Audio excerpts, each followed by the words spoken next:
my goodness, we're just a few minutes late as I was working out some tech issues.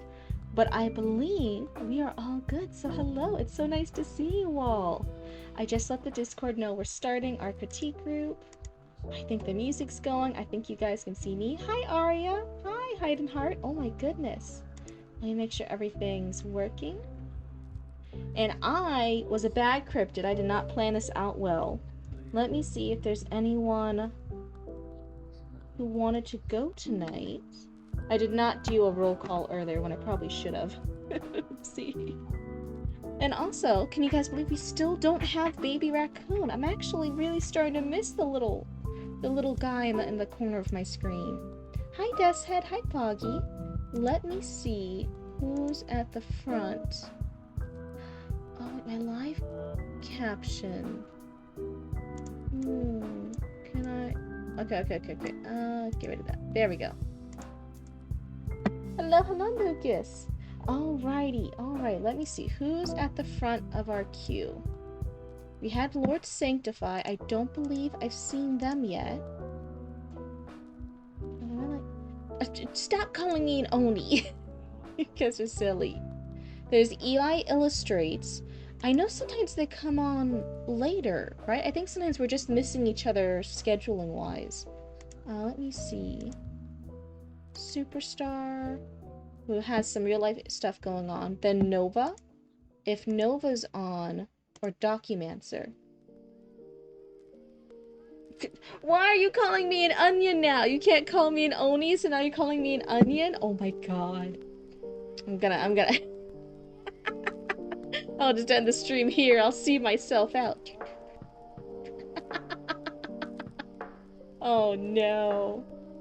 That's right, you did go to Fan Expo Denver. You got an autograph from somebody? That's super cool. I do love whenever I get the chance to do autographs. I'm also a weirdo. I actually sometimes don't get autographs much anymore. If I have like patches or merch from the thing that voice actor or that person's in, I'll actually ask somebody to stand there and I'll ask them like, hey, can you give them the patch or the merch? So there was, oh my god, I'm blanking on the name right now. Everyone's gonna make fun of me when I forget the name. But he's famous in his own right. The person who voices Blitz, or Blitzo in Hell of a Boss. That one. Hi, Mash! It's good to see you! But the person who voices Blitz in Hell of a Boss, he's also one of like the helpful upper creator people along with Busy Pop. That person, he was at an event in Florida while I was vending there. I could not leave the booth, but I asked someone to bring by the Stolas and Blitzo patches that we have, and they dropped them off for him. So we actually got to have our Brandon Rogers, thank you. Yeah, so one of my friends who was booth sharing with me actually gave our Hell of a Boss themed patches to Brandon Rogers, and I was super excited about that. So I'm just a weirdo. I just like being like, oh, you're in the thing! Here you go. Just like giving out merch. So that's just one of the funny quirks I do. Just woke up, but I wanted to let you know that finals are over! Yes, hooray! You were so stressed out about the finals, and you passed all your classes? Holy shit, Mash, you did it! First of all, huge congrats, just soak up all that amazing feeling of knowing you passed all your classes and stuff for your nursing degree. I'm curious, how much longer do you have for the degree until you're officially like a registered nurse? Was this one of your first years, your last years? You still got a year or two to go? But otherwise, huge congrats. That's amazing. That's such an amazing step. I think he was there at Denver, although I low-key don't care about that show. The only celebrity guests there that I cared about were Carl Urban, and he got the autograph, yeah. And Alex Lee. Oh. 2.5 more years left. You got this. You got this. We're all rooting for you. Oh my goodness. You already got this first thing down. You finished these first classes. It's fantastic. 3 stream streak, Lucas. Thank you so much. Unless someone has Discord name different from their name here, I don't see much of us in chat. Hey, it happens. Especially, so Documancer, Zathras, and then comes in later. Trickster, unless I forgot. I might have also not updated the queue, so sorry everyone if I haven't updated the queue. Nerdorine, I don't know how you say it. Hey! I was just looking at you in the queue. Nerd, you're actually, I think, up next. You're one of the people here in the earliest part of the queue that I can see. Next week is your last week of 11th grade. I've only got 1 year left of high school. Aria, huge congrats. What a huge accomplishment. It will be so good to be done with those high school years. I did not like my high school years. Denver R is, it's for raccoons. It's Burrover? Burrover? I don't know if I can say that normally. Thank you so much for the lurk, Mash. Oh my goodness. But honestly, we're so thrilled for you. At least I'm so thrilled for you. That's huge progress, and you should be so proud of yourself. You're gonna be so passive aggressive about looking for the rest of the league. Yeah, for anyone who doesn't know, I guess there was this other person that we were both watching, me and High and Heart. We're like, oh yeah, this seems like a great stream. It seems so fun. Like, we were really excited to be there. I guess the person, I wasn't on at the time. I was already honk shoe and I was sleeping. Hide and Heart was still up.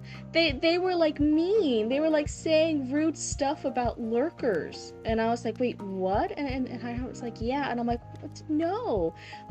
So we ended up. I just did it today when I hugged. I'm like, oh yeah, I gotta unfollow them. We both ended up like unfollowing the person. We were like, that's not cool. Why would you be mean to lurkers? We love lurkers here. Like, I think it gets into a slippery slope when you start telling people the right way to consume content. Because at the end of the day, this, as much as it is hanging out with some of us, right, more active chatters, like we're hanging out, we're talking back and forth. At the end of the day, you turn on a stream and you're entertaining people, right? You're entertaining to a wild variety of people. And this is content for some people. I do it all the time. I like watching VODs on YouTube. I like watching streams. I like watching stuff. Oh, thank you so much for the sub, Chatty Matty. That's so sweet. Thank you. I've been making more edits and stuff lately. Getting into more content creation since it's summer. That's gonna be so exciting. Are you still gonna do mostly first-person shooters? I know you were doing that, and then you had like it muted from the other players because Call of Duty and some of those other first-person shooters can be wild. But it was really cool. It's good to actually see someone good at first-person shooters, because I am not good at first-person shooters, let me tell you. But yeah, back to my earlier stuff. I think it's weird, right? So like, I do a lot of lurking. I like hanging out. I just like listening and vibing. I watch stuff, old content on VODs on YouTube. When you start telling people that there's a right way to be a fan, there's a right way to consume content, and that if they're not active enough, they're not loud enough, they're not verbal enough, they're not in the chat enough, they're not engaging in the correct way at the right amount of time, all the different things. It's like, what are you doing here? These people are just hanging out. They're just vibing. You're making content. People are consuming that content in whatever way they want to, because it's just content. Content's just made to be consumed. Why are you being mean to people? Why are you being angry at people? It just seemed very distasteful to me. I don't like it when people start pulling rules in to how you be a fan, unless it's something like obvious, like if there's like some crazy stalker fan and someone's like, hey, thank you so much for being a fan, but please don't like break into my house in the middle of the night.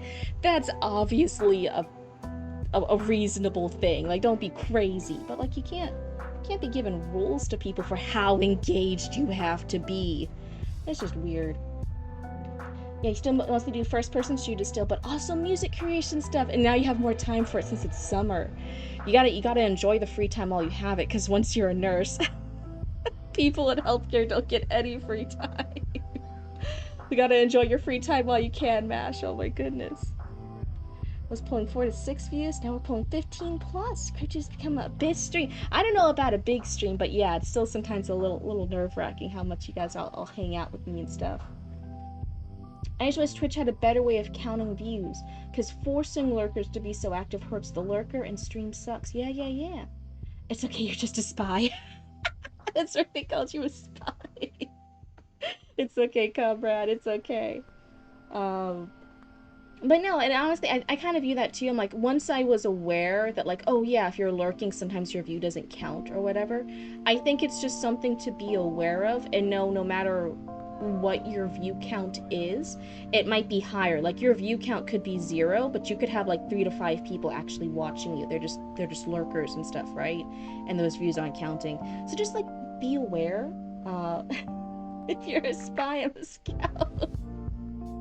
Oh my god. Yeah, yeah, everyone in the chat, what type of espionage thing would you do as on top of your raccoon soda? Like if you're a possum, are you a spy? If you're a raccoon, are you a scout? I think I'd want to be something cool, like an assassin, but I would be the worst assassin. Worst one. I would have failed at all my jobs. I would like just have the business card that says I'm a cryptid assassin, but like my track record would be terrible. The worst, number one worst assassin cryptid over here. I just got the degree just to have the title on my business cards. I don't actually do any assassinations. Oh my goodness. You're disguised as Shank.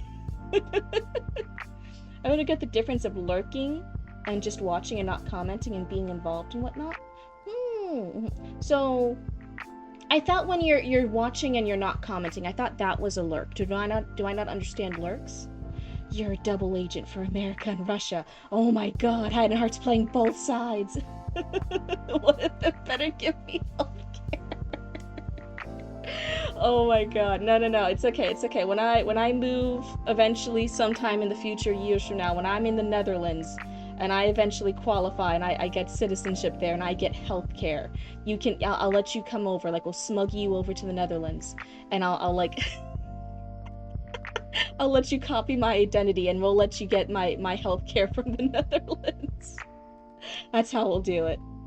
Oh my goodness. Assassin, don't look at the first one. Wait, what? Assassin squirrel! Oh my god, that would low-key be great, because who's gonna assume a squirrel did anything? I think you could be an assassin right out in the open if you're a squirrel, and then your target would be like, bleh! And then nobody would ever point like, oh yeah, the squirrel did it. Everyone would be like, seriously? The squirrel killed that person? I don't believe you. You get away with all your crimes, Foggy. Underwater demolitions. You like things that go boom. Would you still be a raccoon? Would you be a raccoon who does underwater demolitions, or would you have something like underwater themed? Would you be like a shark or something, or a fish that does underwater demolitions? That'd be great. About that. Oh no. You think you'd be a local librarian that everyone thinks is a wizard? Oh, Lucas, that'd be great. Uh, You're trying to make a Team Fortress 2 joke? Oh, not getting to covert agents. Well, that's how I took it. I don't know Team Fortress 2. I think that's what TF2 stands for. If I'm wrong, don't correct me. I don't know games enough. Just want to watch. Their views should count. So that's what I'm saying. But yeah, just be aware. Sorry, I missed the last stream or two. Zatara, it's all good. I always say real life comes first, and this is just a place to hang out when you got the time, when you wanna. The Dutch might get mad about that. Oh, you want to be a raccoon pirate? Raccoon pirates. Loki sounds fucking amazing. Oh my goodness. You'd be a rat, and more fitting under trash cans. Demolitions. Oh, you'd be a rat, and would it be underwater anymore? You're gonna start blowing up trash cans and dumpsters. I think the raccoons would get so angry. That's gonna be the next war in Raccoon Channel 6 News. One rat against an army of raccoons. Have you played and give critique on the story? I was thinking that some people in the past were asking more about visual stories, visual novel games, and me to play through and give critique on that. At first, I was saying no, but I was thinking about it on and off, and there's so many people who are doing games here. Now I think there's enough interest in it, especially with the Aria 2. I might update the rule. I might be like, okay, yeah, maybe as long as it's not too long. Like I can't play an hour or 2 hours of just a game to give critique. I might give it the same limit of I'll only do the opening part of the game, just a half hour to 45 minutes of the game and give critique. I might do something like that. Oh, you're able to expand territory? I like it. I like this lore. Demo rat sounds like a hella good Souls-like TK. Aria, get over here. You're one of the people learning game dev stuff. We have a few different game dev people in chat. Start making demo rat. I want it. Anything that only requires 3 choices. It would be a fun as hell game. Unless it's a first-person shooter, and then I instantly die, and then I'll give it 0 stars. I mean, one of those, you know how people sometimes make fun of the fact that game review companies give really good games sometimes really bad reviews because the game journalists are just really bad gamers? I would 100% fall into that category. 100%. If I failed a game, I'll be like, 0 stars. Not cryptid friendly. Oh, I'll just be doing silly stuff. But at least you guys will know. You guys will know it's just because I suck at the game. Oh, it will be Hollow Knight style? Ooh, that would be cool. Hollow Knight's getting a lot of good stuff. I want to kind of play that game series soon. A lot of people are talking about it. I really want to play Subnautica 2. I've been seeing so many playthroughs of that next. Anyway, hold on. What was I saying? Nerdarine, if you're still here. Oh, thank you for the lurk, Trallian. Thank you so much. Your favorite game ever got torn up by gaming journals? Yeah, see, it's just that funny thing. It's just because the game journalists are bad at games, they give it bad reviews. Hi, Nerd. Thank you for letting us go on a tangent for a little bit. But yes, you're up in the critique. Do you want to go? Do you have time right now to have your piece critiqued? It says this is a dark fantasy. So if you're up for it, we can start doing yours. Let's see. You love lurkers here. Exactly. Hidden Hearts are working super hard. I started, reading their thing. Let me pull it up just in case Nerd's ready. That's a cute... I like that. Oh my god, Hellenic, that's really cute. I like that little emoji. That's cute. I'm gonna take a little walk. I've been sitting around all day. That's right. Go stretch your limbs. Go take care of your skeleton. No, you're still do what you like. I'm ready if you are. That sounds perfect. I'm ready over here. We're looking for our first person to critique. Music's a little too loud. Okay, let me see. How's that? How's that sounding for you guys? Or maybe I could have done it the same. Hold on, I'm messing with it. I could have kept it here. And then just in here, I can lower the volume. That way I can hear it too. Okay. How's that? Person 2, do I need to resubmit the shallows? I don't know if you need to resubmit or not. Let me see. I had this. Let me read theirs first real quick, and then I'll go through and see if you're still in the queue.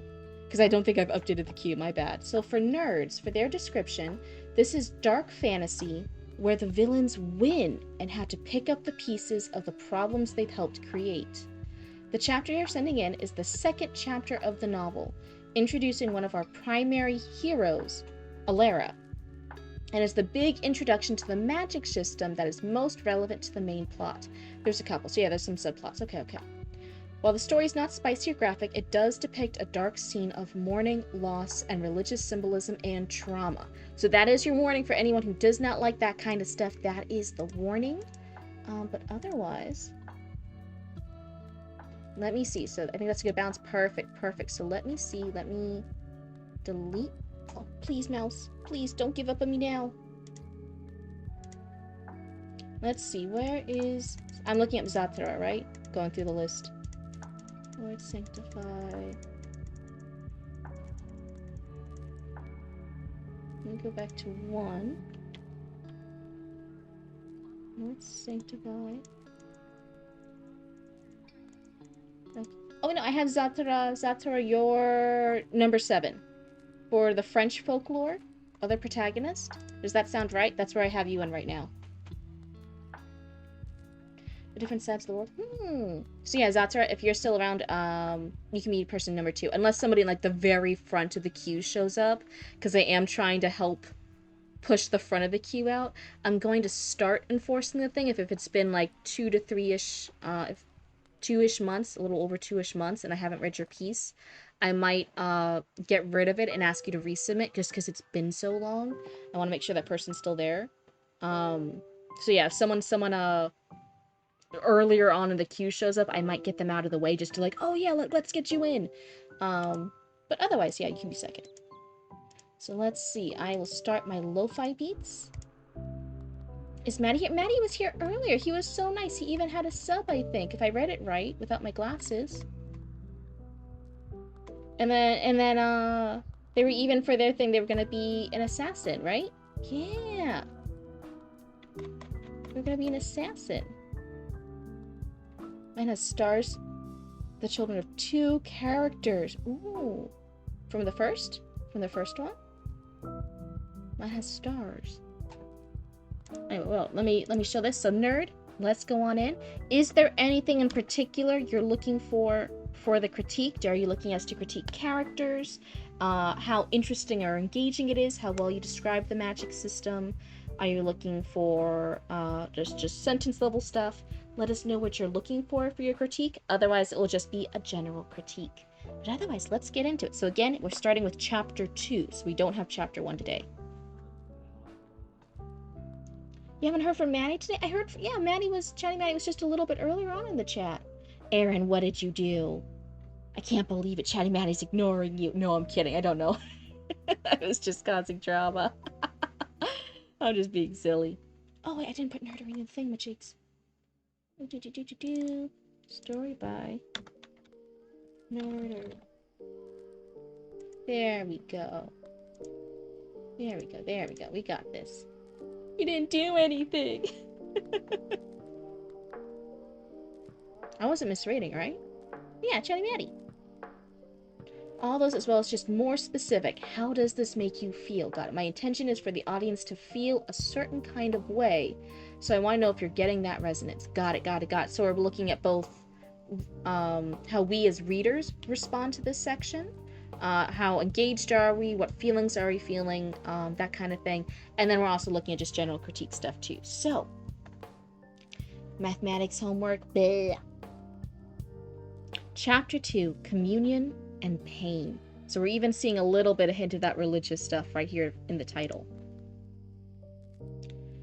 Our holiest and most graceful mistress, we usher our companion into your loving embrace. The voice rang out, cascading over the bereaved as they listened with fervent attention to the bishop addressing them. Its cadence wavered momentarily as the preacher sought out one particular face amongst the crowd. Alara recognized the guilt tainting the bishop's dignified features. They could feel the same guilt clawing at their chest. Guilt and guilt. It could be purposeful, but it does feel a little accidental that guilt's repeated back to back. Oh, this is a fantasy name, so it's Clistophus? Is that how you say it? Or is that supposed to be like a... Clistophus. Clistophus. Okay, got it. Bishop Clistophus, the man to whom the voice belonged, winced and then raised 2 hands up to his face in prayer. Oh, hey, thank you so much for the follow. And hey, I hope you like hanging out with the Cryptid Cult. So no start time. It's movie night for you guys. Oh, is it over in the tavern? It's movie night? That sounds exciting. What movie are you guys watching over there? 2 hands up in space in prayer. Under his breath, he muttered a plea that did not carry to those further away from the dais. Once finished with his supplication, he moved his fingers to press them against his forehead before running them down to his chin, consummating his prayer. O Lady of the Stars, he continued, recovering the heavy gravitas in his voice. We beseech you, be gentle with those who wander in your domain, for we are all fruits of your labor and tremble at the heel of your radiance. Behind the bishop, 2 deacons prepared for the rite of communion with practiced diligence. Fluid brushstrokes of blue dye adorned Bishop Razwain's exposed I can't believe I got Razwain and then I got tripped over exposed. Fuck me. Adorned Bishop Razwain's exposed torso, almost accentuating the sharp lines of taunt muscle. Does it just accentuate the sharp lines of his muscle? Or does it just almost accentuate it? The almost here threw me off a smidgen. Even among their clergy, Razwain was uniquely beautiful. He had preferred to appear less physically imposing than his peers, something Alara had always chided him about. Time had stretched and folded in on itself since the last time they brought up his health. The prognosis had only been given in Kolrax, And in the months since, Raswain's own body had turned against him, ripping him apart from the inside. There was no cure. No amount of healing could fix your own body trying to kill you. His condition had worsened so severely in the short period of time that the order had to expedite the ceremony to ease his passing. Oh, yay! Hi, Happy the Hound. It's good to see ya. Alara's memories from before the diagnosis were a kaleidoscopic of images and fleeting scenes. Hold on a second. I was gonna say we're a kaleidoscope. Okay, yeah. I thought... You give me a compliment and then I fuck up. That's how it works. We're a kaleidoscope of images and fleeting scenes, disordered and fading. Each memory bleeding into another while Lara could only desperately hold on to the image of Raswain wrapped in their blanket, softly gazing back at them. The feeling of the warmth in his arms, the way he... It wasn't enough. It could never be enough because he was right there.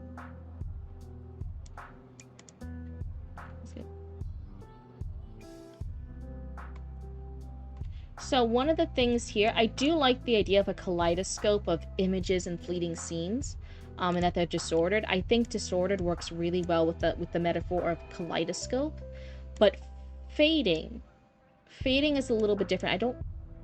I don't normally think of kaleidoscope like that fractured bright colors and stuff. I normally don't think fading works with that metaphor. So I think maybe some other description here other than fading to really hone in on the kaleidoscope image, and then somewhere else here when she's thinking of those memories, then put in the fact that they're fading. But to make this metaphor really strong, keep both descriptions of it about the kaleidoscope. Who else plan to read today? I'm right now reading Nerds, and then second up might be Zatara, unless someone from earlier in the queue, like some of those first people at the top of the queue, are in, just because they've been waiting so long. I might like, oh, you're here, like yoink them and be like, let's read your stuff. But other than that, I'm planning Zatara, and then I don't really have any other plans yet. It's just we're just kind of going with the vibe. Hi, Ghost. It could never be enough because he was right there. He was so close that Alara could see the pretty green in his eyes. They could practically hear his heartbeat with abject defiance over the voice of Bishop Clistophus. It would take the tiniest bit of courage for Alara to race over, pull him away from the cot he was in, and run away with him. Just the smallest act of sacrilege, and Alara could have a life with him. They wouldn't grow old together, but Astera willing, it was something. They would trade everything for one more day. Is Alara's pronouns they, them? Just to clarify. Clarify, is Alara they, them? They would trade everything for one more day. One more opportunity to hold him in their bed and tell him how much they cared. How much he had come to mean to them. Yes, okay, perfect. But Alara would never be able to look him in the eye again. Shame bloomed in their chest as they heard the sacrilege their mind had concocted. Without the proper rites, Alara was damning him to an eternity of suffering and chaos. No, as painful as it was, Lady Astera, in her wisdom, had summoned Raswain home. Alara would not stand in the way of that. Instead, they squeezed Priestess Shishaki's hand that much tighter and willed themselves to cry tears that wouldn't come. Oh, thank you so much for the 3 stream streak. Under your gentle caress, the bearers of your holy luster ask that you adorn Raswain, a humble disciple in your service, with the clemency of tranquil oblivion. Let him wander your halls forevermore, eternally welcomed as a champion of your love. With this final prayer offered, Bishop Clistophus gingerly shut the tomb placed before him and regarded the congregation. She was in tome, not tomb.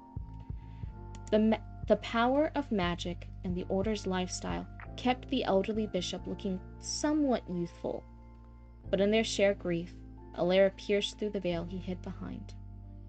It was his eyes. They looked old, tired. You couldn't hide that from them. Not today, of all days. Just communion left, and we'll get you out of here, my dear, Ashaki whispered from Alara's right. I talked Irene into giving us some time off. We'll go to my house and just figure all this out, you know? No big responsibilities, no healing for a few days. Just you, me, and Vissy. I don't know, Ash. I'm not letting you go home alone. I won't be alone. Viscarius doesn't count, Ashaki cut in, smiling. So unless we've been introduced to them earlier, I don't, as a reader, if they've been introduced in the previous chapter, it can be excused. But as a reader, I don't like getting too many samesies names being introduced. And I think Vissy is the same as Virene, but I'm not 100% sure. So we've got Virene, Vissy, and Viscarius. Or maybe Vissy's Viscarius. Because it's V-I-S. So I'm not entirely sure, but it is 3 different V names that I as a reader got introduced to. And if Vissy is a nickname for one, maybe save the nickname for later or be more clear about it. Yeah.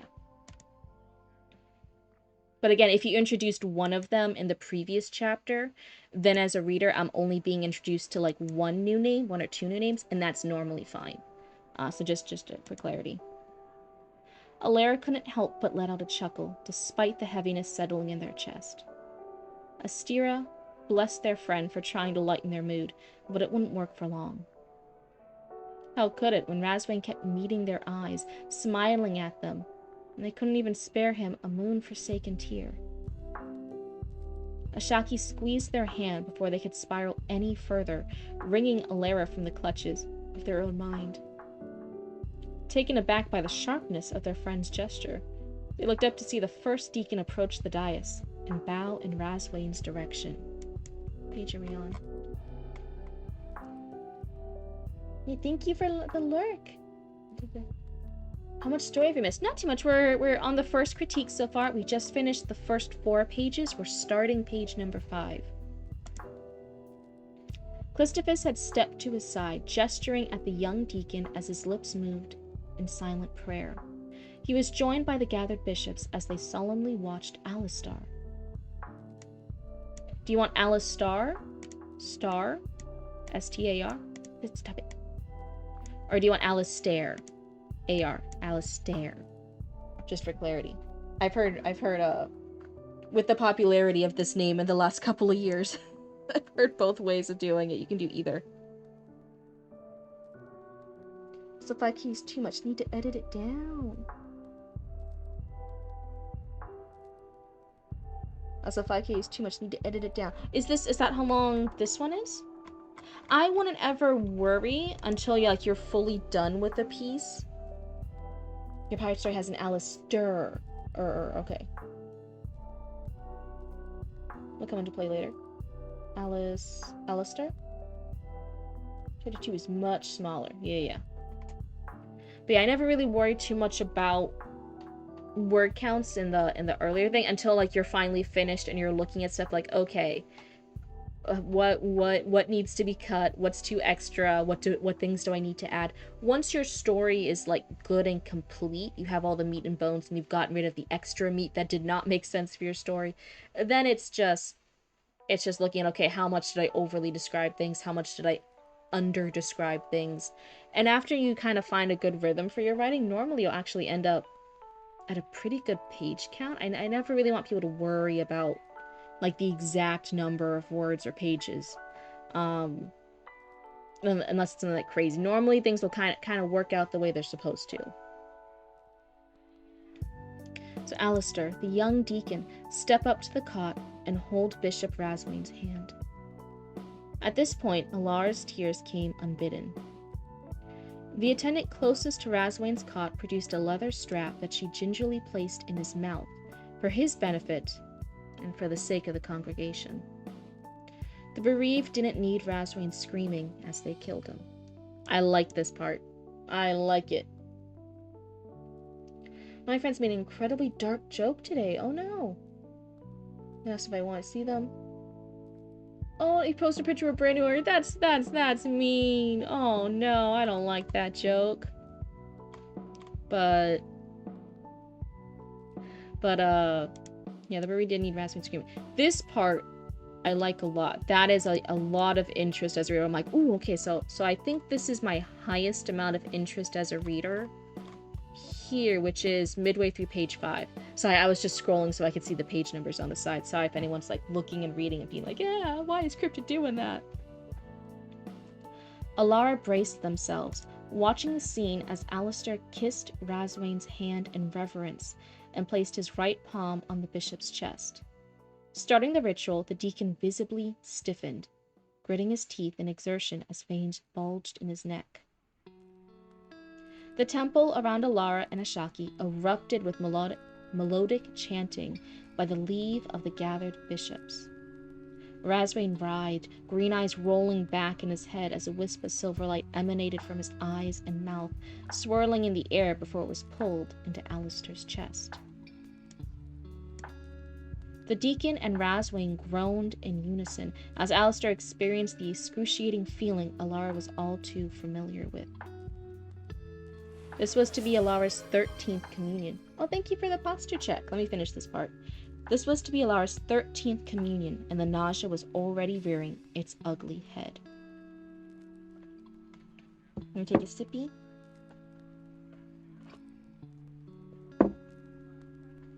And everyone, make sure you're not being a shrimp. Everyone, unshrimp your spines. Roll back your shoulders a bit. I've been really tense with my shoulders the last few days. I've been reading at awkward angles. So my shoulders are all messed up. Move your neck back and forth, up and down.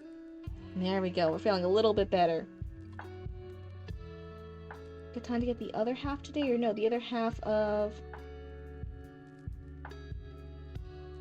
Oh, did it sound like I said something different than caught? That was such like a warlock after the weekend. Oh no! I hate when there's like those muscles pinching. It's so I get that a lot when I'm stressed. My back will like lock up and have all these like bad pressure points. But anyway, so with us starting page 6, I think I'll pause it there for a little bit of reading. One of the things I think the highest bit of interest I had was again this idea of like, oh yeah, he has to but like we're fully realizing it's not just like talking in general of like, oh yeah, he's gonna be dying and stuff. I kind of got that idea, but like yeah, he has to bite down this leather strap because he's gonna be suffering. And I was like, oh okay, like what crazy shit are we in here now? You know, that was kind of like when I was reading, I was like, oh, okay, like I'm kind of clocked in for a bit. Let's see. Thank you. Yeah, thank you so much. So then the other critique I have, I was noticing the most emotional. I think you caught it in my reading too. I had 2 parts where I think it was the most emotional. It was here. It was looking back on her and she says, it wasn't enough. It could never be enough because he was right there. That was one part. And the other part was the bereaved didn't need Razwain screaming as they killed him. Those 2, I think I had the easiest time of pulling emotion out and being really, really invested in. And I noticed they're also shorter sentences. In general, a lot of the stuff I was catching, there's a lot of long sentences or run-on sentences. I think even the first page... Let's see here. Especially this paragraph here, there's a lot of much longer ones. They're all kind of the same length too. So I noticed there's definitely an inclination to write long sentences, sometimes even verging on run-on, and writing those long sentences back to back. Sometimes we can get away with long sentences if they're broken up by a short, impactful sentence, and it kind of adds some variety. But in general, they were very, very long sentences. Even this one. Each memory bleeding into another while Lara could only desperately hold on to the image of Razwain wrapped in their blanket, softly gazing back at them. That one was like, whew, I was starting to run out of breath if you're just reading it blind. Um, and reading things out loud is a really good way to also see when it's too long mentally to kind of keep track of. There's a lot of ideas. I think in general, splitting up some of these sentences to create more variety would make each of those things more impactful. And I think there's some of the reason why I noticed a lot of those longer sentences were coming in when you're trying to explain Alara's feelings and emotions. Alara doesn't do too much in this first half other than to make it in overly simple terms, talk about it quickly, other than be sad, try to cry, try to purposely cry to show that she's sad and feel guilty about it. And then she has a quick little conversation, and then I think she's actually able to cry. But otherwise, it's kind of just a character standing there and thinking and explaining all of her emotions. And I think she can have a little bit more reaction and they can have a bit more personality and reactions even in just the text, right? So like if something's here and Alara's struggling with it, then something being told normally of like, oh yeah, such and such bishop did this, maybe Alara's over there and it's like like realizing, oh, they would never be able to forgive the bishop, that this horrible bishop did this, and then coming out and trying to feel like, oh no, like Alara had never felt bad about that bishop before, but now it was hard to separate the feelings of like this bishop's murdering their loved one, right? Putting some more personality and emotion into the description of what's happening rather than describing what's happening and then separate stuff just explaining the emotions. Put the emotions in with the descriptions, kind of. Hopefully that makes sense. Hopefully that makes sense out of my brain. Hearing it out loud makes it a lot easier to notice if I'm tripping over that shit or not. Exactly. Never fear, I'm here waiting for ads to finish. Hi, cutes, it's good to see you.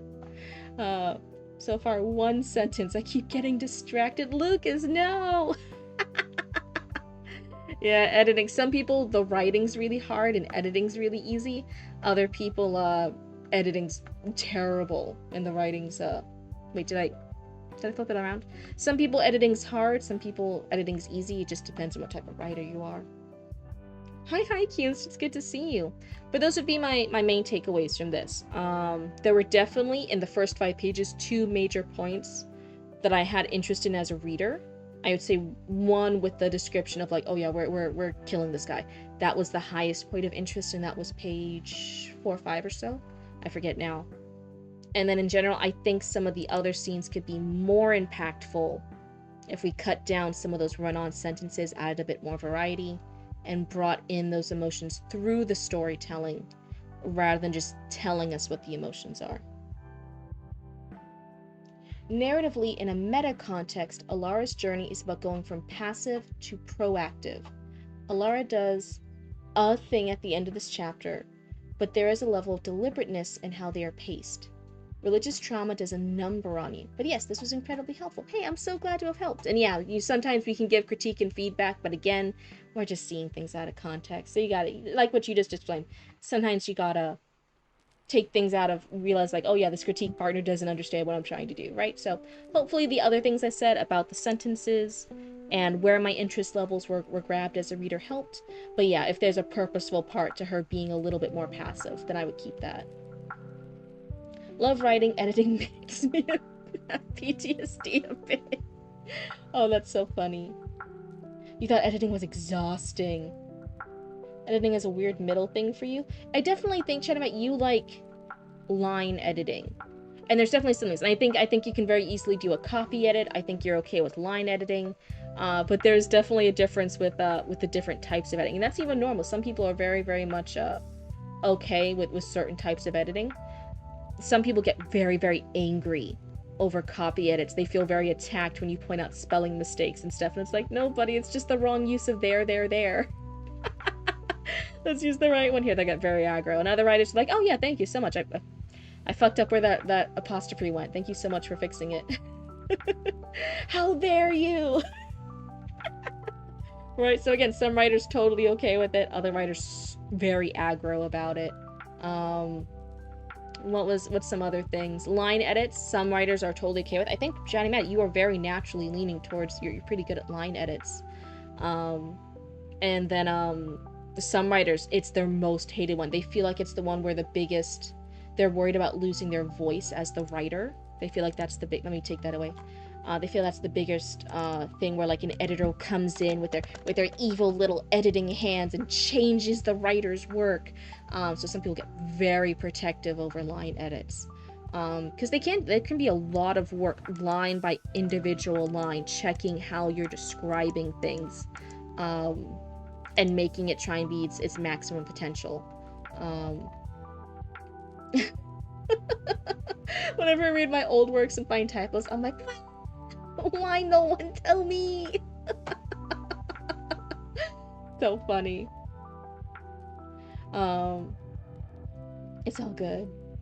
We must be default to all edits and then mix them up. Yeah, see, there's a reason why publishing houses make you do one edit at a time, and there's a reason why you do the developmental edits first, then you do the line edits after you're done your developmental edits, and then finally it's the copy edits and then the proofreading. There's a reason why there's a certain system in place.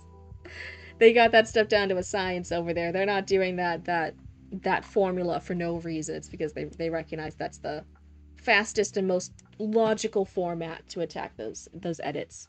And then again, some people are fine with line edits. It's what they're programmed for. They see their writing getting better, so they're very receptive to line edits.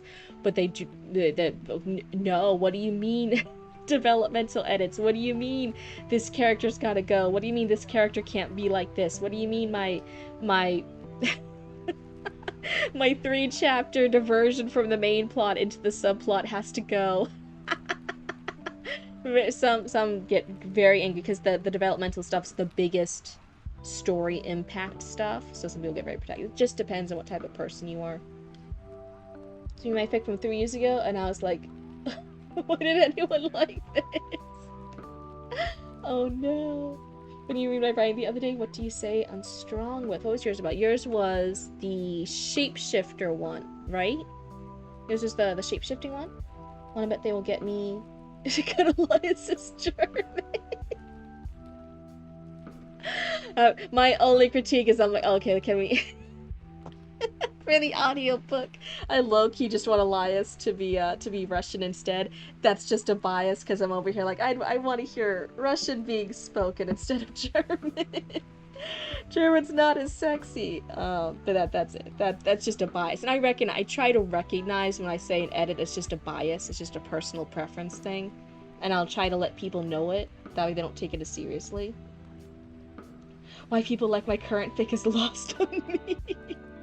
I think it's the joy and beauty of fandom stuff. I always am such a huge supporter of fandom communities, and fanfic writers I think are always like absolutely brilliant. I think it's such a huge contribution to a fandom space, and fandom spaces should always be protected and stuff. So thank you so much for being a fanfic writer and sharing all your cool stuff with the world. I think it's a great thing. 100% agree, but I know more German. Oh, okay, yep, see. That just means you had to write a future book. Future book with a sexy Russian man. That's gonna be my that's gonna be my submission. Like, hey, psst, psst, hey, Coyote Guard, I need another one of these. Give me with a Russian character instead. That's gonna be a Dynamo German. You don't need to start Russian to the edits. Boo with your silly puns. Boo. German is a sexy language?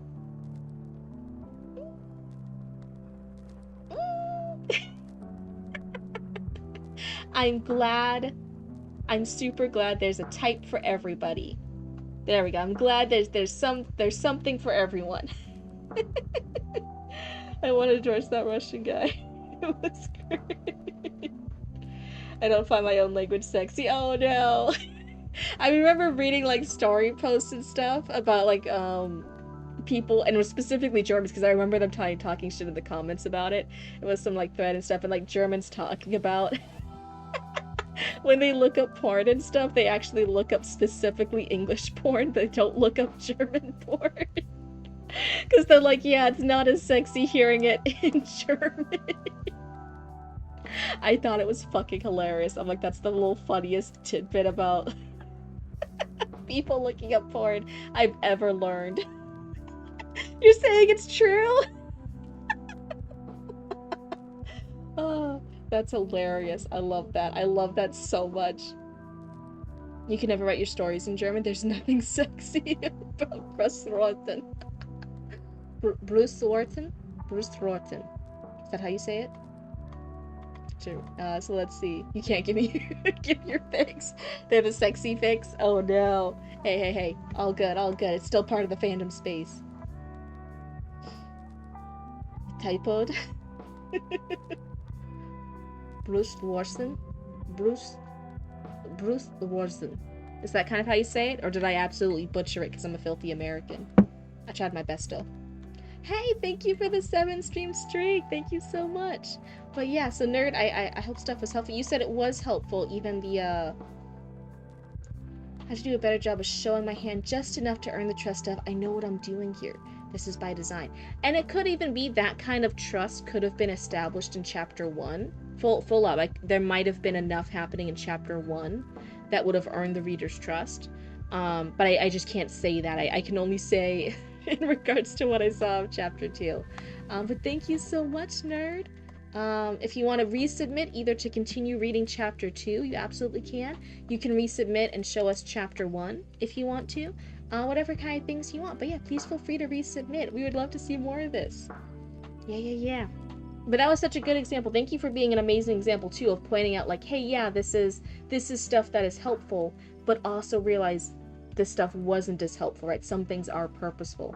I sometimes get worried that people, and this doesn't just apply to me, though it also applies to me. It's with any critique partner. Take things with a grain of salt. Critique partners genuinely do want to help you, and will point out as many things as we can to the best of our abilities, but there are some things you as the author then have to have the thick skin to accept things when you realize they're right, but then also to use your brain and realize like, oh wait, hey, I think they're missing something here. I think this does not apply. It's kind of that balancing act. Oh, Big L. Hi, Galactic Honey. Do you speak German, like, fluently? I thought you are German, right? I was like, you're at the dentist? Whenever they describe stuff to me, especially how to say their username or things like that, I always get so worried. I'm just gonna, like, be being, like, joked about. I'm gonna try my best to pronounce it in the funny way they're explaining, and then someone's just gonna clip it like, look at this dumbass bluba saying funny stupid things trying to sound German. Yeah, that's right. Privyet. That's one of the few Russian things I know how to say, because I just took one intro class of Russian from YouTube. One YouTube video, the first YouTube video on how to speak Russian years ago, and the only thing I remember is Privyet. Yeah. Message me on Discord. Awesome! Look at this. I love all my raccoons helping each other. It's so great. Didn't mean to send that letter. Oh, okay. I thought you were just kind of like, oh, massive L cryptid. Oh my goodness. We'll move on to Russian too when I feel like waterboarding myself with their alphabets. Yeah, I'm not sure. I think reading a language and speaking a language are definitely two different skill sets. Like when I was taking French in middle school and high school, I was really good actually at reading it. I can't do it anymore. It's been years. Nobody tests me with my French. I can't fucking say shit. But at the time when I was actively learning it, I could read it pretty well. I could sometimes fake a decent American pronunciation of it, right? I was like one of the better speakers in my American fucking class. Oh, a French person would still probably spit on me, but I was one of the better faking the accent people in my class. But actually like hearing it or speaking it without looking at the words, oh my god, I fucking failed at that. Fucking failed at that. There would be like tests where you had to like listen to French and then just write down what you think they're saying. Absolutely no clue. No clue whatsoever. I could not. Could fucking not. Never. I need to automate it. What is this? What is this? Secret blah? Why did it automate that? Is that something bad in Russian? Once you realize what letter makes what sound, it gets easier. I can read it better than recognize spoken words. My dyslexic ass still struggles with that shit too, though. Does anyone have advice on how I can convey a story through poetry? I've been really into poetry lately, and I've been focused on conveying feelings mostly. I want to try something else. I did write one about decomposition, which was fun.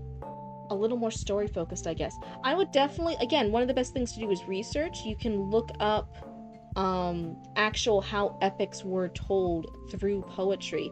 There's the oh my god, what is it? What, like, one of them is Lady of Shalott. Am I saying that right? The Lady of Shalott. That's a famous narrative poem. What you're talking about is narrative poem. There we go. It pulls up the word for me. I'm like, what's a poem? What's a story told through poem? It's a narrative poem. That's a huge epic. That's absolutely gorgeous, and I like Lorena McKennitt singing it. I believe it's Lorena McKennitt. She sings part of the poem. But yeah, you're looking up narrative poetry, and I would look up famous examples of it. There's less epic versions. Epic as in the length. We're talking about like a great epic. It's a huge piece.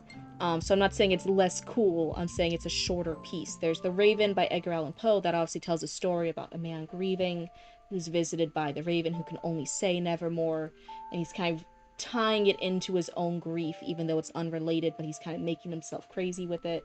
So you can look up narrative poems, and I think those are huge examples into how you can play around with it a bit. Hola. I have a problem where I learn little bits of a language and then move on to a different one. So far I tried to learn Finnish, French, German, and a little Spanish, but I've forgotten most of it. I've only held on to bits and pieces. That's hilarious. Would we in the future like to do a little language learning one together? Maybe we could all learn a language together. That would be really fun. Part of me wants to learn Russian, just because, again, like I keep trying and stopping to do that one.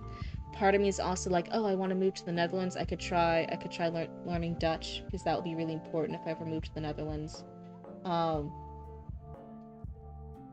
Glacial also inspired the title for Agatha Christie's novel, The Mirror Cracked from Side to Side. Oh, that's super cool. I do recognize the line from The Lady of Shalott, but I'm not super knowledgeable about all of the Agatha Christie books. I only know like a handful of them. So I didn't know there was one titled The Mirror Cracked from Side to Side. That's super cool. Thanks for the recommendation. No problem. Really want to learn Finnish or Swedish? You go, why though? Do you just like how it sounds? That's absolutely a reason to learn something. If you just like it, if you just think it's neat. That's absolutely valid. You're still learning Greek? Yeah, because you're planning to move there. Planning to move. Norse is fun? Ooh, we're having all these cool recommendations now for languages. This is neat. Let me see. Let me start over here. Let's see. So that was Nerd. I'm so happy that we got to have Nerd here and read their stuff. I know Zatara. I'm just checking through. Main ones from the beginning of the queue I'm looking for are Eli Illustrates, Nova, Documancer. If any of those three are in chat, I'd want to yoink them ahead of Zatara. But otherwise, we can proceed with Zatara because they're next in the queue. Let me see if they're still here. Let's learn Arabic. Is that the one? I know there's a few where like you get to be like kind of like really rude sounds wrong. You get to like learn like a lot of really cool fun swears and stuff. I think you also get to learn some rude things when you learn like Hebrew. There's like fun. There's some that are like overly like super polite. You have to learn, like Japanese has a lot of polite rules you have to follow.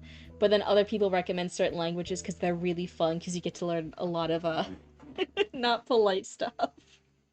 I know there's like a difference with them.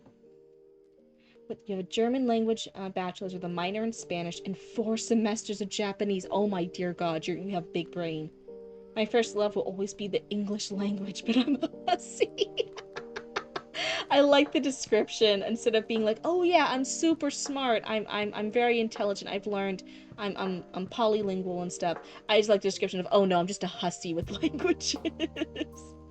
So in this new book, there's a movie with a hugely star-studded cast. Ooh. The Road Not Traveled by Robert Frost. Would you... Is that a narrative poem? Does that count? Again, I always clarify, I'm not the best person at poems. I'm not always the best of it. So is that just a cool poem talking about the idea of the road less traveled, or is that actually a narrative poem? At what point does something become a narrative poem? It sounds nice. I feel jealous because my eldest brother can speak 3 languages, and I want to learn one. He can't speak out of spite. Oh my goodness. Reading Beowulf in the original writing is a totally different feel. Oh my god, I bet. Oh, you still get... Yes, I also just noticed we have a planeswalker in chat. Oh wait, what? Let's see. Oh, I'm behind in chat. Let's see. Might I interest you in an elk? Is that a reference to something? I just checked. Angela Lansbury is Miss Marple, and the other roles there's Tony Curtis, Pierce Bronson, Elizabeth Taylor. Okay. Hold on, I'm gonna cough real quick. Let me mute the mic.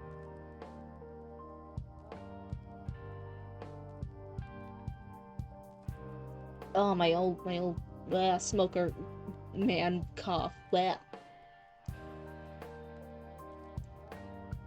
I barely learn English, it's in my only one. You want to learn Atlantean? That's right, Klingon and Tolkien Elven. Those are super fun. I really like, I was really so impressed for Atlantis, the Disney Atlantis, that they actually truly did bring in that expertise. It's actually a fully crafted language you can learn. I thought that was so neat. Yes, Korean, Japanese, French, and Spanish are the ones I'd want to learn. Mandarin would be cool too. Ooh. You need to sleep, but you can't? Oh no. Well, hey, it's all good because we have cool stories up next. So this is Zatra's French folklore one. Let me do this, do this. I had to put Zatra's name up. Control C. See, that's the problem. I also love yapping so much, sometimes I get distracted by the yapping because I'm having such a good time that I'm like, oh yeah, that's right, I promised somebody they would go. This is the French folklore Other Protagonist. This is where our main character is not the hero of the story. Oh, so actually, two different ones playing around with the concept of heroes back to back. That's so neat. Come on, hi, Valerian 2? Which was that from? Want to read and talk in Tolkien Elvish? Learn Old Norse and Gaelic. You're welcome. You'll get so much more out of it. That's what Tolkien did originally.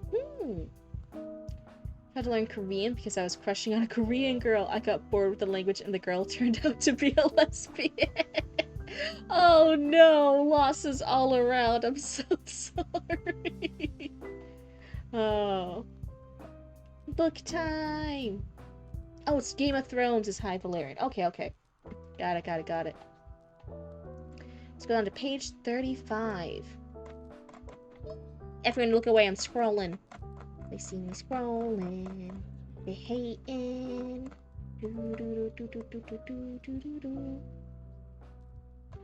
Almost there. Okay, 35. The starting point is the second half of the page. Wait a second, this doesn't look right.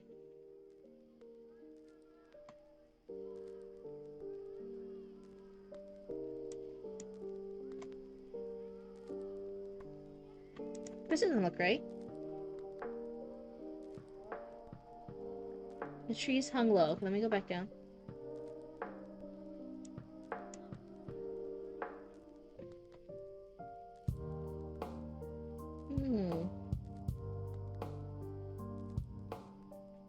What's all this heat? Wait, hold on. I'm remembering. Psycho stabilize the crucibles.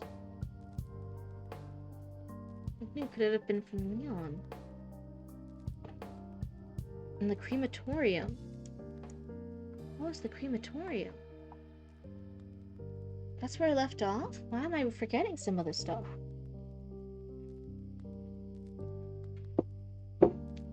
I remember, didn't our not hero main character was in like the swampy area and saw the hallucination?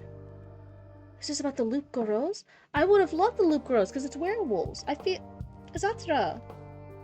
Zatara, wait. What are you talking about?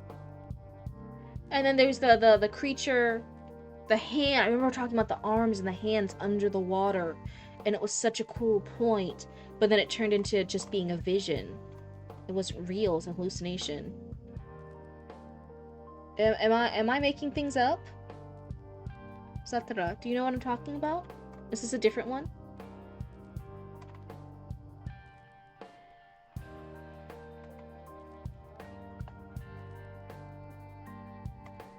Are we skipping ahead? Was it not where I left off? Okay. But I am talking about a real passage, right? I'm not completely hallucinating something. There was something super cool with our main character in the water. He's walking through the water, and he sees like these giant, long arms bent at weird angles underneath the water. Poor hungry over guys. Yes, we're doing a jump. Oh, sorry. Okay. I think. Okay, so yes, we are doing a jump. Okay, that's fine. That's fine. That's fine. I was just losing it. I was gonna feel so bad. I'm like, did I forget reading all this stuff by Zatara? Normally I try so hard to like remember your guys' stories where I left off and to keep that in mind when we continued reading. I was gonna feel so bad. I was gonna be like, Zatara, I don't know what to say. I'm a horrible cryptid. I completely forgot all this stuff. Sorry if my model starts glitching out. I'm like covering my face in relief. I'm over here like, oh my god. How did I miss all this stuff that Satara wrote? I'm the worst reader. Can you fucking imagine? Okay, so we're skipping ahead. This is from the other character's point of view, right? I think this is actually the hero. The trees hung low, almost dipping into the marshes. The tired hooves of a chestnut mare splashed through pools, struggling to stay where the cobblestones could guide his passenger. The rider continued tapping the reins like a metronome, his fingers fighting for any form of sensation.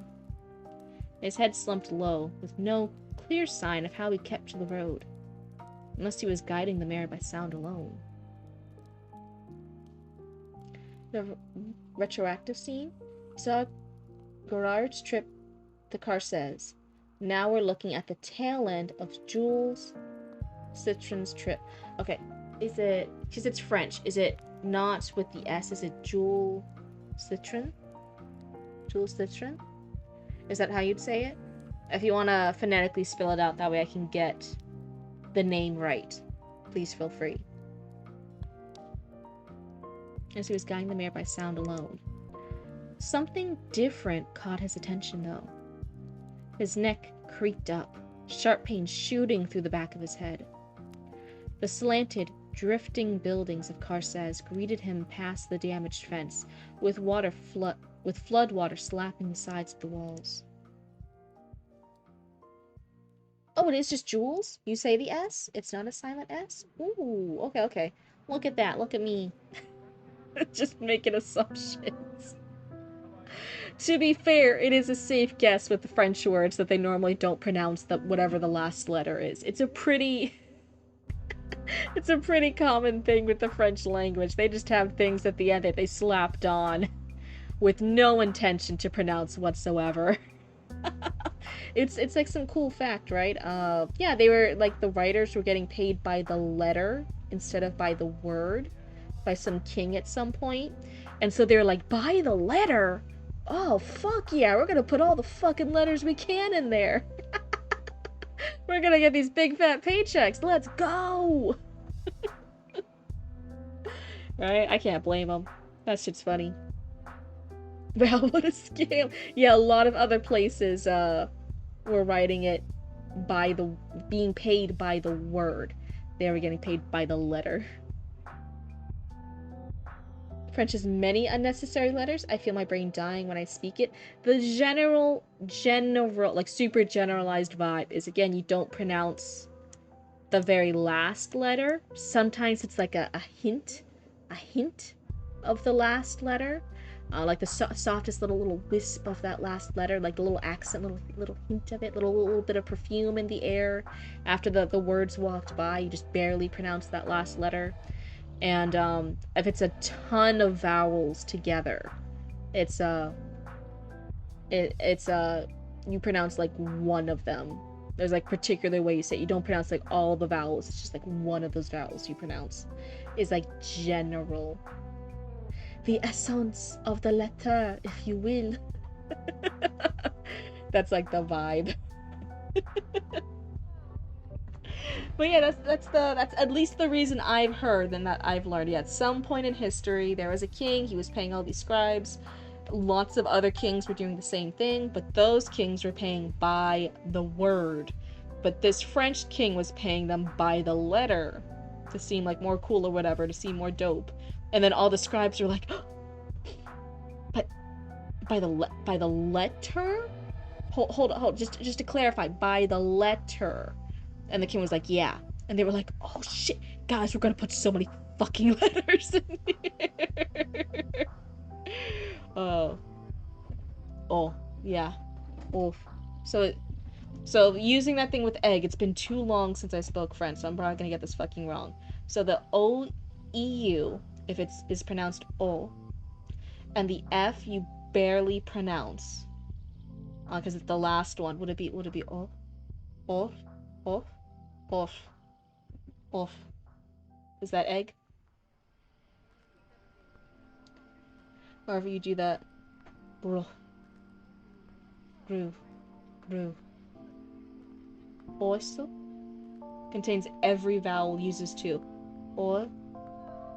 Also. I don't know how you say that last one. Oh no. Was no. Wazo. Wazo. How do you think you pronounce? Arsenal? Arsenal. I don't think it would be a hard. In America, it would be like Arkanox. But I think it's. I'm gonna guess. I'm gonna think. Arsenal. That's what I'm gonna get. Yeah, so the A-E-U-X has like an O, so it's instead of. So it's bro. Monsieur Parlez. Mr. Speak? Mr. Speak? That's Monsieur Parlez, right? Mr. Speak? I got it right? Arsenal. Yeah, once you kind of learn like a trend, you can't get it 100% of the right, but you can guess. You can guess and be like, okay, I kind of know what the trend is. That's why I'm like, okay, normally all those vowels, you pronounce one of them. Again, and Americans would be like, we would say that C harder, so it'd be like Arkanox. But I'm like, no, I think it's gonna be a softer one. It's gonna be softer, so I'm like, Arsenal. Yeah, pronounce it Arsenal. Oh, like Arsenox. Like an ox cord with a lighter. With also like Arsenox. Kind of like that. That X, like I said, like it's like a hint. They do a lighter version.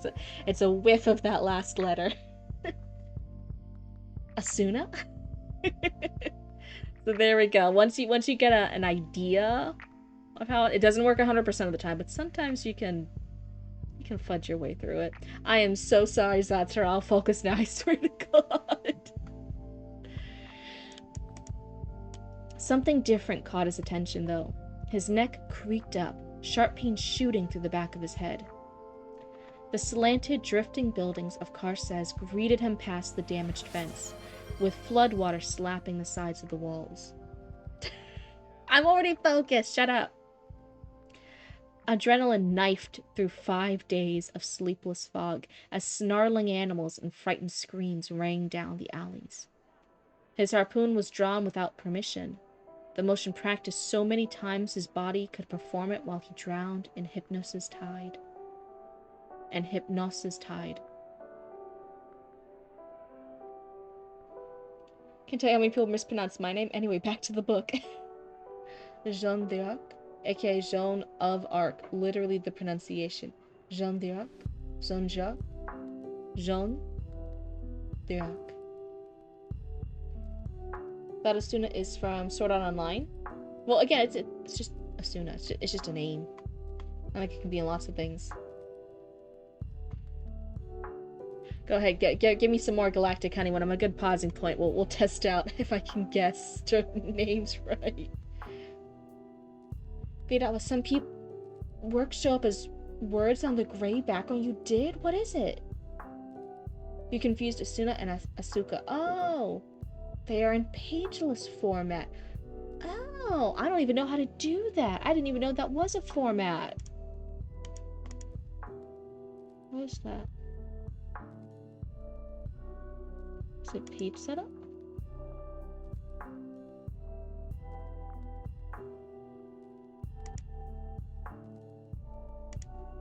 Oh, you're right. You're right.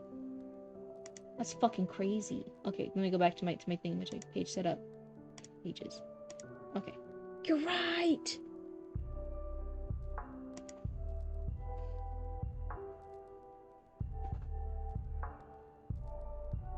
Fantasy name for the book. Sorry, Zatara.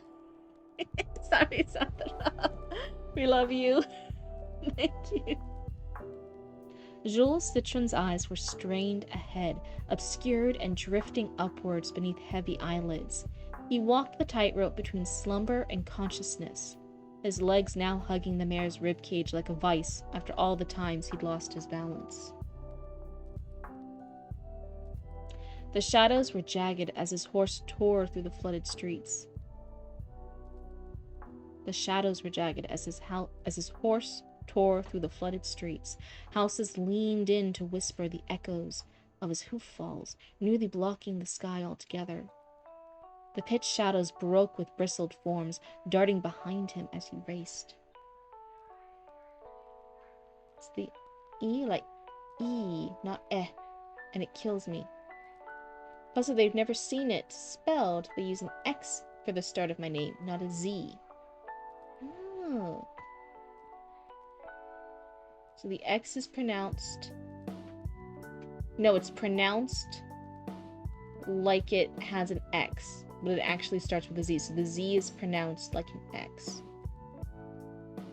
And the E is supposed to be a soft E. It's supposed to be eh, not E. That's one of the things. A lot of the stuff in French, it's a lot softer. They don't have... They probably still have, but they don't have as many to an American of those harder ones. That's why I even said, like, oh, like an American would say arc. But I was thinking, like, no, French, they would say arse. They'd say, like, the softer one.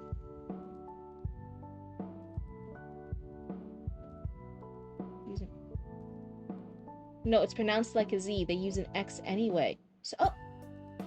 Huh. So it's spelled with a Z. It's pronounced like a Z. Randomly put an X. That's so weird. I can't believe that. That's weird. One of the things I noticed, Zatara, and that kind of pulled me off. So here... His neck creaked up, sharp pain shooting through the back of his head. I think so. This one is describing, now the point of view went into Jules Citron's mind, right? It's describing the shooting pain he's feeling. What? But everything else is a little bit more distant, third person, just describing him more distantly. So that's why I kind of felt like, oh wait, that one line shooting through the back of his head, that one threw me off a bit, where I'm like, oh, it sounds like we're in his brain now compared to everything else being not in his head, just looking at him from a distance. So the word xylophone exists, that's why. Oh. Mard. His jaw tightened. A spear is worthless for fending off pursuit. It would wait its turn, slinging back around his shoulder like a sleeve. Teeth snapped at the horse's heels, and he turned with the flintlock drawn. The flash of light illuminated the corridor with a mass of thorny fur and salivating muzzles cascading upon him.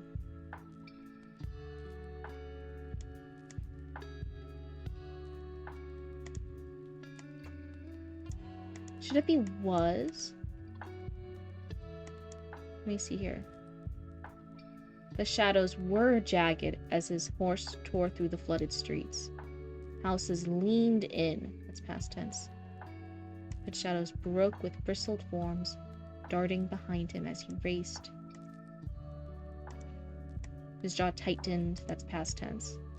And then a spear is worthless, is present tense, it would wait its turn. Present tense. I think we switched tenses here. Actually, what I wanted, he's been on a 5-day relay, and he's probably had his neck hanging down for a while. So things go from vague and distant to sharp and abrupt. Hanging. Who is hanging?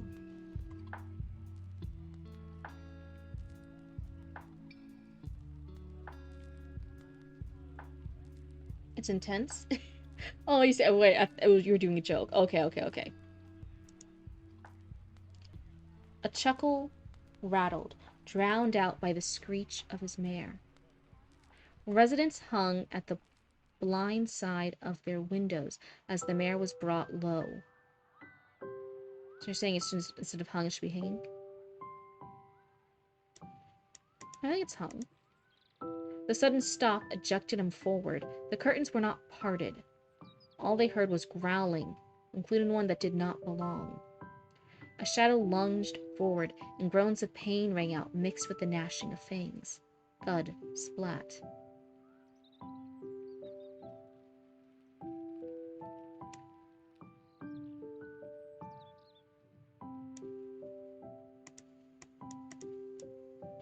Parted.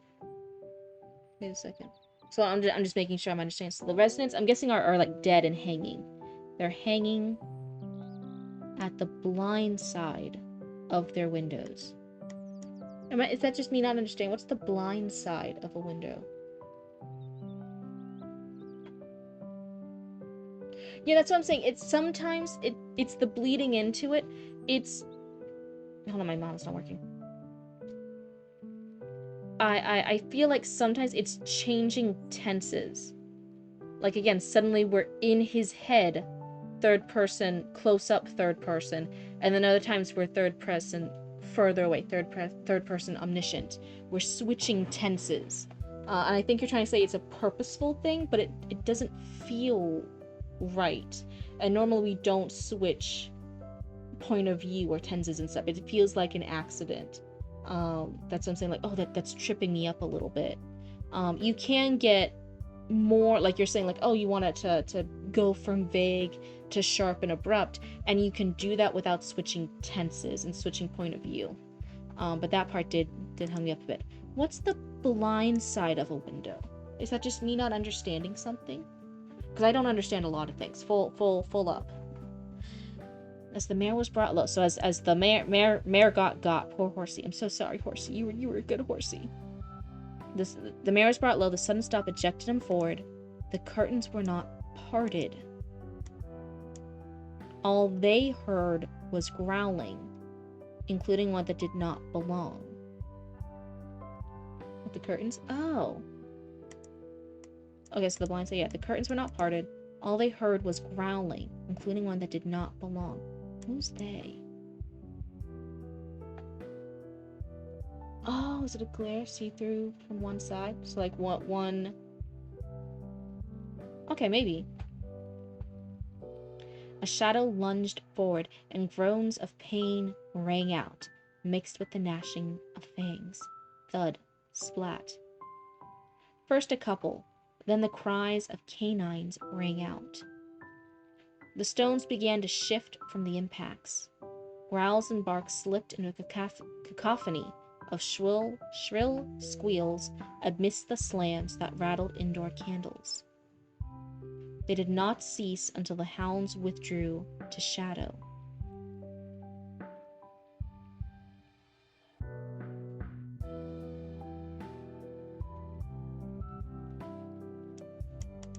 The man's shallow breaths were the only sound the neighbors heard. Are the neighbors still alive? Oh, I thought they were dead. Some took a furtive look through the curtains to see him stoop with trembling fingers, recovering the harpoon that had been snapped in the struggle. That same chuckle slipped out, like a morning star skipping down an empty well. So it has a lot of cool stuff happening. We're in a fight sequence. The actual hero, not our main character, but the actual hero, has been fighting off fucking monsters. These things are crazy wild things. In a cool setting, it's flooded, there's creepy houses, the people aren't peeking out. But a lot of it I was confused by.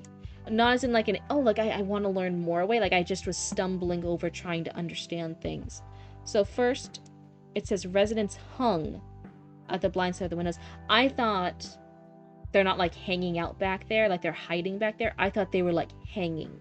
I thought they were like corpses hanging outside the window. And I was like, ooh, that's a cool image. Like all the people are like dead and we hear an ominous chuckle coming down the street, like a little ghostly chuckle.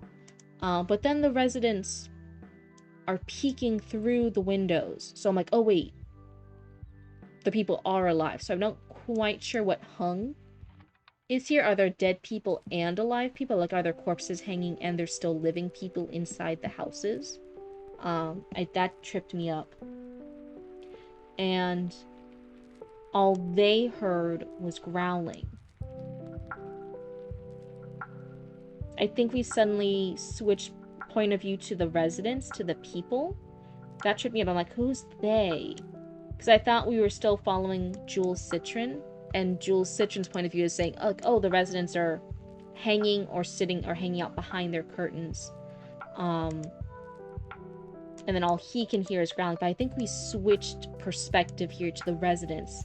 All the residents heard was growling, including one that did not belong. I know nothing like that.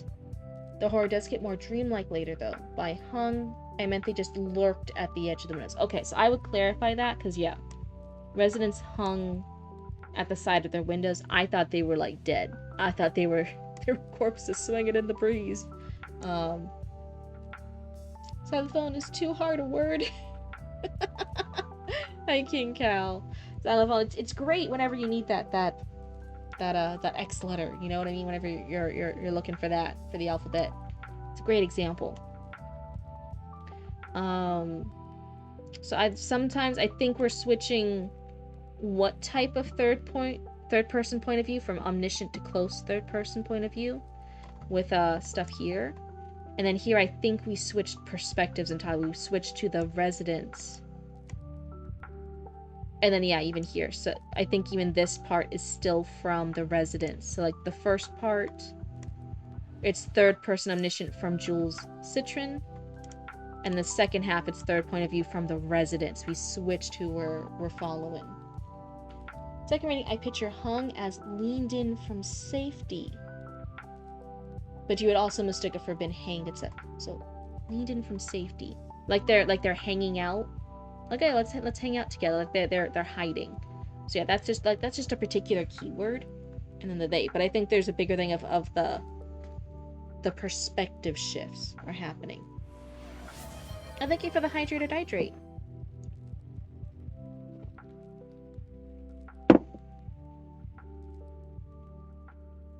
But we do have this cool thing of this horrible fight happened. We lost the horse. We did lose the horse in the fight, it sounds like.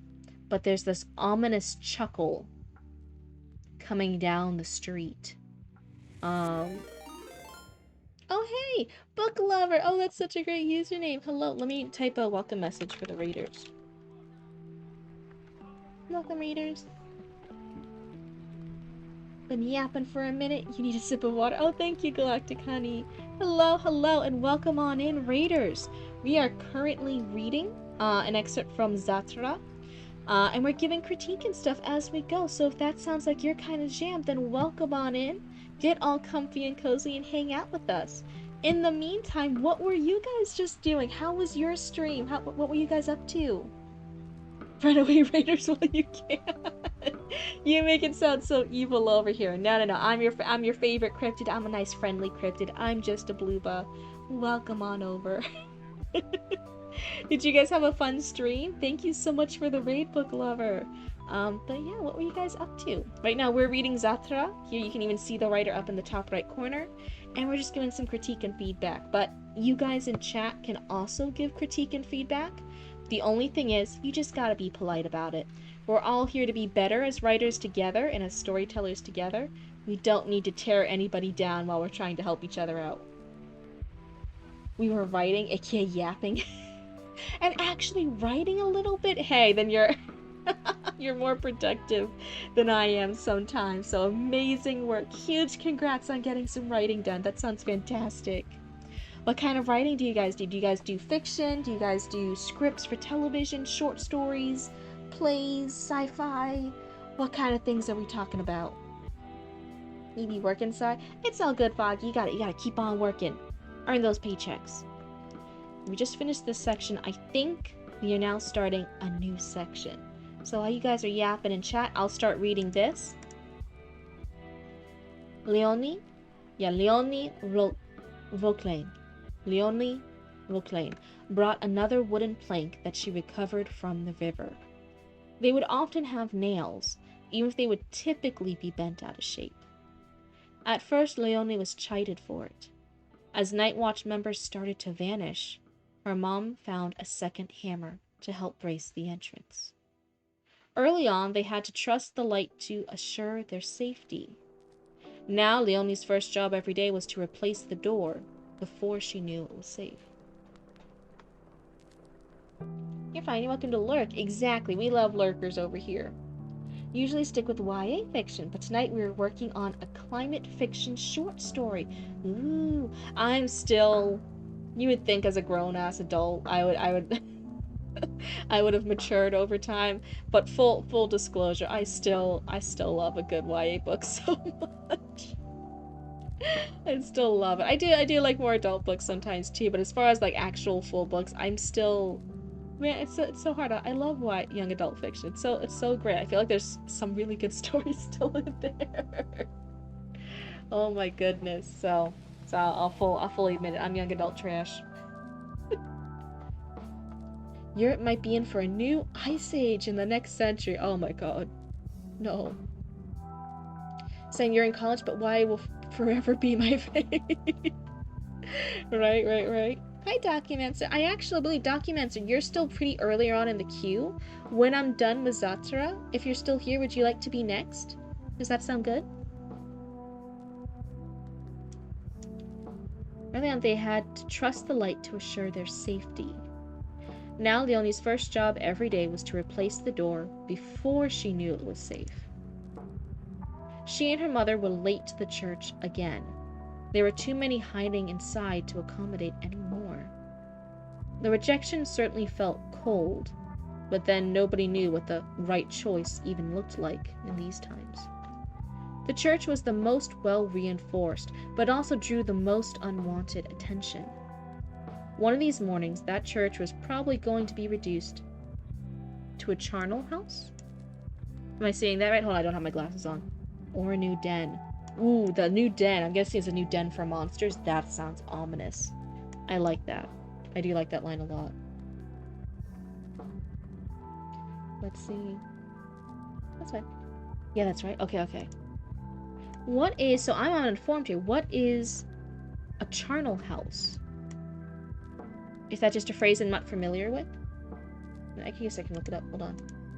What is charnel house? Let's see. There's a vault or building in graveyards designed to store human skeletal remains. Oh! It's like a kind of crypt thingamajiggy. Oh. Hi, Arya. Welcome on back. So yeah. Ooh. Reduced to a charnel house or a new den. I actually like that. I think that's really great. They ran out of wood for the windows. Fog had set in. Maybe, just maybe, their house had gone soft, cold, and scentless for the things that slithered and scratched in the wilderness of her front yard. But the quiet unnerved her in ways prowling beasts did not. At least with the bloated wolves, she could count them through the cracks. With the silence, she could never dismiss that she may still be watched. Yeah, sure, you can tell us at the end.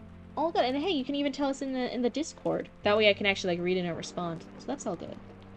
I like this dread. I will say I just noticed from here we have Leonie talking about the house her and her mother are in here, and the wood they need. Then this paragraph, what we're here, it's about the church. It's about the church being the most well reinforced. Everything about the church. And then they ran out of wood for the windows. So it could be mistaken that it's in reference to the church. The church ran out of wood for the church windows. But then as I kept reading, I was like, oh wait, no, I think we're back to this paragraph's topic about Leonie and her mom's house. Which thing they're talking about. So maybe clarify. Visual novel? Yeah. Arya's combining their love of storytelling and of their new love of programming and stuff. And they're gonna make a visual novel. It's super exciting. To the point, I've had a few people ask me about critiquing visual novels, if their works visual novel stuff. I think Arya's the second or third person to ask. And before I had turned it down because I'm like, oh no, how will I manage that? I might start doing visual novels in the future since there's been enough interest in it. As long as it still follows the rest of the rules. So that can be a fun thing. I might like round up, like wait until we have a couple of visual novels that I could start playing through and just do a critique stream for that, like do all the visual novels together, like the 2 or 3 together. That could be a good way to handle it. With the silence, she could never dismiss that she may still be watched. Then she heard a bell upstairs, and her stomach sank. Her neighbor, Louise, would tie parchment to river stones, sending them against Leonie's window. Early in this crisis, Louise would idly tap her window with rocks till Leonie arrived, but after their friend Madeline was dragged off for lingering in her window, they abandoned any notions of being merry during the night.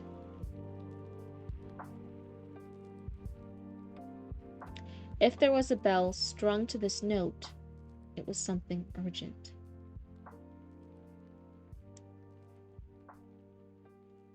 This one right here is technically a run-on sentence. I'd see if you could split it into 2.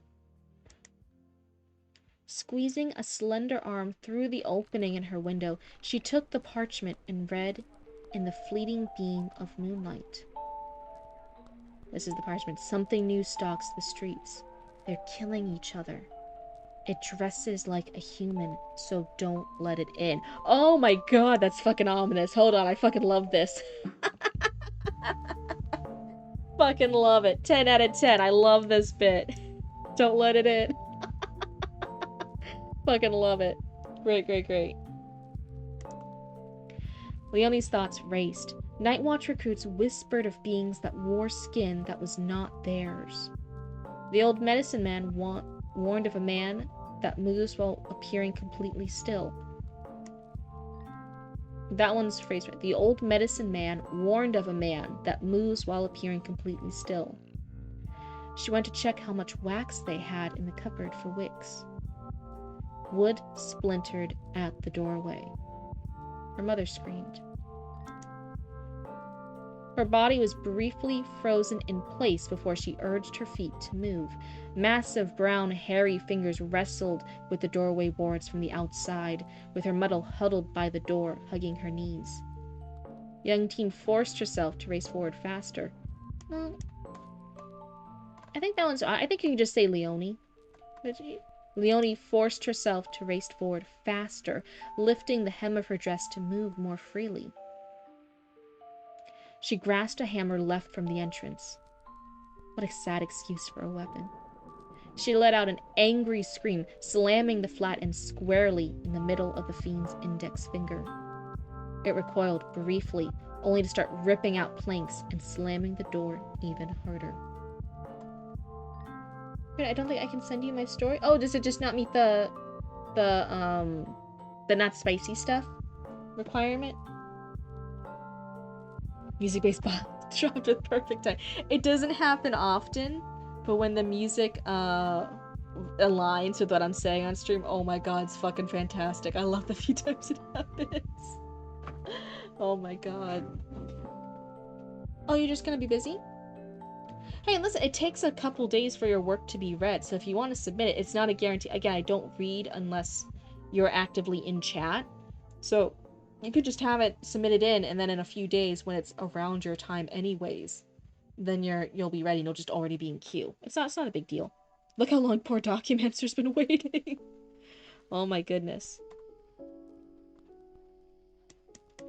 Leonie swung again, grazing it, but never managing to fully maim it. It's saying it here, which I get the idea of calling a monster an it, but I think maybe like calling it the monster or the beast, just something here. Because at first I was like, grazing it? Is it in reference to the fingers? But now we're able to fully maim it. I'm like, oh wait, no, it's about the monster. Oh. 60. Maybe it's just cousin it? I don't think I'm gonna be finishing it anytime soon. Oh, sorry. Her swing started to slow, her left arm hanging back as the planks began to bend and splinter against the arm of fur and muscle that tore its way in. Her foot started to shift back without her telling it to. The fingers were human, but the face carried the stumpy maw of an upright wolf. Its eyes glowed yellow as the creature braced to rip the door open. Blood then sputtered from its black lips. Perplexed, she stood on her tiptoes for a better angle. Go, no! Get back down! Don't get closer to it! What are you doing? There was a shape, thin and dark, resting in the brute's throat, from one side to the next. It wasn't there a moment ago. The arm relaxed, sliding back out the door, with confused fingertips grazing the surface as its jaw hung open for air.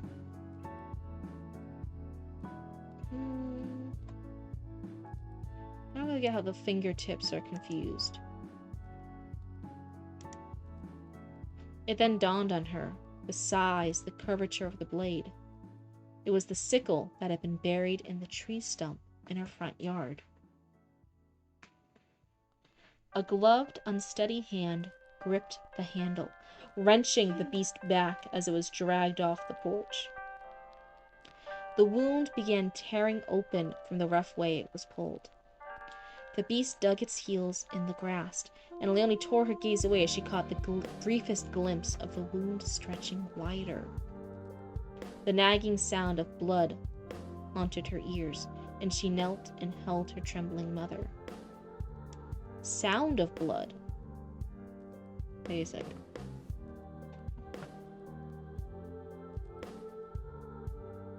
It's personifying the fingers because the creature is confused. The confused fingers. Sometimes it is, but sometimes I don't always feel like it needs to. Sometimes with this work in particular, I feel like sometimes we actually need more clarity because sometimes there's confusion for the readers. So I feel like sometimes personifying can work, but not if it accidentally adds more confusion. So sometimes I'm always like, hey, clarify. That's the main thing I'm with this piece. That I want things to be understood more rather than being more artsy. I'm like, a little less artsy sometimes, more clarity. Let me understand what's happening. So just for clarity's sake, I'm like, I don't really think we need the confused fingertips. It's also already such a long sentence. It's already describing so many things. The arm relaxed, sliding back out of the door, with fingertips grazing the surface as its jaw hung open. It's describing the arm. It's describing the motion. It goes back out the door. It describes the fingertips. It describes the jaw hanging open. It has so many things already in a sentence We don't need to be too artsy with it and confuse more things. You're heading to sleep? Have a good night. Thank you so much. Needs to be a trickling or dripping blood. I'm just on the outside looking in. Hey, we all are. It's all good. So that wasn't me, like, telling you you're wrong. That was just me clarifying what I thought. That doesn't always mean what I think is right. Full stop. So that's, I never want you guys thinking me talking, like, back is me, like, shutting something down. It's just me explaining my personal logic. If you disagree with my logic or you find fault with it, then hey, that's how we view things differently. Oh, no, thank you so much, Documents. You're not overstepping. Like I said, you guys are always welcome to give critique, too. And then we can talk about things. Sometimes it's really helpful for the author, too, to hear from one person's perspective and another. And then sometimes the other person will understand what the author is trying to convey instead. And that author can be like, oh, yeah, that's what I want to do. It's good to have the different sides of stuff. Welcome, and yes, hello. Is it Queen Kana? Is that how you say it? Welcome on in.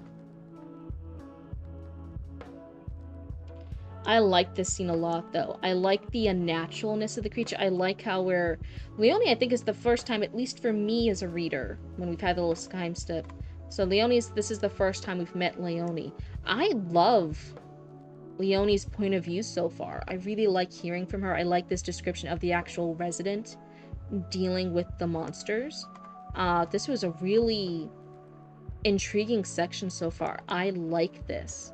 One of the things, so when I talk about clarity, like not quite understanding stuff, one of the things I did have questions about was the setup of the village, how these actual houses work. Because at first I'm like, okay, it's upstairs. Then she heard her bell upstairs. I'm like, okay, like second floor. I guess for some people in Europe, it's the first floor. It's ground floor, first floor for you guys.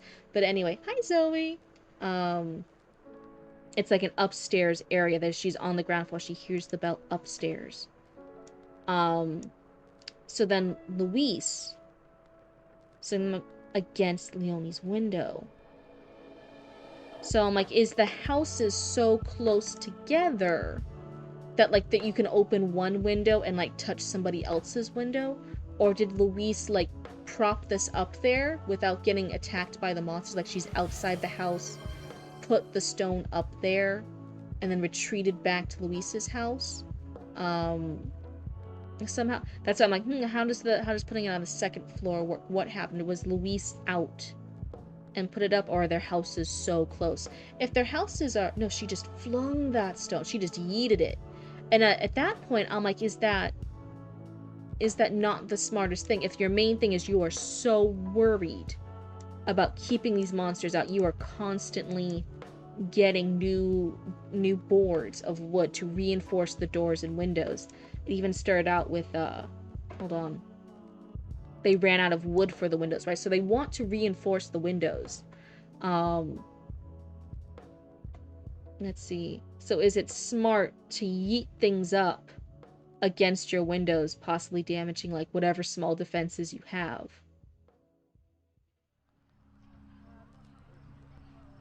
They tap her windows with rocks. Through the opening in the window, she took the parch around the fleeting view of moonlight. That's why I'm like confused a little bit. I'm like, how does this work? What are the houses set up as? I was trying to visually figure out what Luis had been doing. You're saying she yeeted it up, so I would just maybe clarify somehow. I'm like, oh yeah, she lock in. sorry, am I behind the posture check? Okay, let me take a sippy and then we'll do the posture check. Alright, everybody. If you got your skeletons, also if you've adopted any pet skeletons from your local graveyard or crypt, make sure they're following along too. Remember, if your spine's hurt, their spine's hurt. If you're cold, they're cold. So you gotta take care of your pet skeletons, okay? We're gonna unshrimp our spines. We're gonna relax our shoulders. Move the shoulders a little bit if you can. You're next gonna go left and right, left and right. See, the model's doing it with you. Up and down. There we go. We're relaxing all those skeleton stuff. Thank you so much, team. Gossip is still gonna make its round, I reckon. Yeah, I like the idea. This was one of my favorite moments here, right? the note that Luis left. Something new stalks the streets. They're killing each other. It dresses like a human, so don't let it in. Is fucking so cool.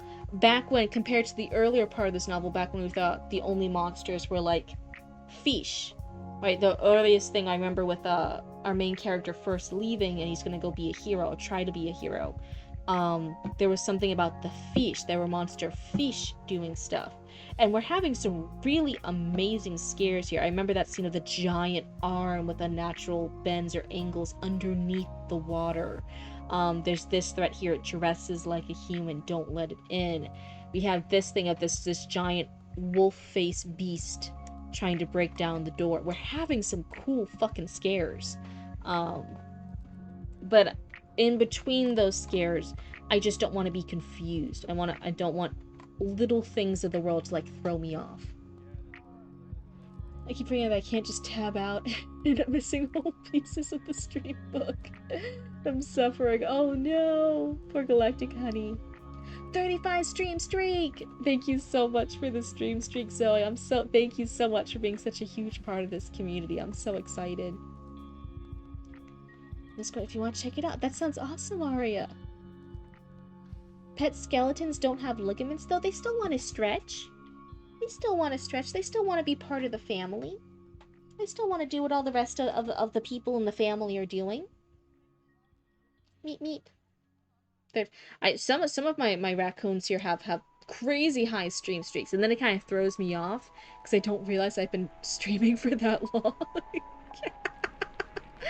I think we've passed 6 months now, right? I'm past my 6-month a little anniversary here, 6-month anniversary of streaming. It might be 6-7 months. Oh wait, fuck! I just did the 6-7 meme. God damn it! Nobody clipped that.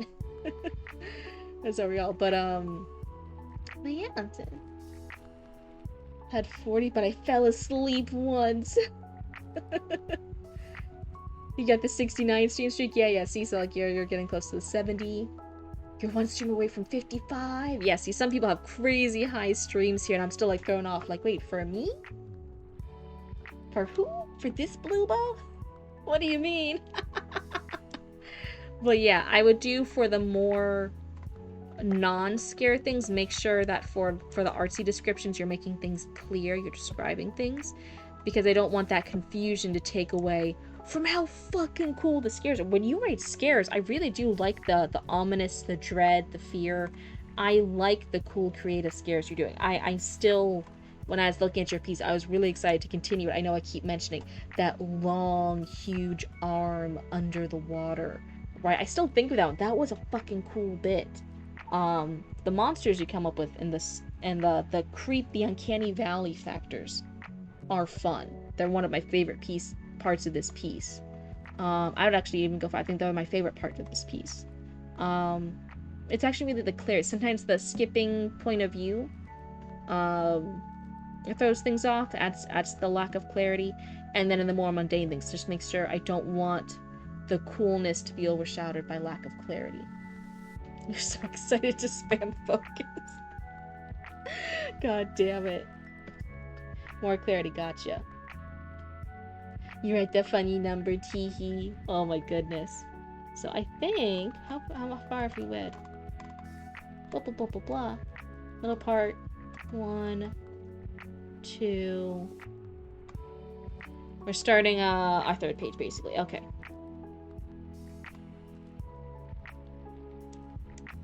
Yeah, the nagging sound of blood haunted her ears as she knelt and held her trembling mother. You can hear the sound of rushing blood in your ears sometimes because your heart beats thudding so fast. I'm not sure if you mean that or the sound of the blood dripping or falling outside from the monster. So this is what I kind of mean. Like, there's a cool sentence, but it lacks clarity. I'm not quite sure what you or the author are referring to. Don't you dare do that, Zoe. Last time we did that, we lost baby raccoon. See, I uphold my threats, and it keeps you guys in line. You guys now know I mean serious business. And then they heard it continue. They heard the wretched beast writhe in the grass. Where's my lo-fi beats? Hey, there we go. its blood erupting in a deluge like rainwater from a storm drain. The dull, increasingly squelched impacts of the man's boots rang out, and the suffocated yelp sharply accompanied them. One must be human to be a monster. I've been watching Sailor Moon with my mom recently. Low-key, after nostalgia wears off, the plot is ass. Oh no, I never watched Sailor Moon. I wasn't allowed. That's so sad. Are you watching it in the original with subtitles, or are you watching the dub? Because I will say, like, they changed several things for us filthy Americans. Like, there are those two lesbians that they make they make cousins for the Americans. Because they didn't want American children to know lesbians exist. Right? Fucking crazy. Russian blood, comrade, comrade, comrade, comrade. But yeah, so yeah, if you're watching the dub, some things might have been changed. And that's the extent I'll give you, because, like, maybe even in the original the plot sucked. I don't know, I never watched Sailor Moon, right? But I do know they changed several things. So maybe maybe be aware of that.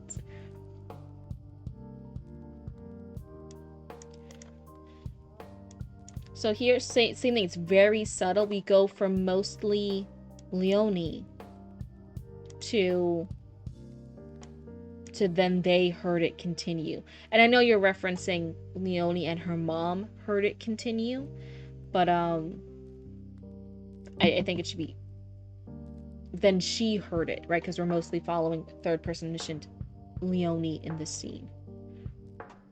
It's like, then she heard it continue. From her mom's flinching, Leonie could tell the mom heard it too. So that if you want to make it clear that they both heard it, he was killing it. Her ears seemed to hear more acutely in the dimness of her foyer. It was so far beyond necessity, beyond hunger. The yelps grew more shrill as bones caved beneath the impacts. The two women clung to each other, both trembling, with Leonie holding her mom's ears to her hand and her chest. Leonie, why are you babying your mom? Your mom needs to woman up. It's time for the baby raccoon. So then suddenly is genuinely such a useless protagonist. Oh, she starts every fight with, "In the name of the moon, I'll punish you." Then proceeds to run away. She just runs and cries until Tuxedo Mask comes and save her. And she's supposed to be the Moon Princess Serenity. I thought the joke, again, this is me not in the fandom, I haven't watched it. I thought the joke was that Tuxedo Mask does nothing. Like, Tuxedo Mask is actually useless. Am I wrong? I thought that was one of the jokes in the Sailor Moon fandom, was actually Tuxedo Mask was more useless. I'll save you! Runs away.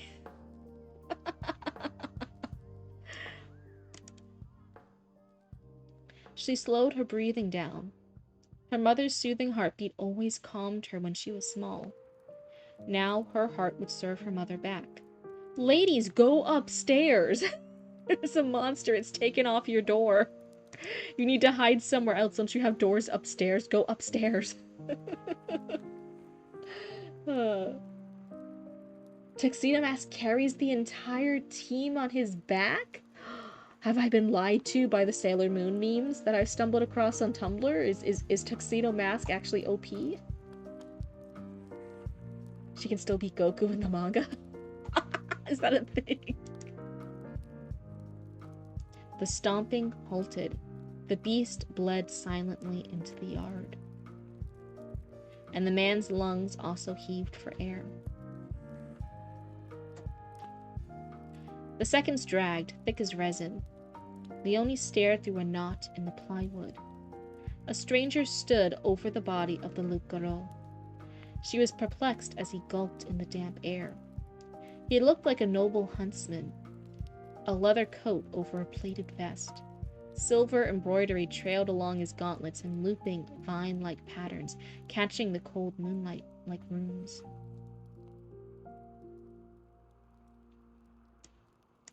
A mess of punctures marred the craftsmanship, and the plating was shredded like cloth.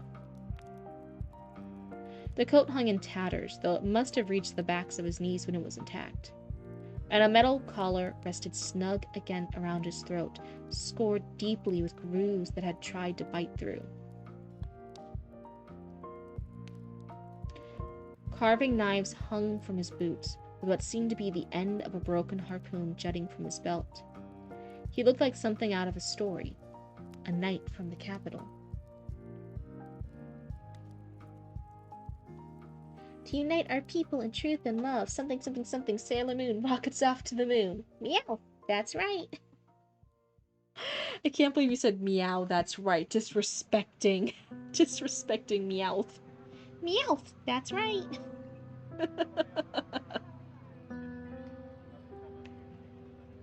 So this is very nitpicky stuff, but you submitted enough times, I think you're okay with the nitpicky stuff. You don't want to do two different metaphors or analogies in one sentence, especially about the same thing.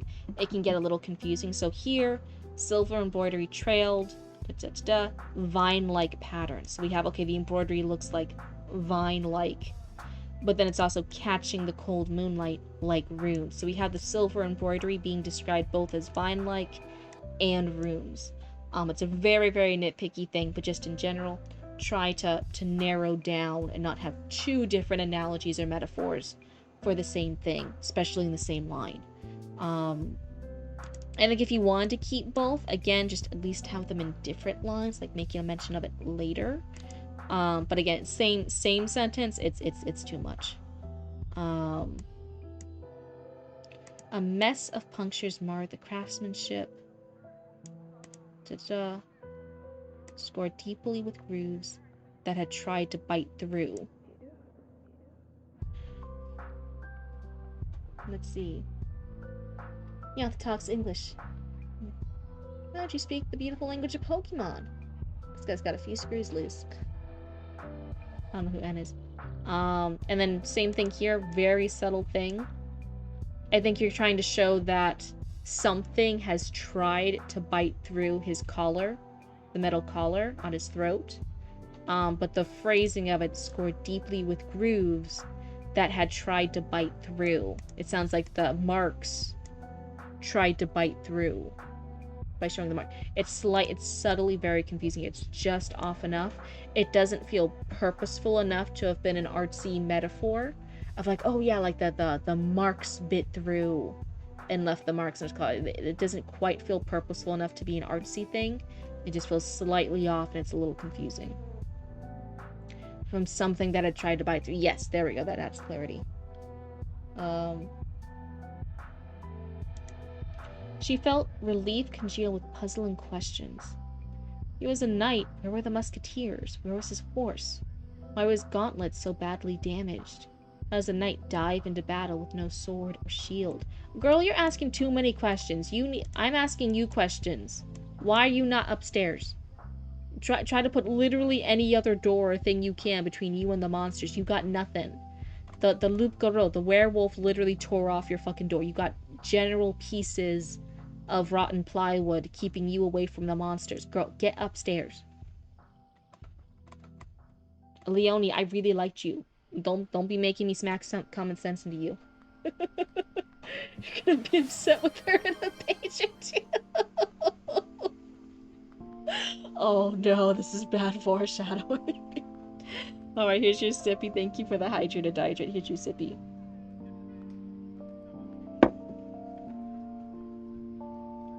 He made to their clothesline, favoring a leg.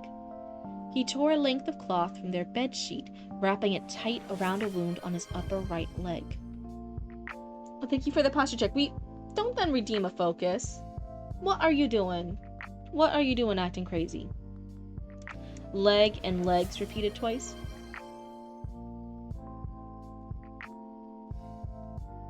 Don't make me. Don't make me. That's right. I know you're trolling. Don't make me. Don't make me. Wrapped it tight around a wound on his upper right leg. She heard him wince. Not human. Wait, wince. Is wince a sound? I thought it was just an expression, like when you wince with your face. Wait a second. Wince. Wince. Step on. Yeah, it's like a flinch or tightening. Yeah.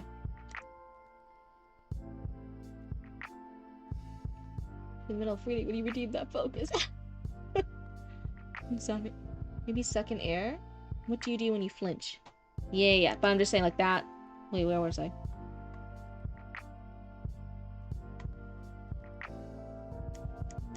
She heard him wince. See, I would say she heard him like breathe in. She heard something other than wince. Wince is not used right here. He looked human. Ooh, I like that. I liked he looked human. He then walked up to the house. They froze in hushed silence as his boots stomped on the deck. She watched him tilt his head over. He wasn't looking at them. Was he listening for them? Ooh, I like that one too. I like that question. That's ominous. She did not dare speak up, but her mother started to whimper in her arms. Lady, you need to woman up. Oh my goodness. I'm so sorry, Leonie. I said bad shit about you earlier. It's just learned from your mother. I'm so sorry. You had a poor role model. Oh my god. Leonie ran her fingers through her mother's hair, whispering that there was no one outside. Girl, you lying. Think of wince as the motion, but I guess I can see the hiss through the teeth as you. It is. I just looked it up. It is the physical like squeeze, scrunching up your face, like when you kind of wince from pain. You like scrunch up, you flinch. It's the physical flinch. That's why I'm like, ooh, double check that one. Gravel and dirt shifted beneath his foot. Off the porch he went. Confident stride, but his knees threatened to give out beneath him. The relief seemed to overcome her mother as she blacked out in Leonie's arms. Woman, you couldn't have blacked out a little bit earlier, so we could have shut up. She's blacking out here now after all the work's been done. Leonie, if you don't like your mom, you can leave her out there. I won't judge you, girl. I won't judge you, Leonie. You can leave her out there. I won't tell. Your secret's safe with me, girl. No one will question you, okay? Lots of people are getting lost to these monsters. Nobody in this town's gonna... Company's closing in time for summer. Oh my goodness. You guys hear all the news with that fucking, bricks and minifigs thing? The fucking stealing the $200,000 worth of Legos from somebody? It's been pissing me off. I keep seeing those updates and I'm like, I keep getting more enraged. At this scam company and using the police like they have. Oh my god, I'm not even gonna talk about it. It's gonna make me mad. Be proud. I'm for once laying out the characters and writing stuff in my head and going further into depth.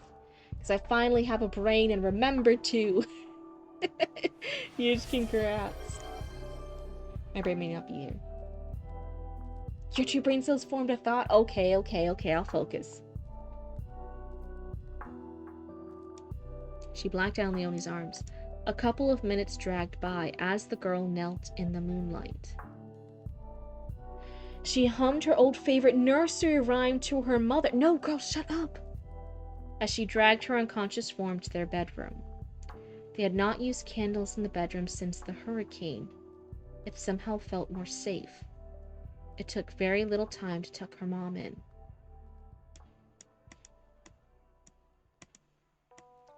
Again, sometimes it's being more distant saying the girl. I think it could just still be Leonie. Leonie's fine. That man, there was something frightening and ancient about him. He did not try to break in, though. Maybe he actually came here to help, but he somehow keep fighting like that. A rush of hope shimmered in her form. Maybe night could actually be for sleep again. Shimmered in her form, it's trying to use that higher vocabulary that I'm like, it doesn't need to, especially since we're not on the main character from the beginning. He was pretentious enough that I could see the writing being overly fancy, because he was kind of like overly forcing his time to be fancy. But you're right, this is a teenage girl. This is a young teenage girl who's scared and stuff. We can have more normal, direct thing here. So she felt a rush of hope, rather than a rush of hope shimmered in her form, right? It's being a little too flowery, I think, for Leonie so far. Maybe night could actually be for sleep again. A knock at the door nearly made Leonie jump. It carried the weight of a human hand. Ooh, yeah, I'm scared too. It's been too creepy with everything coming to the door. I thought they didn't have a door. Or is this the bedroom door? Wait, fuck, guys, is this the bedroom door? Oh, fuck. She moved through the groaning corridor and paused at the boarded front entrance. Okay, no, it's the front entrance. Peering through a narrow gap. Warm, chestnut-hued eyes met hers beneath a brushy mustache. Luis's father, old Marcel Moreau. It's the front door, such that it is. Okay. I would maybe clarify, because again, it made me breathe like, oh wait, I thought their door was gone. Wait, what if it's the bedroom door? So again, like, clarify, a knock from the front of the house. Something like that. No, from the entrance. Something like that. Just clarify. Because the door made me pause. I thought the loup-garou tore off the door. So it's her father. Old Marcel Moreau. Leonie, are you two all right in there? Those monsters were nearly through the door. The word faltered. How could she explain what she herself did not understand? Of course Marcel would see a monster. She had no language to tell him he might be wrong. So here, if our main character we're watching through at this section is Leonie, hearing her dad be called by name. Oh wait, no, it's Luis's. Oh fuck, sorry, there's a lot of L names. It's not Leonie's dad, it's Luis's dad. Marcel Moreau. Got it. It's her neighbor's, it's her friend's dad. Leonie, you're right in there. Those monsters were nearly through the door. Of course Marcel would see a monster. She had no language to tell him he might be wrong. She steadied herself and met his gaze again, more firmly this time. Monsieur Moreau, may I ask a favor? Minutes later, she stepped out into the night. Girl! Girl, no, I don't think it's really him. Girl! Girl! Oh no! Oh no, I don't think this is really Monsieur Moreau. I'm freaking out. I don't think it's him. Girl. Girl, I'm seeing my girl make a mistake. I liked you so much. Don't do this to me.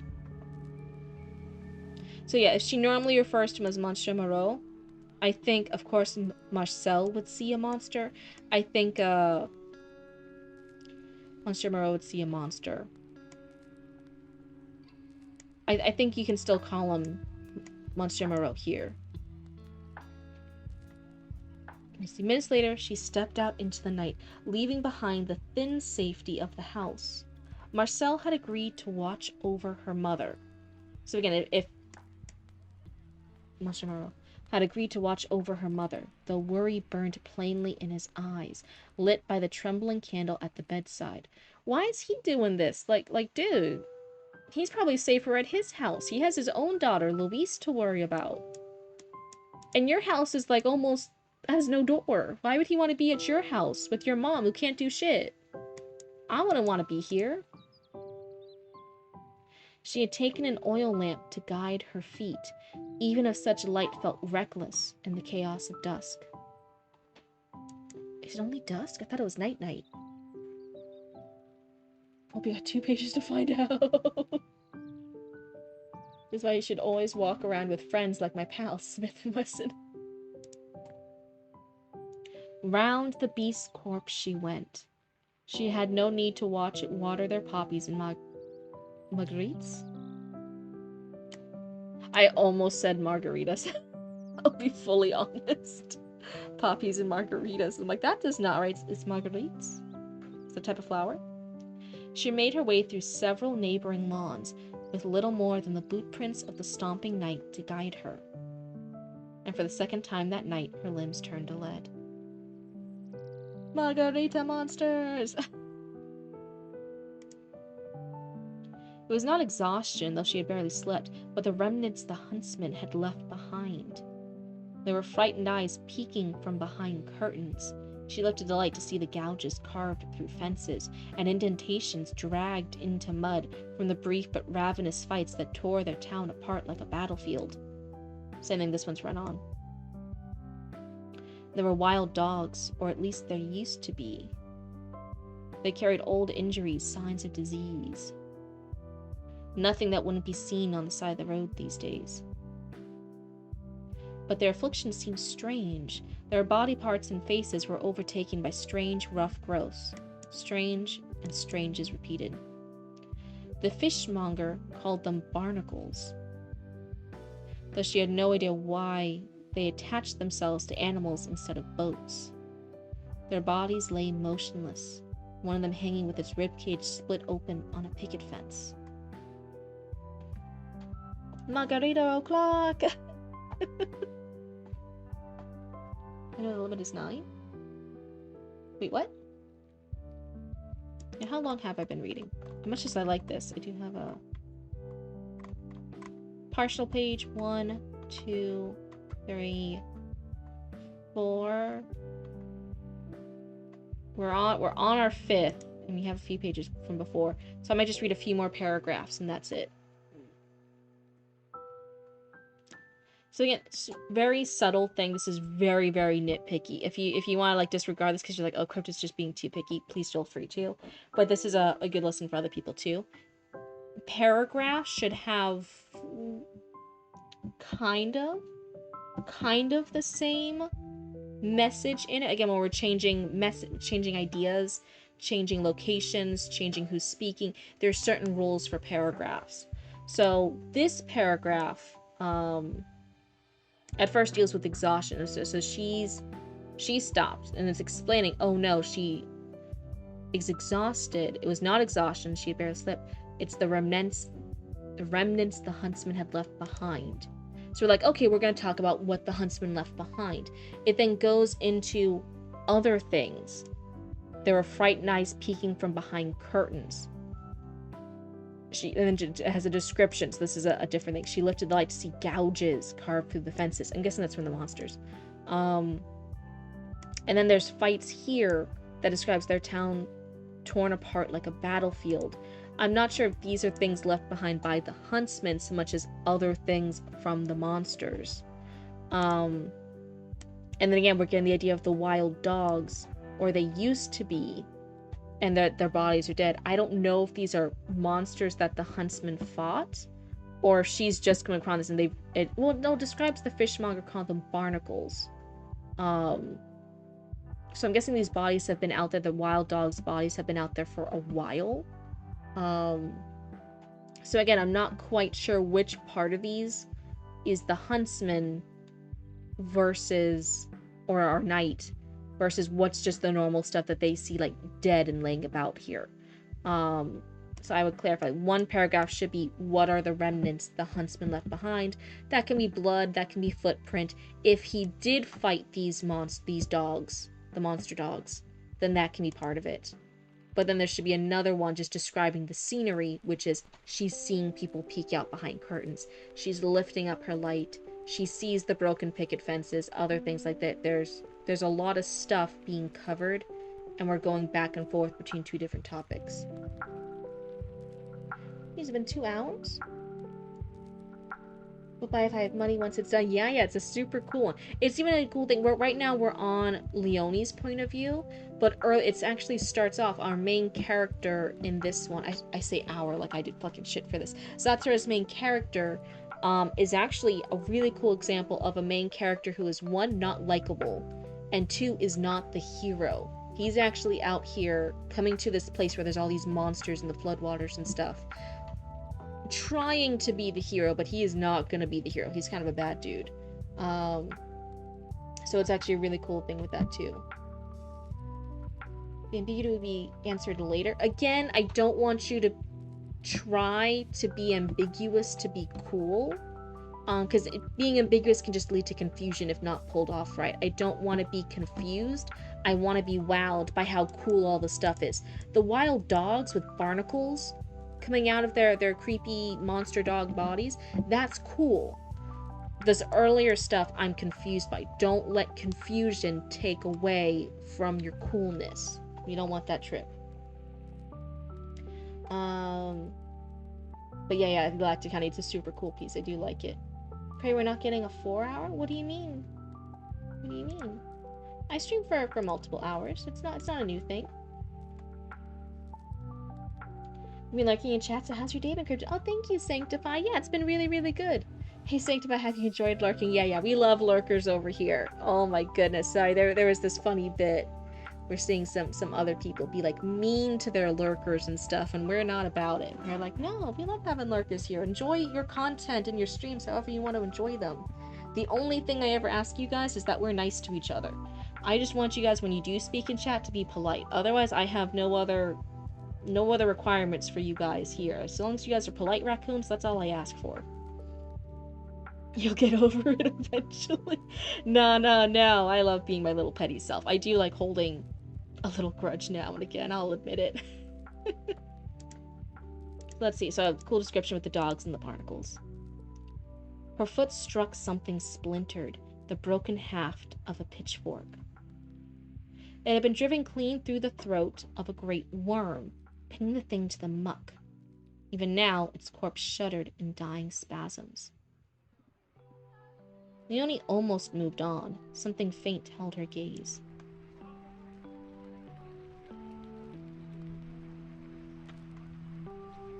We all kind here? Right?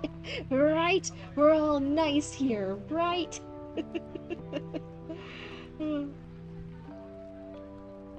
He was just proofreading and started chapter 3 to a story. Oh, that's awesome! You would look just crazy, like, how dare you be an unobtrusive presence in my community? How dare you quietly, like, just enjoy the content I'm making? No. Like literally, I lurk all the time. Why would I ever be mad at other people for lurking in my community? This is also the reading and writing community, first of all. It seems crazy to not like lurkers here. So many introverts are in reading and writing, like... The streamer we were watching wasn't in reading and writing. I'm not gonna say who the streamer was, because I don't like to start shit about other people. But it's also like a trend I've noticed for other people too. Both other streamers not liking lurkers, and then also you guys here in chat, right? Even mentioning like, oh, sorry, I was lurking. I'm like, why are you sorry? There's no need to apologize for that. That was just you hanging out. Why would you guys ever say sorry? Right? Lurks and enjoys the story. How dare you? You monster!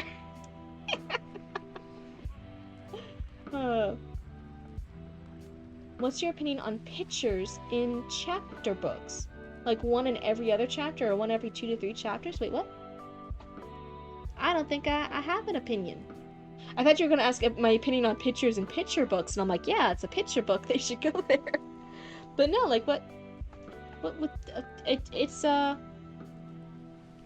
guess it's whatever you want. I don't think there's a right way about that. If you got a budget, you do whatever you want to, you enjoy picturing books. That's right, don't actually read a book, just picture the book in your brain. And then that's how you consume content. But yeah, it's whatever, however you want. I will say, the one thing is, if you are planning to traditionally publish, like you want to be picked up by a traditional publisher, right? You're working on your stuff. I would say, for me, as somebody who is not a millionaire or bajillionaire or anything, like someone who does not have all the money, right? I would say, hey, don't invest too much in art and work like that. Because again, that stuff should be covered by the traditional publishing house if you get picked up by it. If you are self-publishing and you have money, then like, hey, why would I ever tell you what the fuck to do with your money? You know what I mean? Like, that's your money, you're self-publishing it, you can do whatever the fuck you want. Don't expect the artwork to make the book, right? You still need to have a good story, but like, hey, yeah, do whatever you want. Again, but like, hey, if you're planning to be traditionally published and you think that the traditional publishing house will then take and use all the artwork, they might not, right? They might want their own artist, they might have their own ideas for formatting and stuff. Just be aware not to invest too much in artwork if your plan is to be traditionally published and that traditional publishing house to somehow magically be like, yes, this perfect artwork, we'll use it. They might not do that. Um, let's see. Oh, you think he was just being pissy because he was getting his ass kicked in the game? That's why the streamer is being. But even then, like, don't be mean to your lurkers, no matter what. That's not fine. Um, Yoshi said I have a major imposter syndrome, so it's hard to remember that lurkers are hidden on Twitch. I think I really don't like that system, especially for new streamers when you're still struggling with that, getting the first couple of people just to watch your stream at all. Because one, now there could be people watching your stream. You could have 1 to 3 people like in your stream. You could have 5 people watching your stream as a little baby little streamer. And you might not know it because those views don't count because they're not like actively engaging as often as Twitch wants them to. But you still are. So I think it still works with the advice of like, hey, even if you have 0 viewers, act and do your stream as if you're still talking with a bunch of people. Even though the count says 0. If you had to hide that count, then hey, like whatever. But still act as if you have a couple of people watching you at all times, because more than likely you do. It's just that Twitch isn't showing that to you. And then I read as well. Let's see. Hi, I see you're about lurking. Oh, but some lurkers will find that rude as well. I don't mind that from people I've talked to for a while. I get the same viewer list you can access even in mod view. It's the same. Oh, so some people don't like being called out as lurkers. It's like rude. I didn't know that. See, I'm still learning so much about the etiquette thing. I always try to be as polite as I can, but again, there are always new rules and manners for new communities you join that you might not know right off the bat. Some chapter books have a few pictures in it, and I do enjoy it. Sometimes my brain is dying and doesn't like to picture it. So having them included every so often helps your brain apply a visual to the words. I will say I have some of the MXTX novels, and when they brought it over, that went from an online novel, a web novel in Chinese, over to the published novels that we can pick up today, they got the artwork for it, and it's the MXTX novels are actually so huge that depending on which region, every time it gets translated to a new place, they'll have new artwork for it. So the Russian version has a different artist for it. The US version has a different artist for it. I think the UK English has different art for it. Again, the Chinese and Japanese, they have different art for it. And they're fucking gorgeous artwork. They are beautiful art pieces. And the MXTX books, those artists are insane. They're beautiful, showing off my husbandos. They're gorgeous. What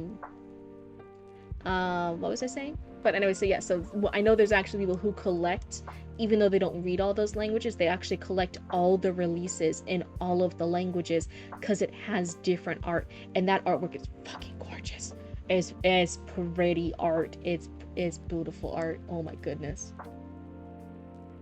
Oh, it makes some lurkers feel like they have to interact because you help them out. Okay. Because I hear plenty of streamers saying, no worries, enjoy the lurk.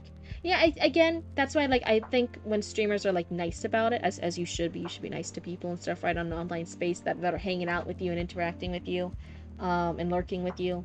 Like, hey, I think it's a nice thing for the streamers to be nice to the lurkers. They're still part of the community. They're still enjoying your content. But I could see if a streamer's mean to them. It's bullshit. I'm like, why are you doing that? That's not cool. So let's see. Where were we? Oh, I think we're about to have a new fight sequence. Is there a monster gonna attack her? I don't want to see Leonie get caught. No, okay, looks like she's alive. There's a Timothy. I'm reading ahead because I'm like, no, I don't want anything to happen to my girl. Oh, and then we have a barn sequence, and you said the barn sequence is intense, so I want to read that for another one. So I think I'll pause here. We were already pausing anyway and yapping, so I might pause here.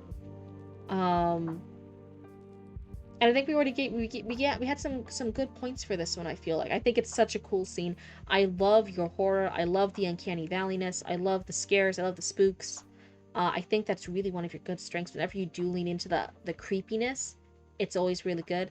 It's when it's the not creepiness that sometimes it tries to be maybe artsy, just slightly with the words.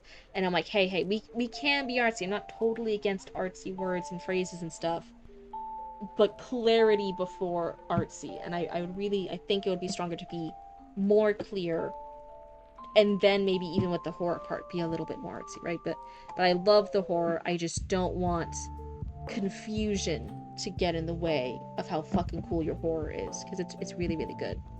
I heard somebody actually mention when I say horror, Horror, horror like the genre. Some people actually hear it as me saying whore. They're not hearing me say the second R, the ending OR. Is that an accent thing? Is that my little bit of Massachusetts, Boston accent slipping out again? With me not pronouncing the R's as much as I should? It's horror. Horror. But some people are saying whore. That I'm saying.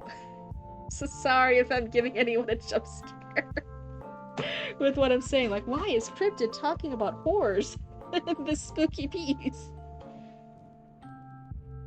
You think it's just the H word? Oh. Let's see. Being influential scares me away from spotlights. I don't think I'm influential yet. Thank God. I don't think I'm big enough for that yet. And then whenever I do get big, I think the only thing I'll influence is be like, hey, you like patches? Buy patches from our embroidery patch shop. We sell patch. I think people keep forgetting. Cryptid Roots is actually a business. We sell patches. We're on Etsy still. I'm still working on our own official website. But yeah, buy patches. It's cool. You can patch holes in your clothes with patches. You can decorate your clothes however you want with patches. Have fun with patches. That's there you go. That's my little spotlight. Okay, I'm off my spotlight now. I'm off my soapbox. For a town that's spiraled out of control and people mostly staying indoors, but I'll dial it down, smidge. Good. Do I extend my end goal and dedicate 3 chapters to a wedding? Or just one long ass chapter? Wait, 3 chapters? For a wedding? Isn't a wedding? Just want to see what happens at this wedding that's 3 chapters worth. Holy moly. Now that you have a better idea of the general vibe, do you think blah blah blah blah blah. Do you think your writing and style will fit in here? Oh, I'm so happy, Foggy. That's great. Wait, what do you mean? Lionheart, what do you mean? About to be surprised because I don't remember when I sent. I just know it's a short one. Okay, that's right. We have. Thank you so much, Zatara. Thank you, Nerd, earlier, if you're still hanging around with us. Thank you guys for being such amazing people to share your work with us and get critique and get feedback. It's always so scary, but you guys are amazingly brave raccoons and critters to get critique and to listen to this silly blooba try and give you advice. So let me, 1, remove this from the queue. And then let's find documents. So yeah, Zatra, if you want to resubmit. Where is Documenter? Hold on, I see that I heard the redeem sound. I'm just finding Documenter real quick. That way I can pull it up. Control C. Control V. And then I gotta copy Documenter's name on over so we all know who the lovely and amazing talented writer is.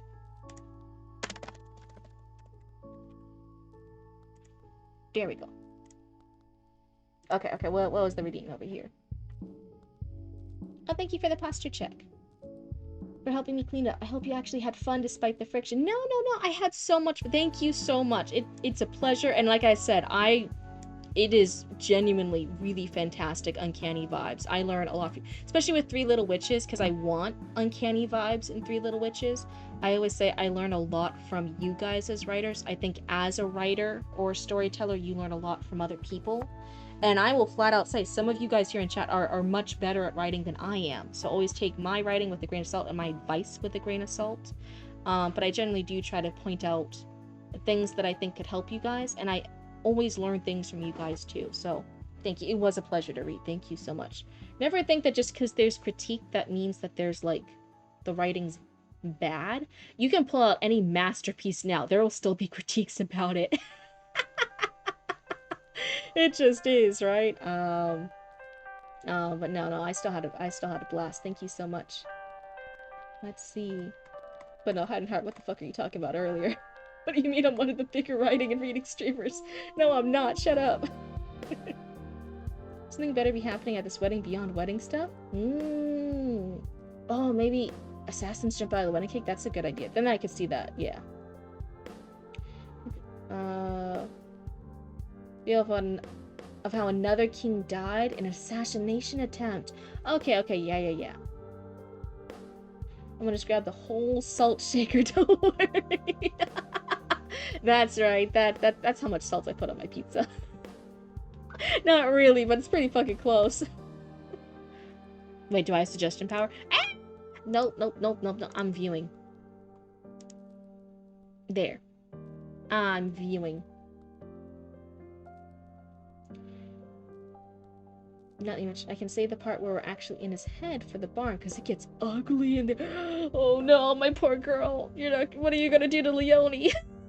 You evil, horrible writer, what are you gonna do to Leonie? What are you doing to her? Don't do that to my girl. And Raccoon 6 News also has the Google links. My first story is what you tried to read the other day. 1 and 2. The second story is a surprise. I have comment and suggestion power. I do not want that. I'm just in viewing now. I changed it to viewing mode. On your pizza? Yeah, if you have pepperoni and like bacon pizza, you can put a little bit of salt on it. Just to be like, to each their own. Literally. Oh my goodness. Oh my god, now I'm fucking hungry. Oh, thank goodness. Leonie will be fine. Okay, phew, I don't care about any other fucker. Jules that goes through the meat grinder. It's fine. He let his horse die, so like he can work through it a bit. Ooh, you just had cheese pizza. You sent your source in Discord? Wait, what? Wait, what? Hold on. I'm looking. I'm gonna. Let's see this here. What source for what? What source? Let's see. Get out of here, Discord. A little notification.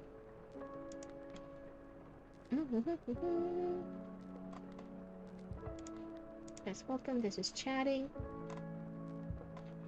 I don't see anything. It's in chatting. It's Twitch tracker.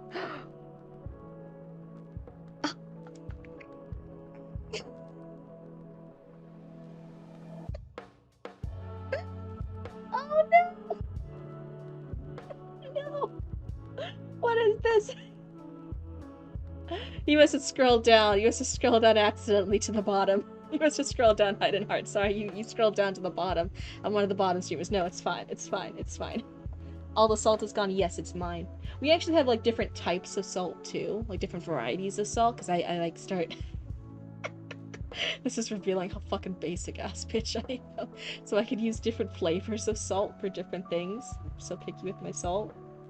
Is this no one else? No, it's fine. It's fine. This is my weird hill to die on. Everything's fine. But I hope he can earn some sympathy points back. There's a reason he's working himself to death like this. Aww. Okay. Oh,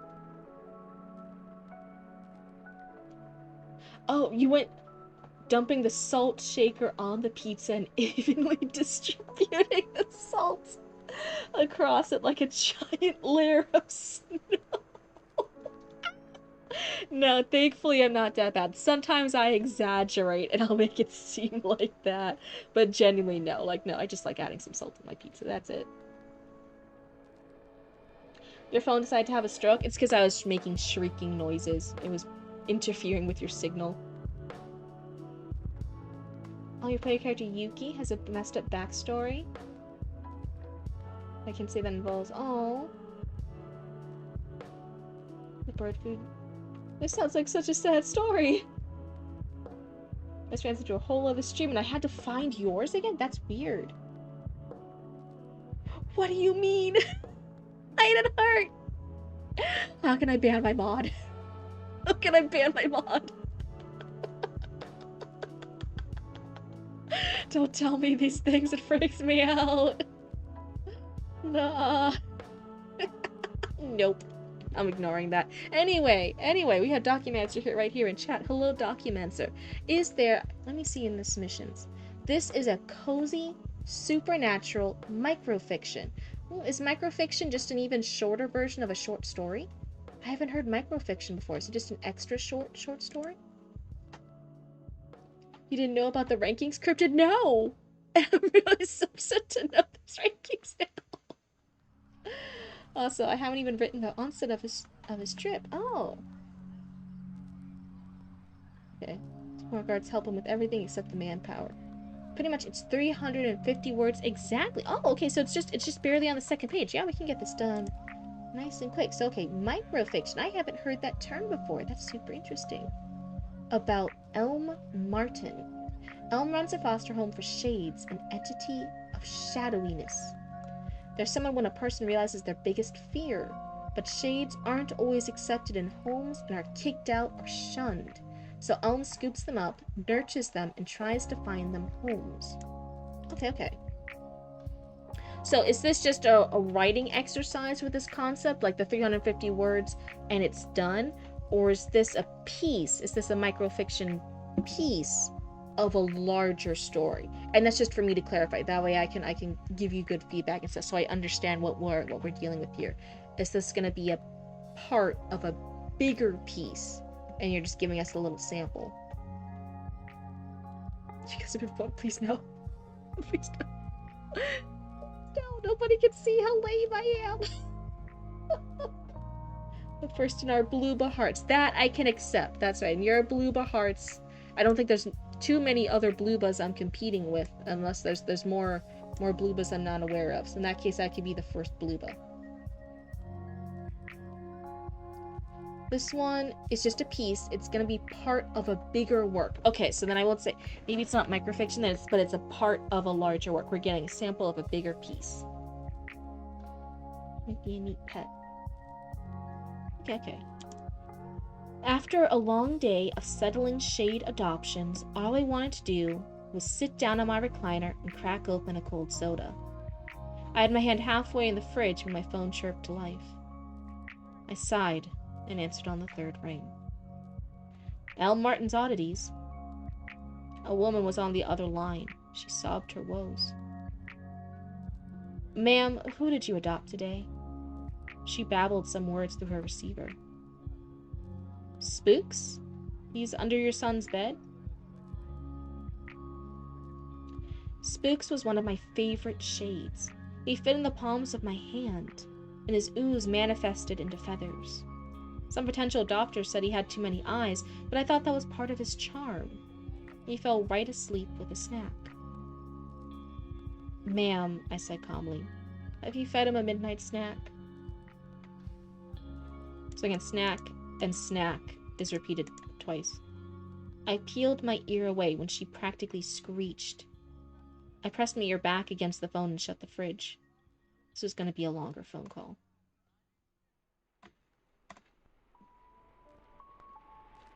Hold on, I'm just checking something.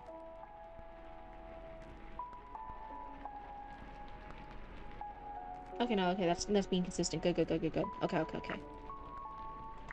I leaned against the door as she rambled about the monster under her son's bed. I clenched my jaw at that word. All my creatures were beneath my feet, tucked in their crates, fast asleep. I know what each shade needed.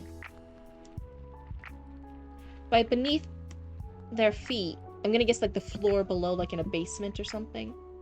Because in my head, I'm like, beneath his feet? Like, why is he stepping on top of their crates? Why is he walking on top of their crates? But then I thought about it. I'm like, oh wait, no, it's probably like the floor below. Yes, basement. Okay. I would maybe clarify that one, unless it's like clarified earlier in the bigger piece that like, oh yeah, they're all in a floor below. They're in the basement. Because wording wise, that does throw you off a bit. I know what each shade needed. Doesn't matter how many square meals you give him. If he doesn't get his midnight snack, he'll rebel. She yapped on about how he redecorated her kitchen by putting all its furniture in the middle. My lips tucked into a smirk. Classic horror. He doesn't care if it's gluten-free as long as it's not sugar-free. That's right. Make sure to refer to his pamphlet. Yeah. Okay. He's coming out? Very good. Good night. So since this is dialogue, I think there should be pauses here. To show that she's like speaking. We're not getting what she's saying, but to show that she's speaking.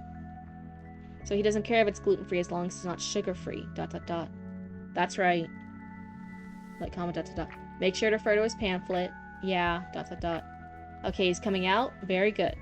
Good night. Like that kind of to just note when there's those breaks. That can also be a preference thing. I will note that. Maybe that's just my personal preference to show that. That could just be a formatting thing. I hung up before she could utter another word. Now to my cold soda. As I planted my hand on the door, my phone jingled again. I groaned, hoping it wasn't that broad. Yeah, that's me. A gentleman was interested in adopting Locke, a recent rescue from the next town over.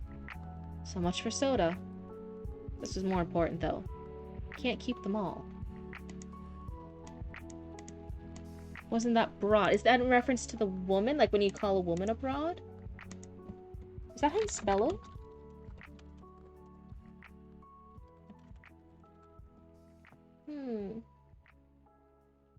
Oh, you do spell it that way.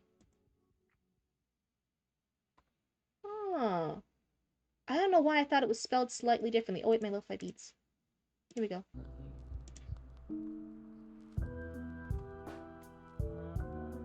That's crazy. I learned something new. I don't know why I thought it was spelled differently.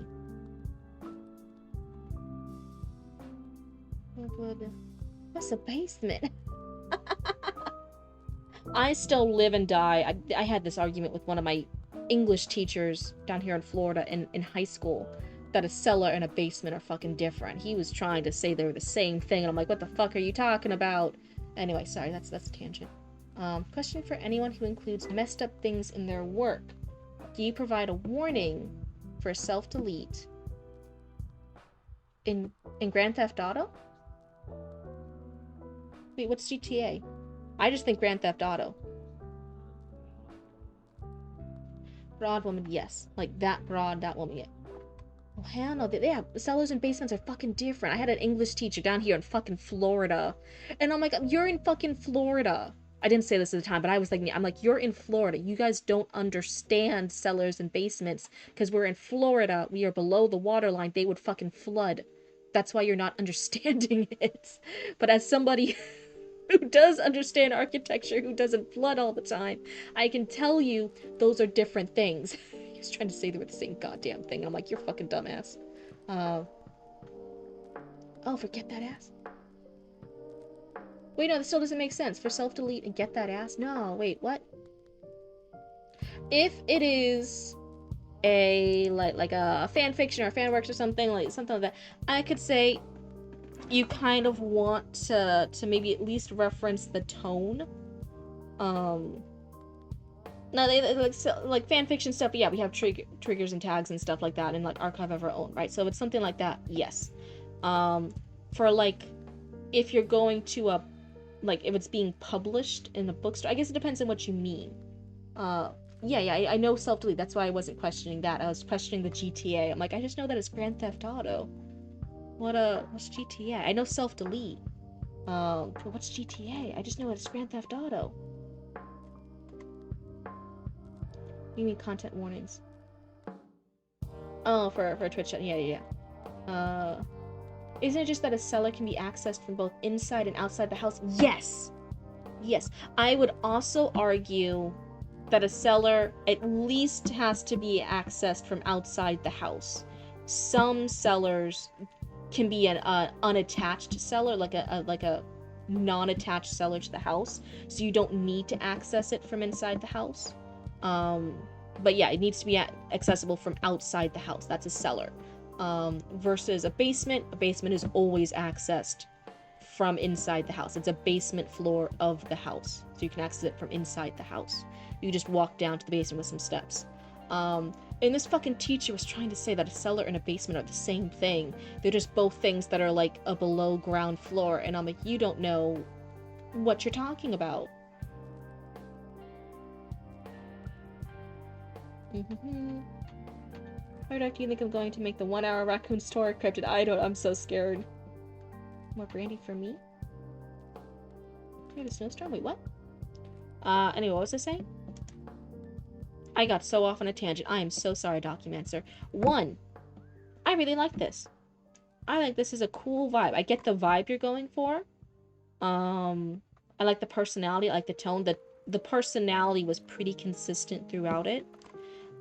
If this was just a standalone piece and not part of a bigger piece, since it's part of a bigger piece, I'm assuming it will be explained more in the bigger piece.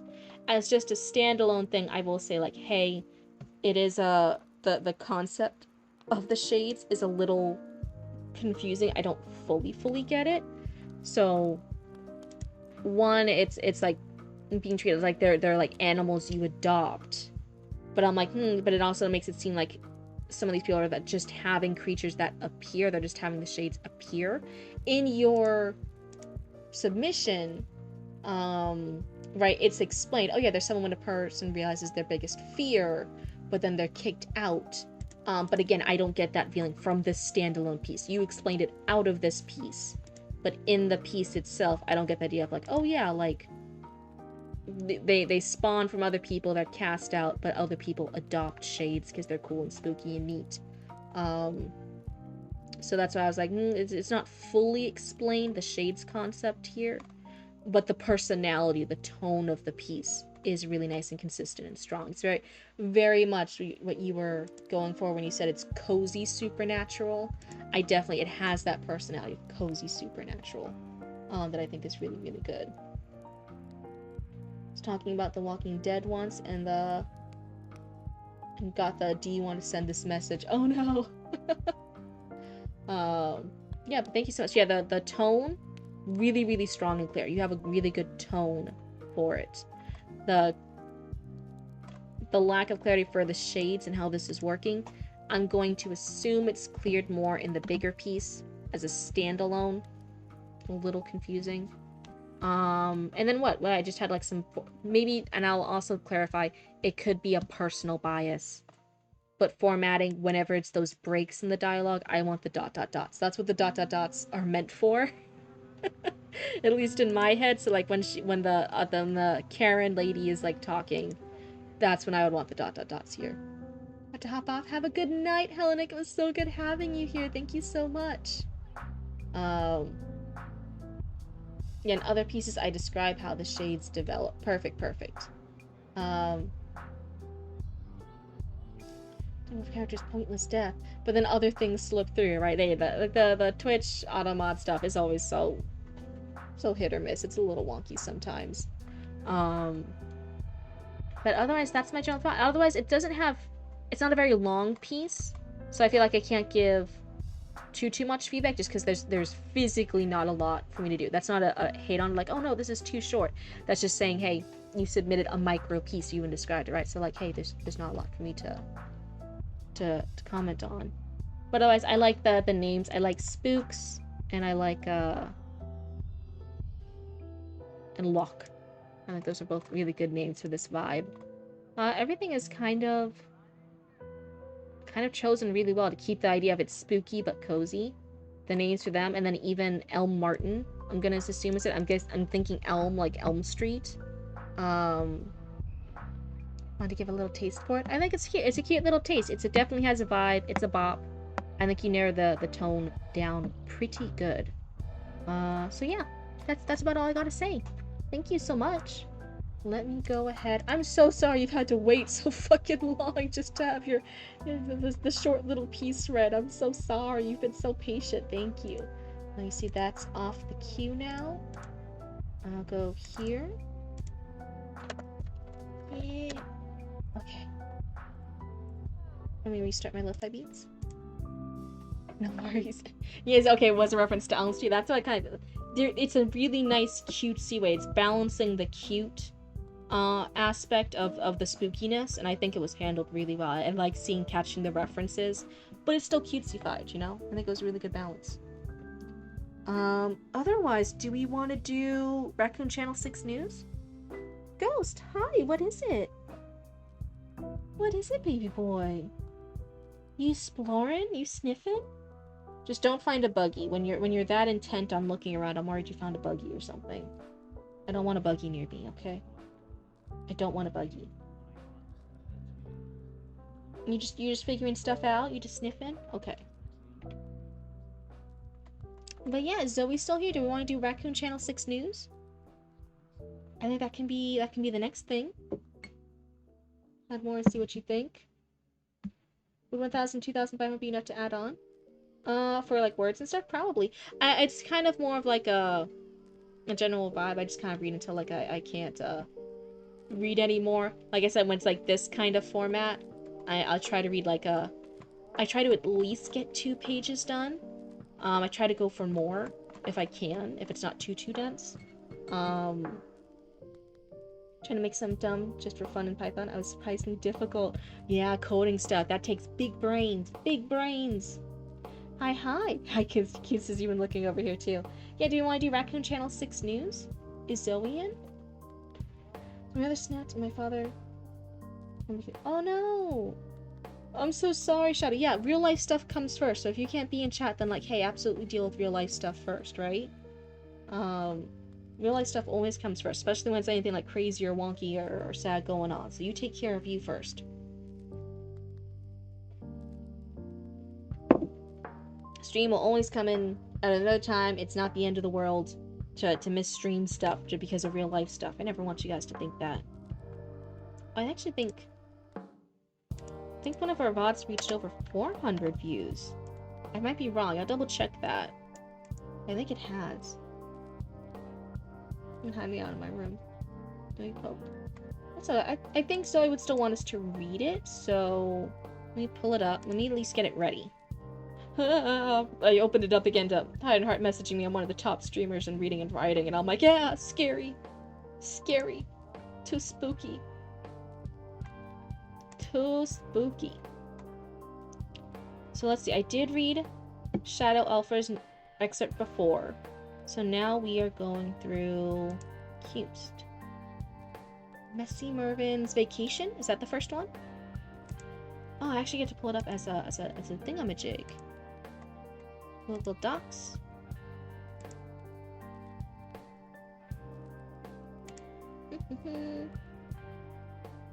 Let's see.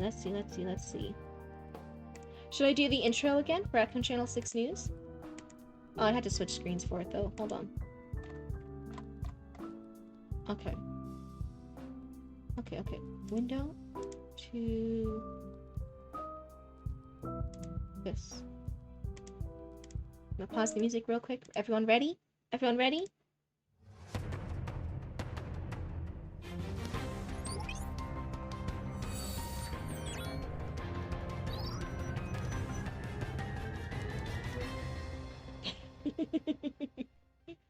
Look at that, Raccoon Channel 6 News. I love it. Oh! Ah! Starting it again. Let me put it on back over now. We're catching up on Messy Mervin. Let me update the bit to Raccoon Channel 6 News. I know it's still in the Google Doc format, but this is technically Channel 6 News. There we go. And my lo-fi beats. Oh, hi, Zoe! I haven't made one yet. It's all good. This is the first part, Messy Mervin's Vacation. Psst. Oh, is this said out loud? Yes. Psst. Archie! Hey! Archie! I'm submitting an external interview and polling piece. Don't look at me like that. It's totally not a vacation disguised as a news piece, so I get paid for it. Messy Mervin crossed his fingers behind his back. Archie looks it over and sees some nuggets in the article. So Archie will run it. Let's end the mess.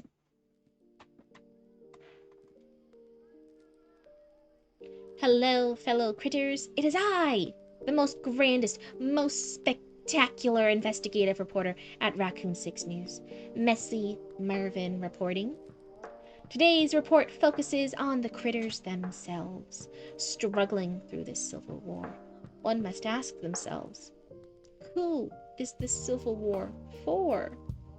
Is it the critters of a capitalist ego, a jealous scavenger, or someone much deeper pulling the strings behind the scenes? I went undercover with my girlfriend Maribine Goldenwags, who totally didn't beg me to take her on vacation or else. The gift did not pass on to Maribine.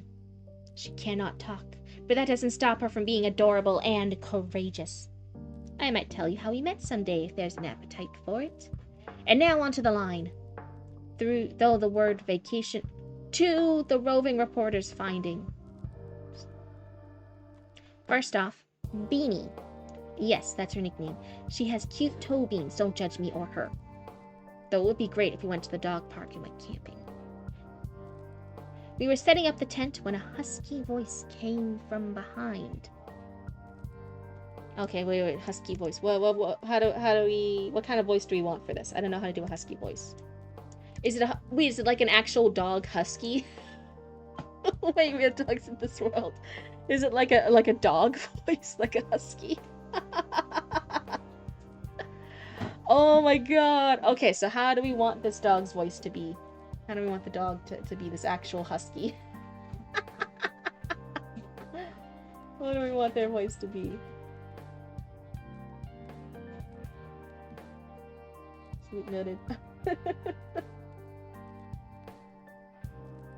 No notes? No notes? Am I just making up a voice?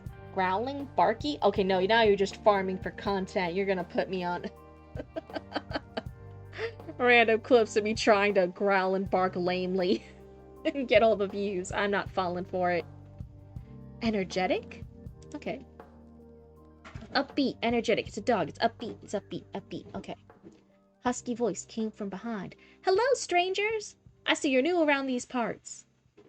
I looked over my shoulder, and there was a wild-looking husky. Wait, hold on. Now I have to get back into Messy Murphy's voice. I looked over my shoulder, and there was a wild-looking husky with bright eyes and a handkerchief hanging around his neck. I'm Buster! He smiled at them, licked his chops, cocked his ears, looked at Maribine, and nodded. I am, indeed, the welcoming committee! He wagged his tail friendly, cocked his head. Uh-huh, we do indeed have sticks, squeaky toys, and tug-of-war events daily. The breakfast butt-sniffing is at 8 a.m. to 10 a.m., led by a Shiba Inu named Gary. Can't miss him, he will find you. Trust me. Sure, old tree. You guys said Sultry, if you want a sexy voice, you gotta come into the chat earlier and tell me sexy voice. Otherwise, you missed the mark. Next time there's a new voice, you gotta come in sooner.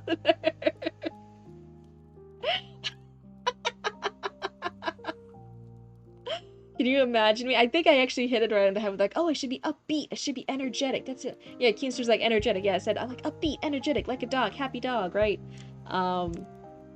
I can't imagine trying to say the breakfast butt sniffing at 8 a.m. in a sultry voice.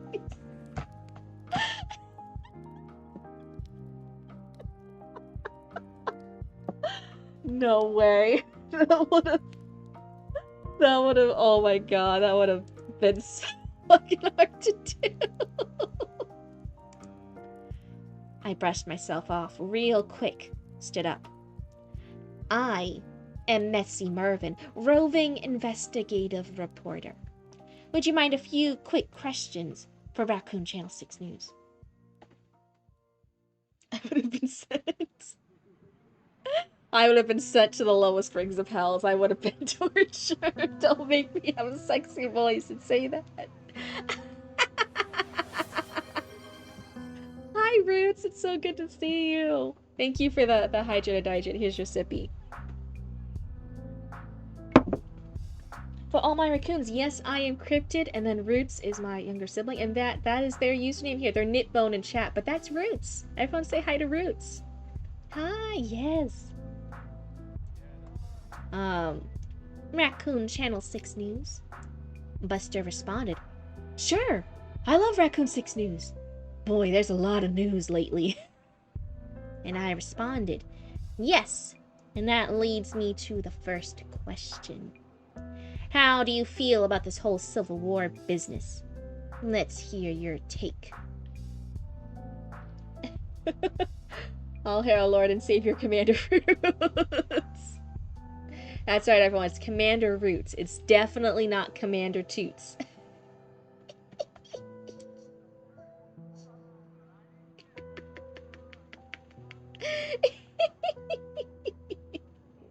Do you think Roots can ban me from my own chat?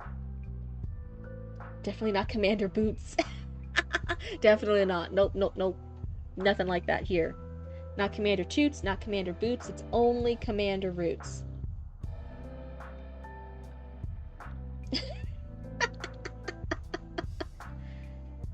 Have you added the baby raccoon? Oh, in this one? Oh, I haven't gone there yet. We're still on this dog. Buster replied, Well, my head is all about stick throws and tennis balls. Oh, and cold wintry nights outside. But Archie never hurt us? Why are they being blamed for everything? And what did Archie do to us? She's talked about investments into the community, fair wages, propping up for college. That sounds like a pack leader to me, as any strong alpha would be. They use their strength for others. If that's not raccoonalism, I don't know what is. Is that journalism but for raccoons? I was floored. I quickly wrote down that answer. And your thoughts on the scavenger? Hi, Maximum. We don't talk about moods. We don't talk about Bruno, no. We don't talk about moods. Buster replied with the hair standing up on his shoulders. I don't trust them. Oh wait, no, I'm still using... I don't trust them. Why do you need to scavenge when you have abundance here? Isn't the fair lady Cryptid and Archie doing their best to bring us together? Why disrupt our newfound peace? Bark, bark, bark. Buster looked directly into my soul, his fangs baring. Unless they're trying to pull us into chaos, back to the uncivilized time. Oh, okay, I get it. Thanks, Buster, for your opinions. We'll be at the butt sniffing at 8 a.m. sharp.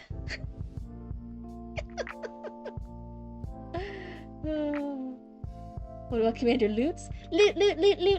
Commander Lutz. I think we can talk about Lutz. That's not Moots. It's fine. Buster cocked his head, his face going back to his normal dumb and fun self, tongue out. Good! And he trotted away. Beans looked over to me. What? You're still on vacation. The job, Beanie. This is a paid vacation job. It pays for itself. That day we went for a walk. Beans insisted. She dove into the brush and brought back a really sweet stick. It was a great afternoon. We wandered down to the lake to cool off and have a bit of a swim, but when we got there, we tried sitting down on a thick log when it moved. Okay, wait, we got a new voice. And he wandered away, to the very next day, and he waddled, and he waddled away. I'm singing in the 1 hour story special. No! Don't do this to me! This is a grumpy nursey accent? Grumpy Jersey accent? Oh fuck, can I do a Jersey accent? Fuck. Grumpy New Jersey accent. Okay, can I do a Jersey accent? I don't know. We're gonna see whatever accent comes out. It's probably not gonna be Jersey, but it's gonna be a voice. I'm gonna say like, hey, bud, I'm walking here. Hey, bud, I'm sunning myself here. The log turned around. 2 big reptilian eyes glared at me. I totally didn't faint or anything. By the time I knew it, the log had turned towards us. His mouth was open, laughing his full head off at us. At me. When he composed himself, he had a big grin on his face. But I'm walking here. Welcome to Lake Brazacobi, Messi. I heard from Marybene you're gonna take a swim, but you might want to reconsider. There's some bad neighborhoods in here I felt bad about earlier. I'll take you to a nice spot, a festival. Care to go?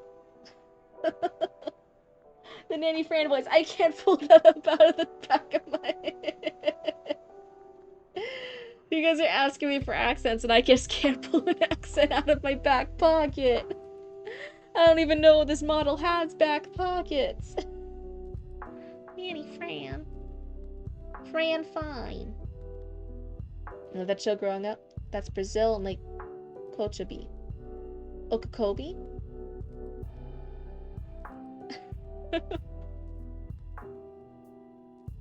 The Brazacobi Festival. Care to go? You mean Okeechobee? Yes.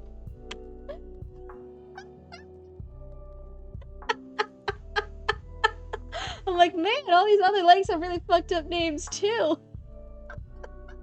Back when Okeechobee. You mean Obi-Wan Kenobi?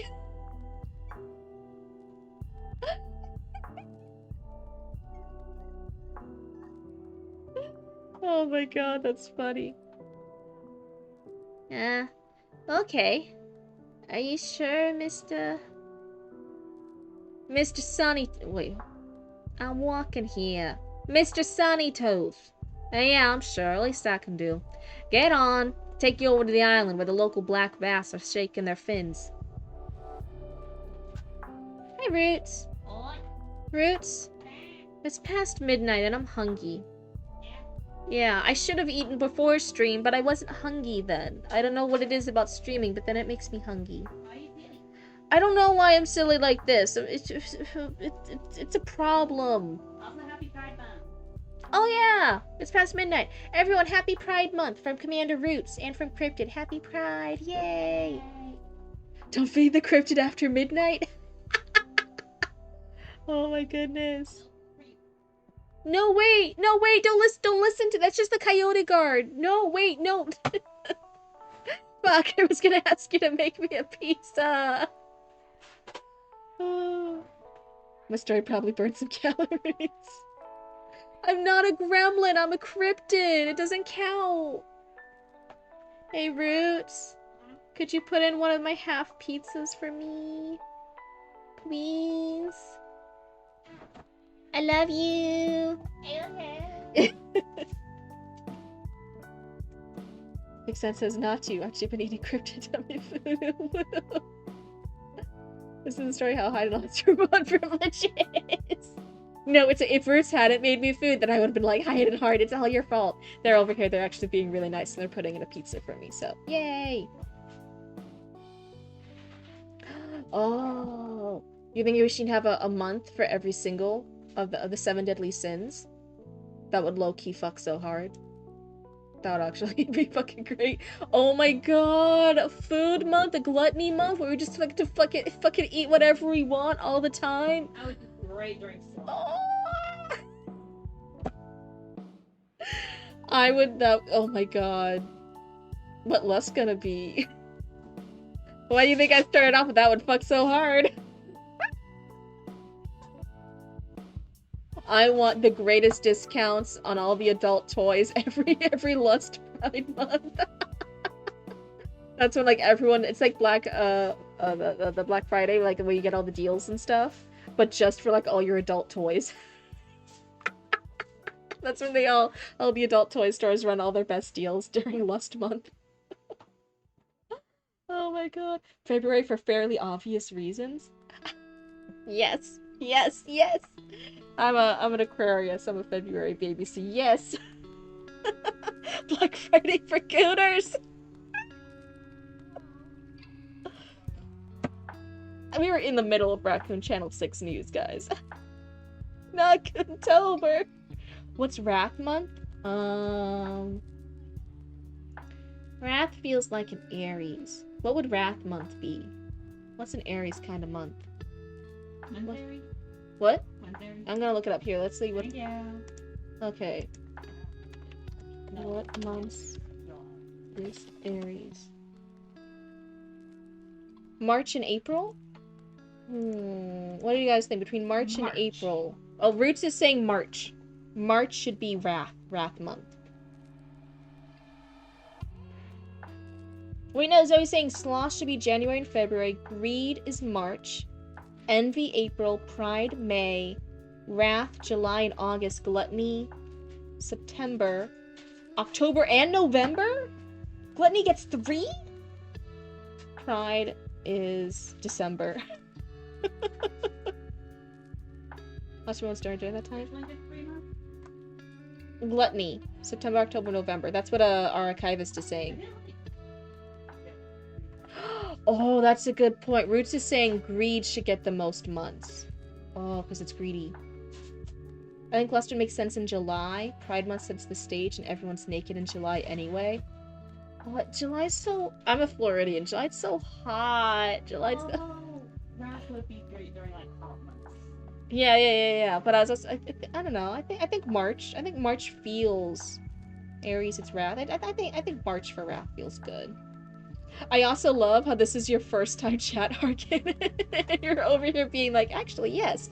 I will toss my hat into this completely made up what Pride Month will each of the 7 deadly sins get to this nonsense. Thank you for playing Pretend with us. It's one of my favorite things of this channel. Everyone just getting together to play Pretend with me and my silliness. November is Gluttony. All the harvest is in and all the feasts start. Oh, wait, for feast and harvest, yes. So I'm thinking Thanksgiving, Christmas, and New Year's. So I guess for Thanksgiving, yeah, maybe November. But I'm also thinking like, oh, we have 2 feasts. We have Christmas and New Year's in December. 7 sins and 7 virtues. Oh, we do them by week? I don't know what all the 7 virtues are, but there's 12 months. Thank you, Roots! My entire thing is canonical world building. I love it. You got a thing, you gotta stick to it.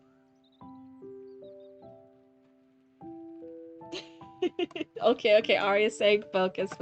Everyone let me know in the chat, what months do you want to celebrate which sin? And what would be like fun things? Like we have pride parades and stuff and like cool little things of people making fun of Target Pride merch lines. Like we can have fun little things we do during Pride Month. What would you guys want to do with the other sins months? Would Pride be during Pride Month? Yeah, that's what started it. There's Pride Month. And they were like, oh, what should the other sins be? And then it spiraled into this. And that's where we came from. You guys forget that September exists? You're eating chicken. Okay. This is not all related to the world building. Okay. I'll focus here. I gotta think back on my voices. Lust month is February. I still really like Lust month being in my February one. January being Sloth is valid. This is an idea. I think some of the 2 of the biggest holiday things, right? Christmas, which is all about getting and receiving gifts, and also New Year's. I feel like that's December, and that should be maybe greed, because they get 2 big holiday events, and one of them is about exchanging and receiving gifts. So I feel like greed being in December, low-key kind of makes sense. Does anyone have a better thing for greed? Yeah, December greed. That's what I was saying, Paul. Yeah. All the New Year's resolutions that get promised and dropped, that is very valid for Sloth. Ooh, that's some good meta idea. That's a good meta. This is good. We're cooking.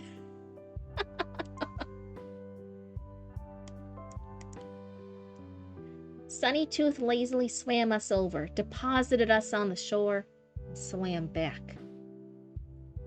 Splash the water when you want to come back. I'll come real quick. Why is he laughing? Oh no. I didn't hide behind beans when he said that. Totally not. I was a brave raccoon. Absolutely, Messy Mervin, I believe you. Bravest raccoon. When he departed, we turned around. The music was the first thing we noticed coming from the island's center. We walked over. The black bass were flaunting what their mamas gave them, dressed in plaid shirts and trucker hats that read, "Kiss my human." And their dancing is what can only be described as twerking their behinds off at the tune. Black Bass, number 5. So we're maxing out the 7 deadly sins and the 7 heavenly virtues. We need one must share their month with virtue and sin. Who's the one most likely to share? What's the sharing one? What are the 7 virtues? That would be a good thing. Let me check. What are the 7? I like how I know the 7 sins. I do not know the 7 virtues. That kind of shows you. Oh my goodness. 4, 5, 6, 7.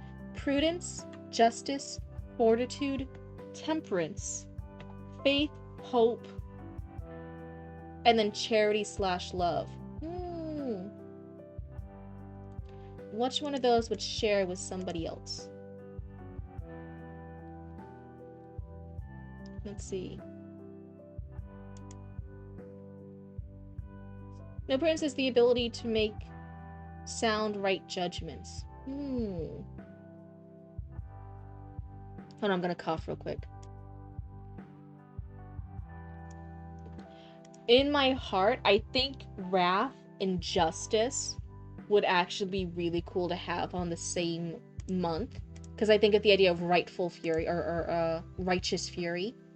So I kind of like those two being in the same, the idea of being mad against injustices and righteous fury. That's my idea, but maybe that's because I'm just a very righteous, furious person. So justice and wrath being together, I think that could be fun. But again, that's just where my head goes through first. Man, does it leave you in the mood. I was wiggling my tail off before I knew it. Here's an excerpt. Do I have to read this? Cute. In the Messy Mervin voice. Okay. I'm gonna say it. I'm not gonna sing it. I'm gonna say it in the Messy Mervin voice. Oh. A little bit of spinnerbait in my life. A little bit of repella by my side. A little bit of worm, all I need. A little bit of prop bait, what I see. A little bit of night crawler in the sun. A little bit of jig all night long. A little bit of popper. Here I am. A little bit of you makes me your bass. Ah.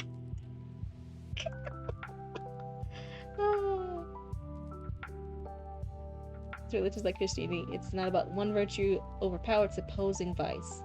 About being in balance. Ah. That's right, what you call. Ah. They formed a line and all sang along. I haven't seen this much bass since my college days. Oh, more lore for Messy Mervin. Messy Mervin's already graduated Raccoon College. Wow. Beanie was so happy. A little too happy. I had to refrain her from sniffing bass quite a few times. I didn't know they had such vibrant dance scene here. I made sure to tell critters everywhere. Brazacobi is lit, fam.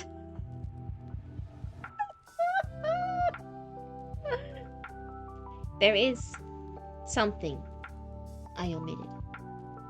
A gentle raccoon does not lick and tell.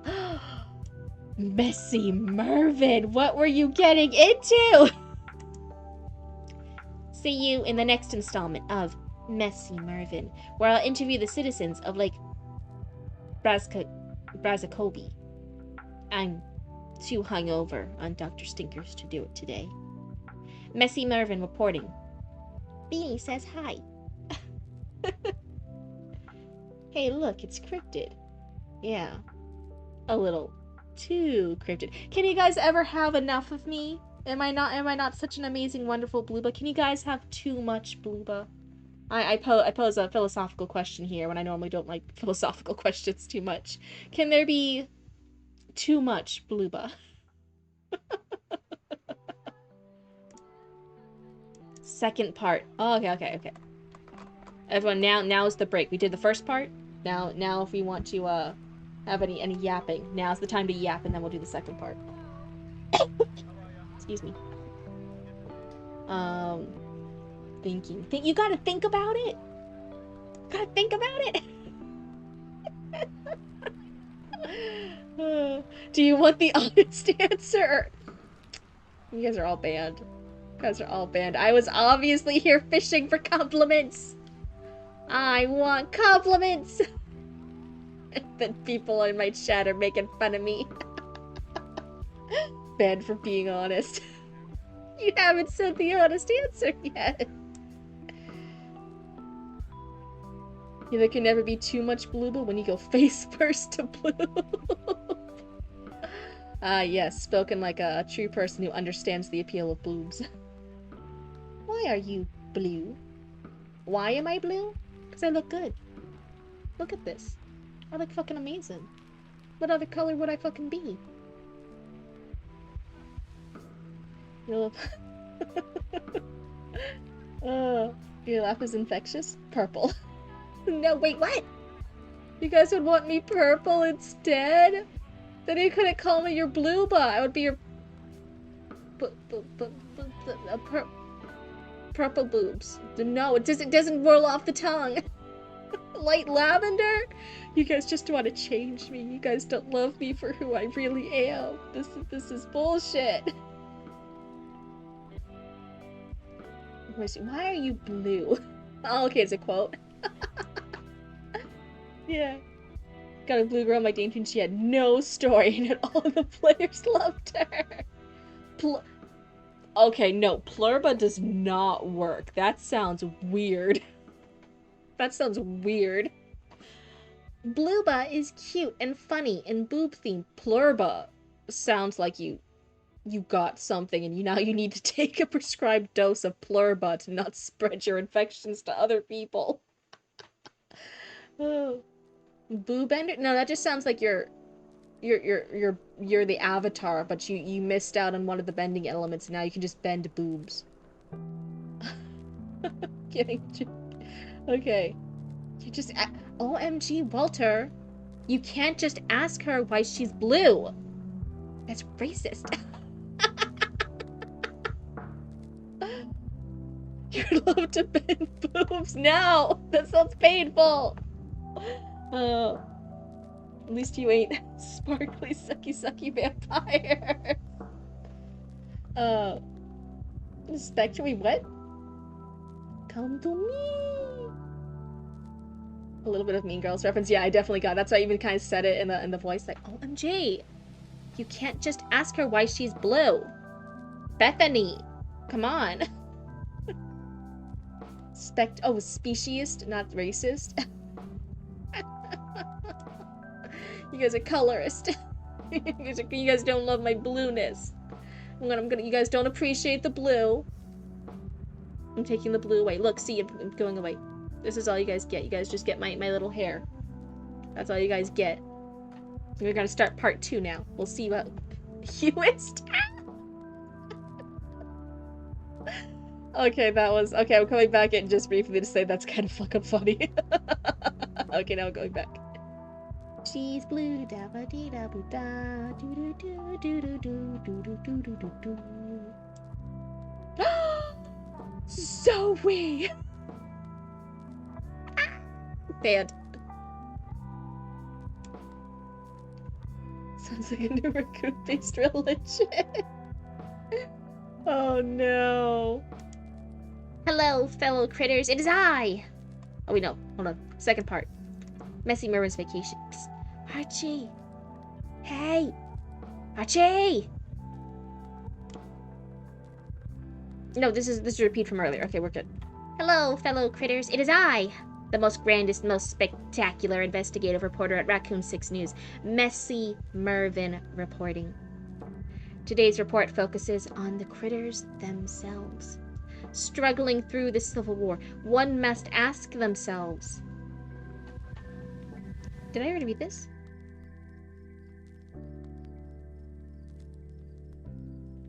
We already read this, right?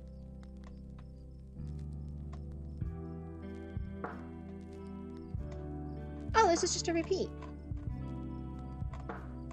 No, see, it says second part, Messy Mervin's Vacation. This is the second part. See? It's the second part, and just a repeat. Hold on. Let me pull it up. Maybe it's a different thing. Was that the end of the vacation?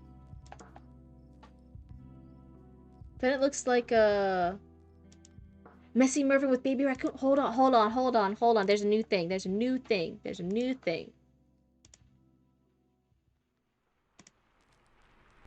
Messy Mervin's Baby Raccoon Rescue? It was so good I was meant to read it twice. Is this the next part, Cute? Are we getting to see Baby Raccoon? Gotta do part 2 first. Wait, hold on, let me see if there's a... Let me see.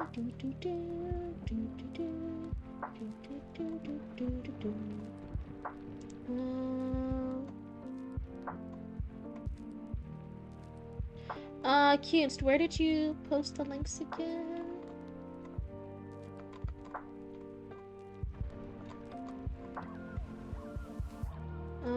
Where did you post it? Where can I find the proper part 2? Wait, that's story submissions. This is Raccoon 6 News. Is it on the assignment desk? Maybe it's this one.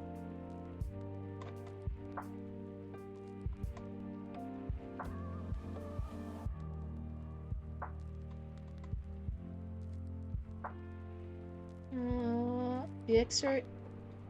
It just seems like I think I covered it all. What's the part 2?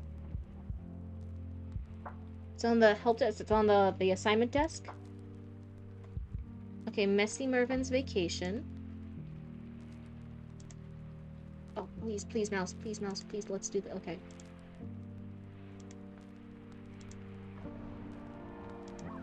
Messy Mervin's Vacation. This is the first part that we read. Scavenger, that was the dog. This is them being on the island with the bass. And then here's second part, Messy Mervin's Vacation. It runs the same thing. And then just repeats the husky again, and then the scavenger, Buster. And then Mr. Sunny too. It's literally a repeat. It just duplicates. You don't see it, crap. Yeah, so I think you found it? Hold on, I'm gonna go back up for this. Getting it to Google Docs ASAP. Okay. We got this. I'll go over here for a second while we wait. Let me take a sippy. Everyone take a sippy. Stretch. Move those necks around. Move your spines around. I really want a technical difficulty screen for Raccoon Channel 6 News to pop up sometimes. Oh my god, it would be so fucking fun. It's in my list of things to do. Like whenever I have technical difficulties and I can just pull up the Raccoon Channel 6 News experiencing technical difficulties screen. That would be so fucking funny. It'll be great. Also, you guys, Roots learned how to download the VOD and do basic edit, and they split the last stream into 2. So that way they're the final part of the library game and then the normal writing critique stream are in separate things. So they did do that. It's exciting. We'll be uploading that soon. Wait, you guys have internet issues too? Not right now. It's just a background of a cute toolbox. Okay, refresh the vacation story. Oh, no, this is, vacation. Refresh. It's still 6 pages. It's still just repeating the thingamajiggy. Let me see if I can click the newest link. Assignment desk. Can you post whatever one you're on now? Like, just post the link to the doc again? That's now fixed. Oh, your internet just went out? No, I was talking about whenever I do experience technical difficulties, it would be fun to have a Raccoon Channel 6 news screen come up that says like, oh, experiencing technical difficulties. I thought it would be cute. It was just funny. Now we are soon to make the exclusive Raccoon. Yeah, I'm actually thinking in my head, I'm like, okay, I think when the Civil War arc is over, I think that's when I'll then take it all, and I might like, compile it all together, make it a little bit neater, a little bit easier to follow, add in some writing and stuff, and then I would like do a special release of me writing up the Raccoon Channel 6 news and read it out loud and post that up. I think that would be fun. Oh, okay, you wrote it in chat. Okay, wait, hold on. Oopsie. I mentioned in... Okay, wait, hold on. I got this.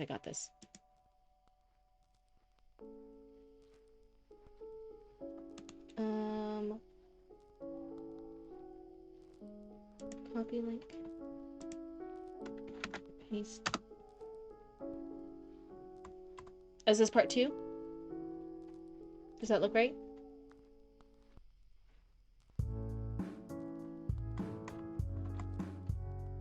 Okay. Beanie is a dancing machine. A whirlwind of energy. She's great! Ahem. I was able to wrangle an older bass for an interview on the side. It was not that I had to take a break. It's not that I couldn't keep shanking my rep as much as Beanie. Surely not. Okay, perfect. Anyhow, Mr. Can you state your name and what you do for the record? He looked over and opened his mouth. I was nearly sucked in. I had to back up a few feet. Phew, that was close. And the bass says, while smacking his lips together, a toothpick on one lip. How do we want the bass to sound? We got a new voice.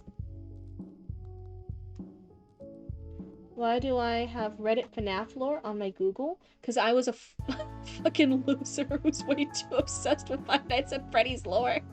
One of the first websites I was ever going to do, my original plan for a YouTube channel, was actually deep diving in and making FNAF lore conspiracy theories. I literally was buying all. I was gonna make a compilation source website that was literally not gonna have any theories in it, but just was gonna sort and cite all the references and examples from all versions of official Five Nights at Freddy's media. So if you want to, as a person, as a theorist, make a list of like, oh, when's every single time this year is mentioned in all the books and all the comics and all the games, you could look on my website and you could look up that keyword, which is that year, like the bite of 85 or whatever, and it would pull up every single mention of that year from all the references and explain it, what's technically stated in it. If you explain like, oh, who are all the blonde characters mentioned in the books, you could look up and pull up all the characters who were described as blonde. Though you could have theories of like, oh, I think this character in this book is a reference to William Afton's child, and it's, but you could do whatever you wanted. But you could look up all the sources for stuff and compile things easily. So it was going to be a source website for Five Nights at Freddy's stuff, and then and then I had depression and I didn't do that. Cryptid was supposed to make a timeline FNAF like MatPat. That was genuinely it. I was supposed to kind of go the MatPat route and go like, I'm going to compile. For all the other theorists, I literally thought if I make the website good enough and I source everything well enough, that it could even be like a good source for people like MatPat, and they would like all my information compiled. It would be like a library of all the FNAF stuff. Because otherwise you kind of had to like look through and play the games again, or you had to look through other people's playthroughs in order to find like the particular lines or the particular references. Or you had to like go and buy the books and like look through all the books again to see what's technically mentioned in the page. How are these things described? But no, it would be a library source book to look up everything you could need to make your own theories like MatPat.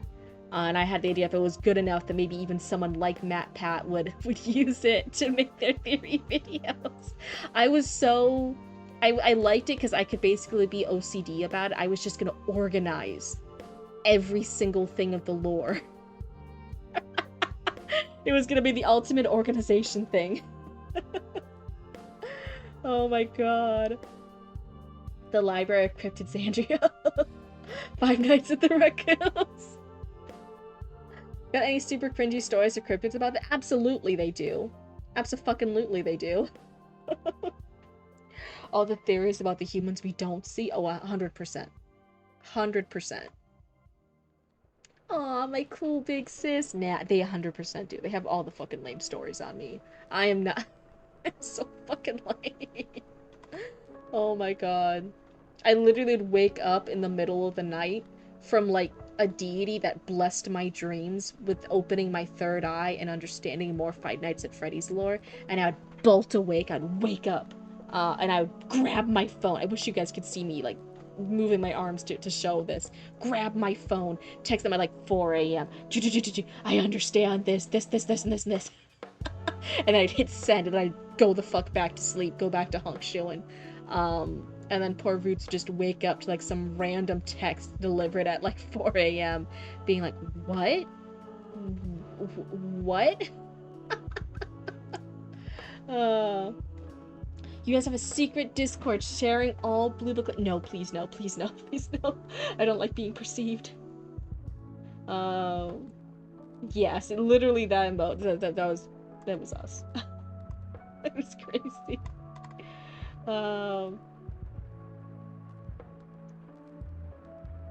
What?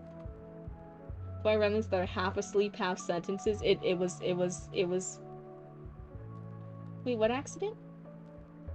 If you're talking about Five Nights at Freddy's, there are several accidents. There's several oopsies throughout the Five Nights at Freddy's universe.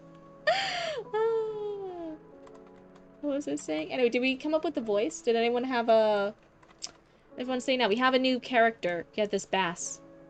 It's a male bass named Ralph. How do we want Ralph? Southern with a drawl? I don't know if I can purposely pull out a drawl.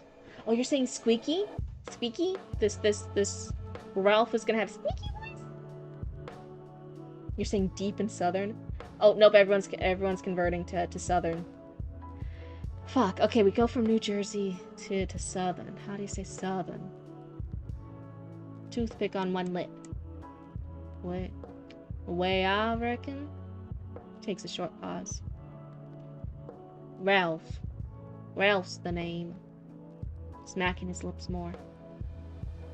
What I do? Well, I reckon I like fishing.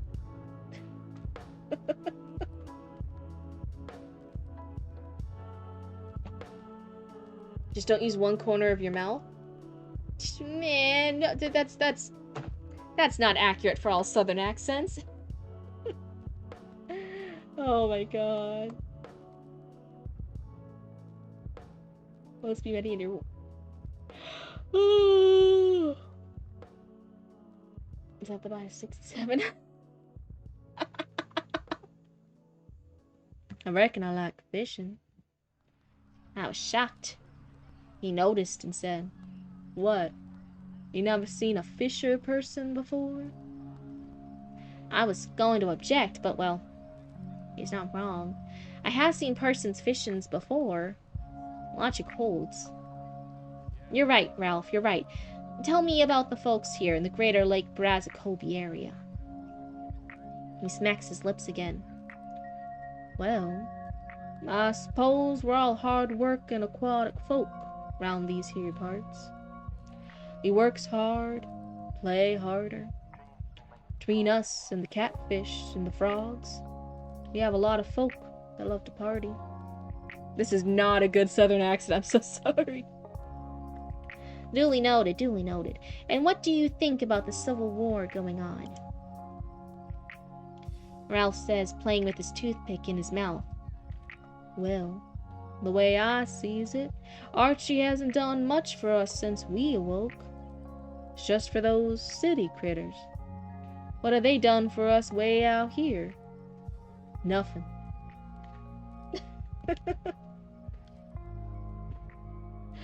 Okay, there are so many more southern accents between my holy doke one right now and Keisha. There are so many more. Me speaking right now, hello, congrats. This is a Central Florida accent, which is different than other Florida accents like a Miami accent. Okay, like there's a lot of fucking accents that are southern. Like a Southern Belle, Gone with the Wind. I haven't watched Gone with the Wind, but yes, Southern Belle. Southern Belle's a very other one. Very, very higher pitched, very always smiling as a Southern Belle. Mammy. Mammy's an accent. Yeah, Mammy. They don't even say Miami, they say Mammy.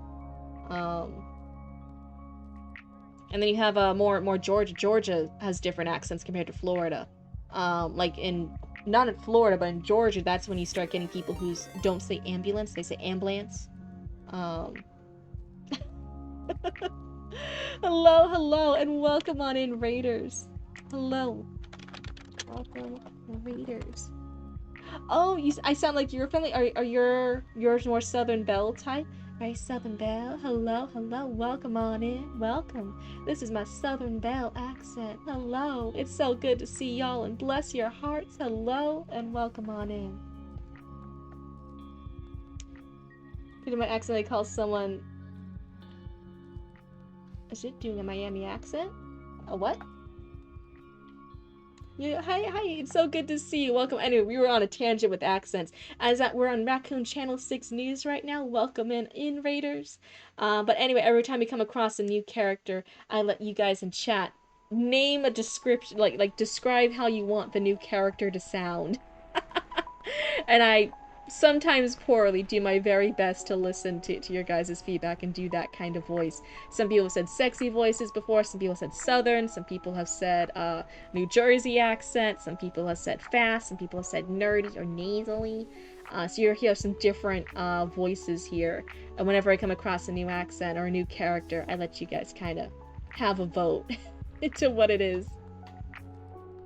I'm gonna make you sing with a Southern Belle accent. I don't know if I can. One, I can't sing, and two, I definitely don't think I can sing with an accent. Australian? Oh my god, hold on. We don't have a new character yet. We're still in our southern, slow southern one. Let's see, where were we? Nothing. And I ask, and the scavenger? Almost immediately. Good folk, that one. Trying to right the boat, in my opinion. Just trying to drain the swamp of Raccoon 6 News, as far as I'm concerned. That response kind of floored me. I looked around. Indeed, this is an awfully sparse area. I can't blame him for having this opinion. Thank you kindly, Ralph. He snapped his suspenders, spit his toothpick out, and finned away muttering about city critters. I wonder if the catfish or the frogs have such strong opinions. I'll have to come back for a further workathon. Workation. Totally work. As for now, we will be returning to the station soon. Anyhow, I had better get back to before Beans wonders if I went on another bender. Messy Mervyn reporting. Canadian East Coast accent. I don't even know a Canadian accent other than saying sorry a lot. Like, come on, what does an East Coast accent sound like? A Russian accent? Come on. All I can say is privyet. Privyet. That's all I can do with Russian. New Fundy? Yeah, Newfies. The Newfie accent? Everyone's making a joke here and I'm not Canadian. I don't know the joke. Oh no. Okay, chat. Yes. Kids asking, did we enjoy Messy Mervyn's vacation. Work vacation. Yes, I did. It was fantastic. This was really, really fun. I think everyone mostly just loves me doing shitty other accents. Oh my goodness. So, that is more of a hint into the divide of the Civil War happening in the raccoons between Archie and Arya the Scavenger. Those are some other people tuning in. And one, we got some more lore. Some of the fish are alive too. They count as critters, and the frogs. Oh no, scavenger supporters are old Southerners. I was trying to make raccoon Karl Marx, but I seem to have accidentally made raccoon Donald Trump. Oh no. Oh wait, no fuck. My lo-fi beats went to ads. Hold on. I'll mute it so you guys can't hear it, but I gotta go back to my lo-fi beats. Let's see. I think we're good. Yeah, we're good. What about those cowboys, eh? Sorry. See, that's not a Canadian accent at all. I don't know. We're here to hear about the frogs. You have plans? Ooh. Just channel your inner willingness to go to war against anyone who insults maple syrup, and I'm sure the accent will work itself out. Girl, do you not have... It ended the video, and then it went to another video, and that video has ads. And no, I don't have an ad blocker. I'm lame. There you go. I'm just lame. I just watched a video. That's not the best. I was talking to an old buddy, the PM of Redacted, and he says we have the best trash in the Donald Trump voice. Oh no. Oh my god. That's so funny. Oh wait, is it done? Holy shit, how did half an hour pass already? When did this happen? Can I ask you just to refill my water real quick? So I have water for when I inevitably burn my tongue. So everyone, this is the... Oh wait, no, we're not on Messy Mervin's vacation anymore. This is the next part for you, right, Cunes? Now we have... I'm pouring some salt real quick, hold on. Thank you, Roots. I love you. How much longer do you think you're gonna be awake? I'm probably gonna finish Raccoon News and then call it a night. Let's see how long this is. 2 pages, so at least another half hour. Probably a little over. Yeah, because we're watching The Manor of Sleep, right, for Fatal Frame? Yeah. So do you want me to try and be a little bit, like, as long as it's in half an hour, then we can do it? Yeah. Okay. Everyone, we're gonna try and be half an hour. Let's see. So, this now looks like we're continuing with Messenger, but something with Baby Raccoon Rescue is the name of the document. Guys, we might get, everyone tune in, we might get more lore about Baby Raccoon. We might finally get Baby Raccoon back. If you're not aware, there used to be a little Baby Raccoon in the corner here, but Baby Raccoon has been missing. And you guys can even do text-to-speech with Baby Raccoon, too, and he would speak for you guys. We haven't even been able to have text-to-speech for the last few streams because Baby Raccoon is missing. So, this has something to do with them. Missing. Why are you saying it like that? I don't even know what's going to happen in this, so let's take a look-see. Am I saying this all in Messy Mervin's voice still? Messy Mervin's. That's how he's trying to sound. Messy Mervin's handy potato cam fires up, the red light flickering on. He taps it. Hello? Is this potato on? He looks as awkward as ever. By the looks of it, he was on another Dr. Stinker Bender recently. In the background, you can see a luxurious part of the city. Rear fridge. I can put the fridge back up. Do you guys want the fridge? Oh, should I have the missing poster up? Do you guys want the missing poster, Baby Raccoon? Here's Baby Raccoon's missing poster. Missing. This is what Baby Raccoon looks like. He's missing.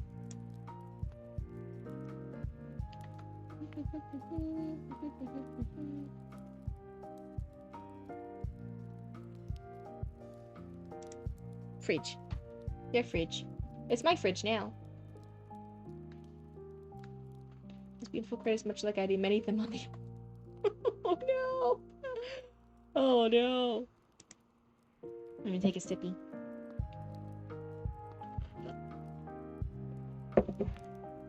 In the background, you can see a luxurious part of the city. Do we want me to do the messy Mervin voice this whole time? Should I switch back to my normal reporting voice? And for now, bye, Documancer! Documancer, it was so nice having you. Thank you so much. Bye! Human homes sprawling as far as I can see.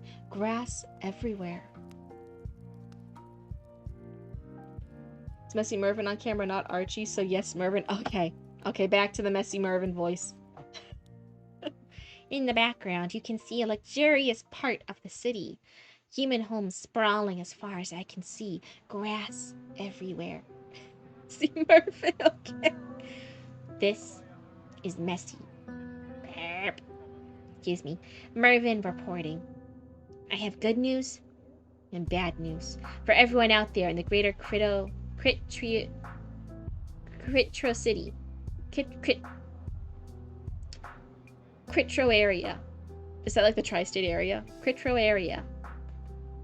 The news of baby raccoon's disappearance took everyone by storm.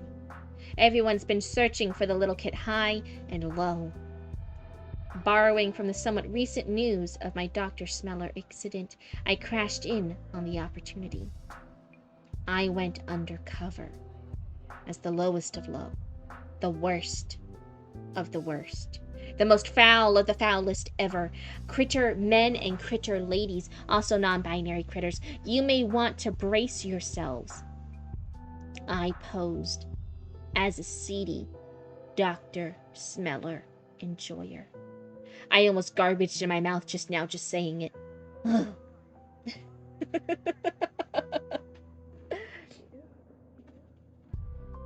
Back to the cutest, most adorablest, and totally loved baby raccoon. My most trustworthy and honest Dr. Smeller supplier told me the word underground was a bunch of Italian lobsters had him.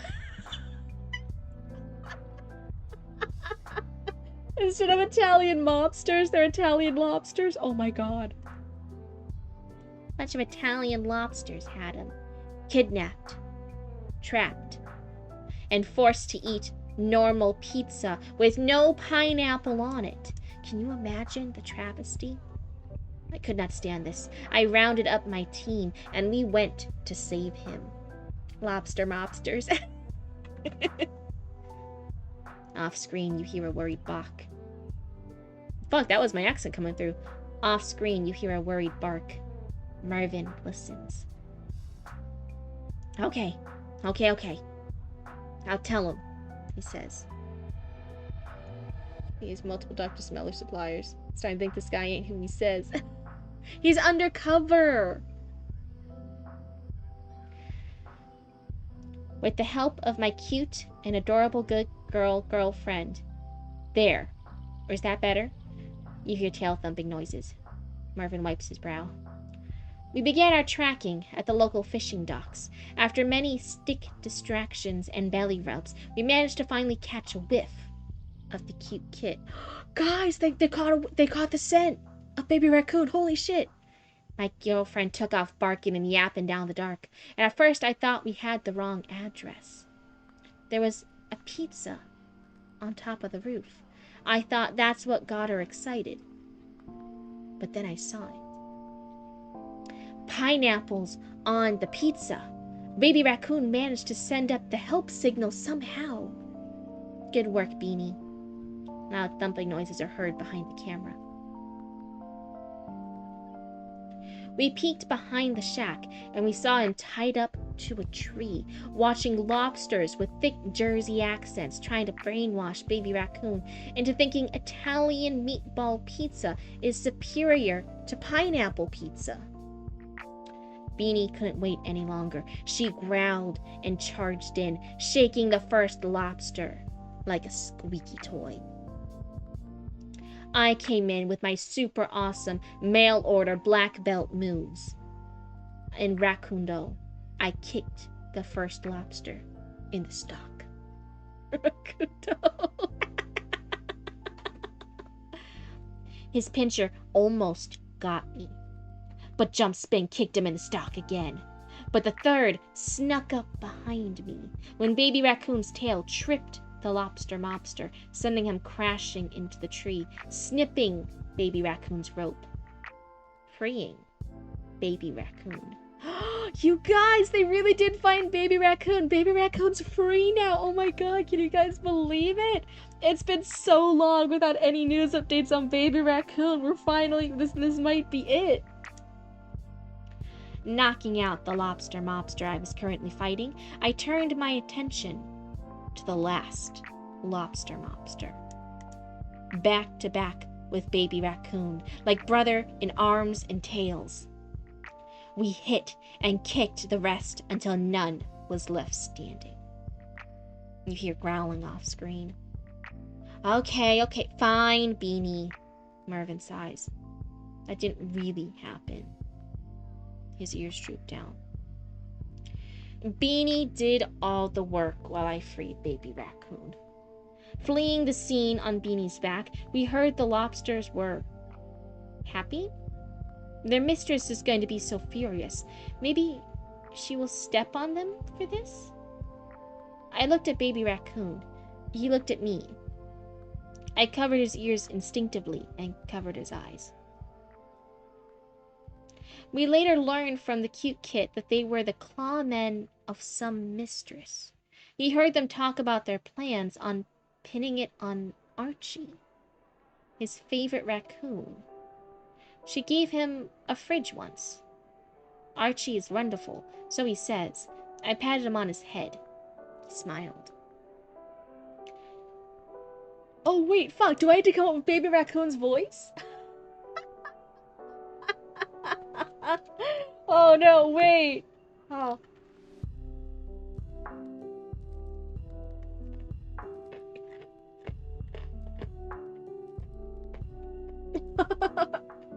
The fanfiction universe continues to expand, absolutely.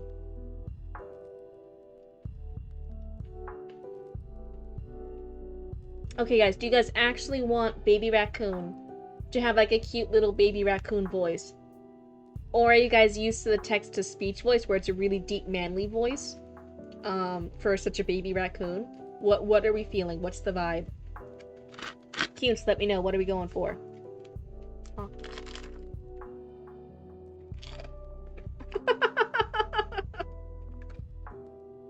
Cutes is voting for the manly voice. Oh no.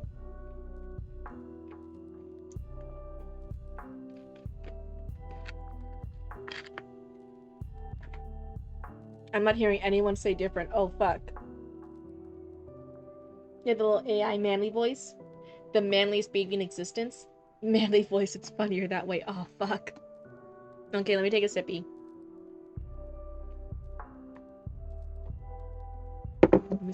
How do I do a manly voice? Manly voice. And the AI voice is also... speaks out individual word very clearly. Mr. Nope, that's not the right voice. That sounds a little stupid. It sounds still smart. Arrogant manly. Arrogant manly. Arrogant manly. How do I do that deeper voice? Mr. British. It's a little British. Mr. No. I don't think I can do it. Mr. Mervin, he said. Is Beanie a suit? It's making him sound dumb, and the AI voice is not dumb. Hold on.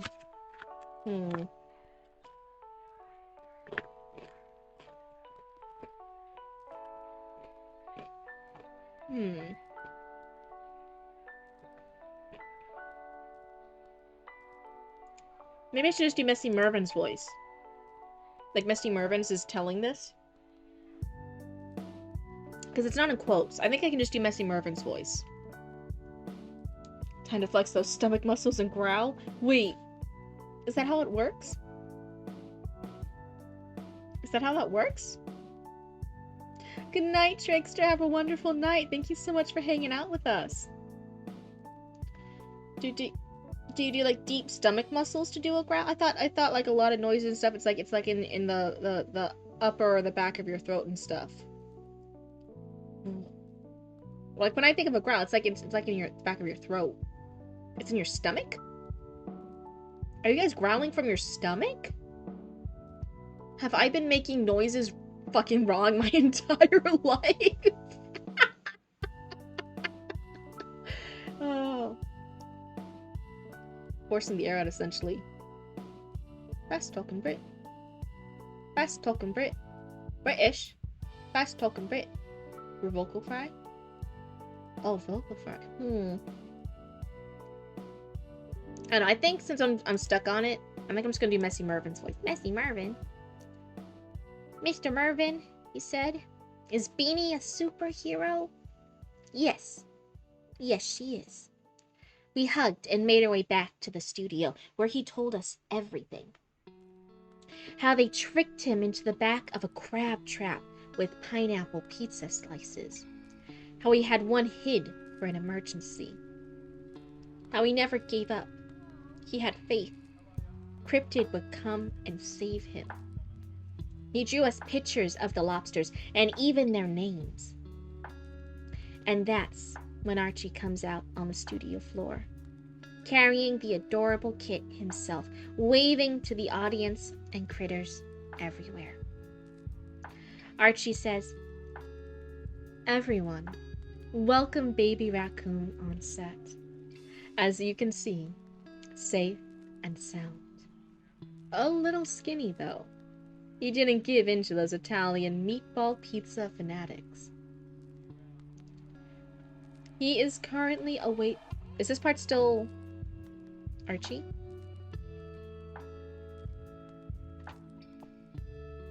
This part you want Archie or do you want Messy Mervin? Either or. He is currently awaiting pickup by his guardian.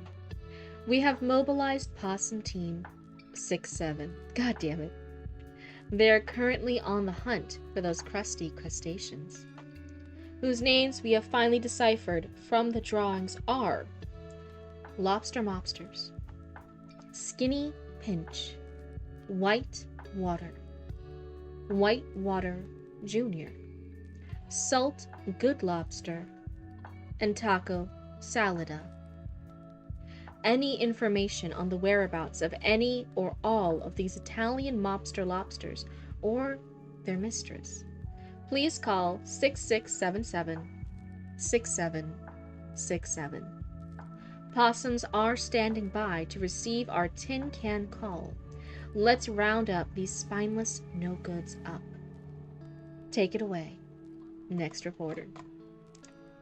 You guys, we have Baby Raccoon back! We no longer have a missing poster.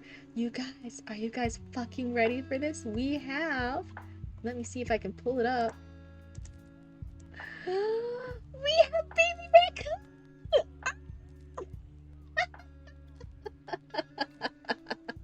We have Baby Raccoon back! Oh my goodness, is everybody excited to see Baby Raccoon back where he should be, on top of Baby Raccoon's own personal fridge? Is everyone excited to see him again? Baby Raccoon! Yes, yes, yes! You know what that means? It means next stream I will have the text-to-speech activated once again, and everything will resume as normal. Why? Because we have Baby Raccoon home and safe. Thanks to all you amazing investigators. Thanks to all you amazing raccoons for keeping an eye out. And he took a bath. You expect him to be way dirtier? No, no, no. Look at him. He's such a good little baby. Look at this little guy. Here, I'm gonna make him a little bit bigger so we can all appreciate how gorgeous Baby Raccoon is. Look at him. He's all safe and home again. Look how cute Baby Raccoon is. Oh my god. I'm so excited. I'm so thrilled you're home safe again, Baby Raccoon. We were all missing you. This is fantastic news. Thank you so much, Cutes, and thank you so much, Messy Mervin, for being the brave raccoon, along with Beanie, the amazing hero Beanie, to go and rescue Baby Raccoon. Why is he big or do you have... No, I just wanted to show him off. I just want to show him off. Look how cute he is. Here's Baby Raccoon. I'm so thrilled he's safe again. Thank you, Cutes. Thank you, Messy Mervin. Thank you, Beanie. We have all the Baby Raccoon back. Don't tell Mervin that. Thank you so much, guys. So yes, we will start next stream off with our text-to-speech back. I'm gonna be super excited. You guys are poking fun at each other. Sometimes baby raccoons are forced to grow up fast. He was such a brave baby raccoon dealing with all those lobster mobsters. Oh my goodness. He was so brave. Anyway, I think I'm gonna call it here because Roots has actually wanted to keep watching Gad Smolders play Fatal Frame, the newest Fatal Frame playthrough. We're on the third Fatal Frame, which is the Manor of Sleep. And I'm gonna eat some pizza and hanging out with Roots before I head to bed. So thank you guys so much. I am so excited to have Baby Raccoon back here with us on the stream, and I hope you guys have a comfy and enjoyable night. Did you enjoy it? Yeah, I enjoyed it. I hope Arya really enjoyed it too. I hope Zoe really enjoyed it. I love the introduction of the lobster mobsters. I think that's fucking hilarious. Oh my god, it was so funny. But thank you guys, and I hope you guys have a wonderful night. Good night and goodbye.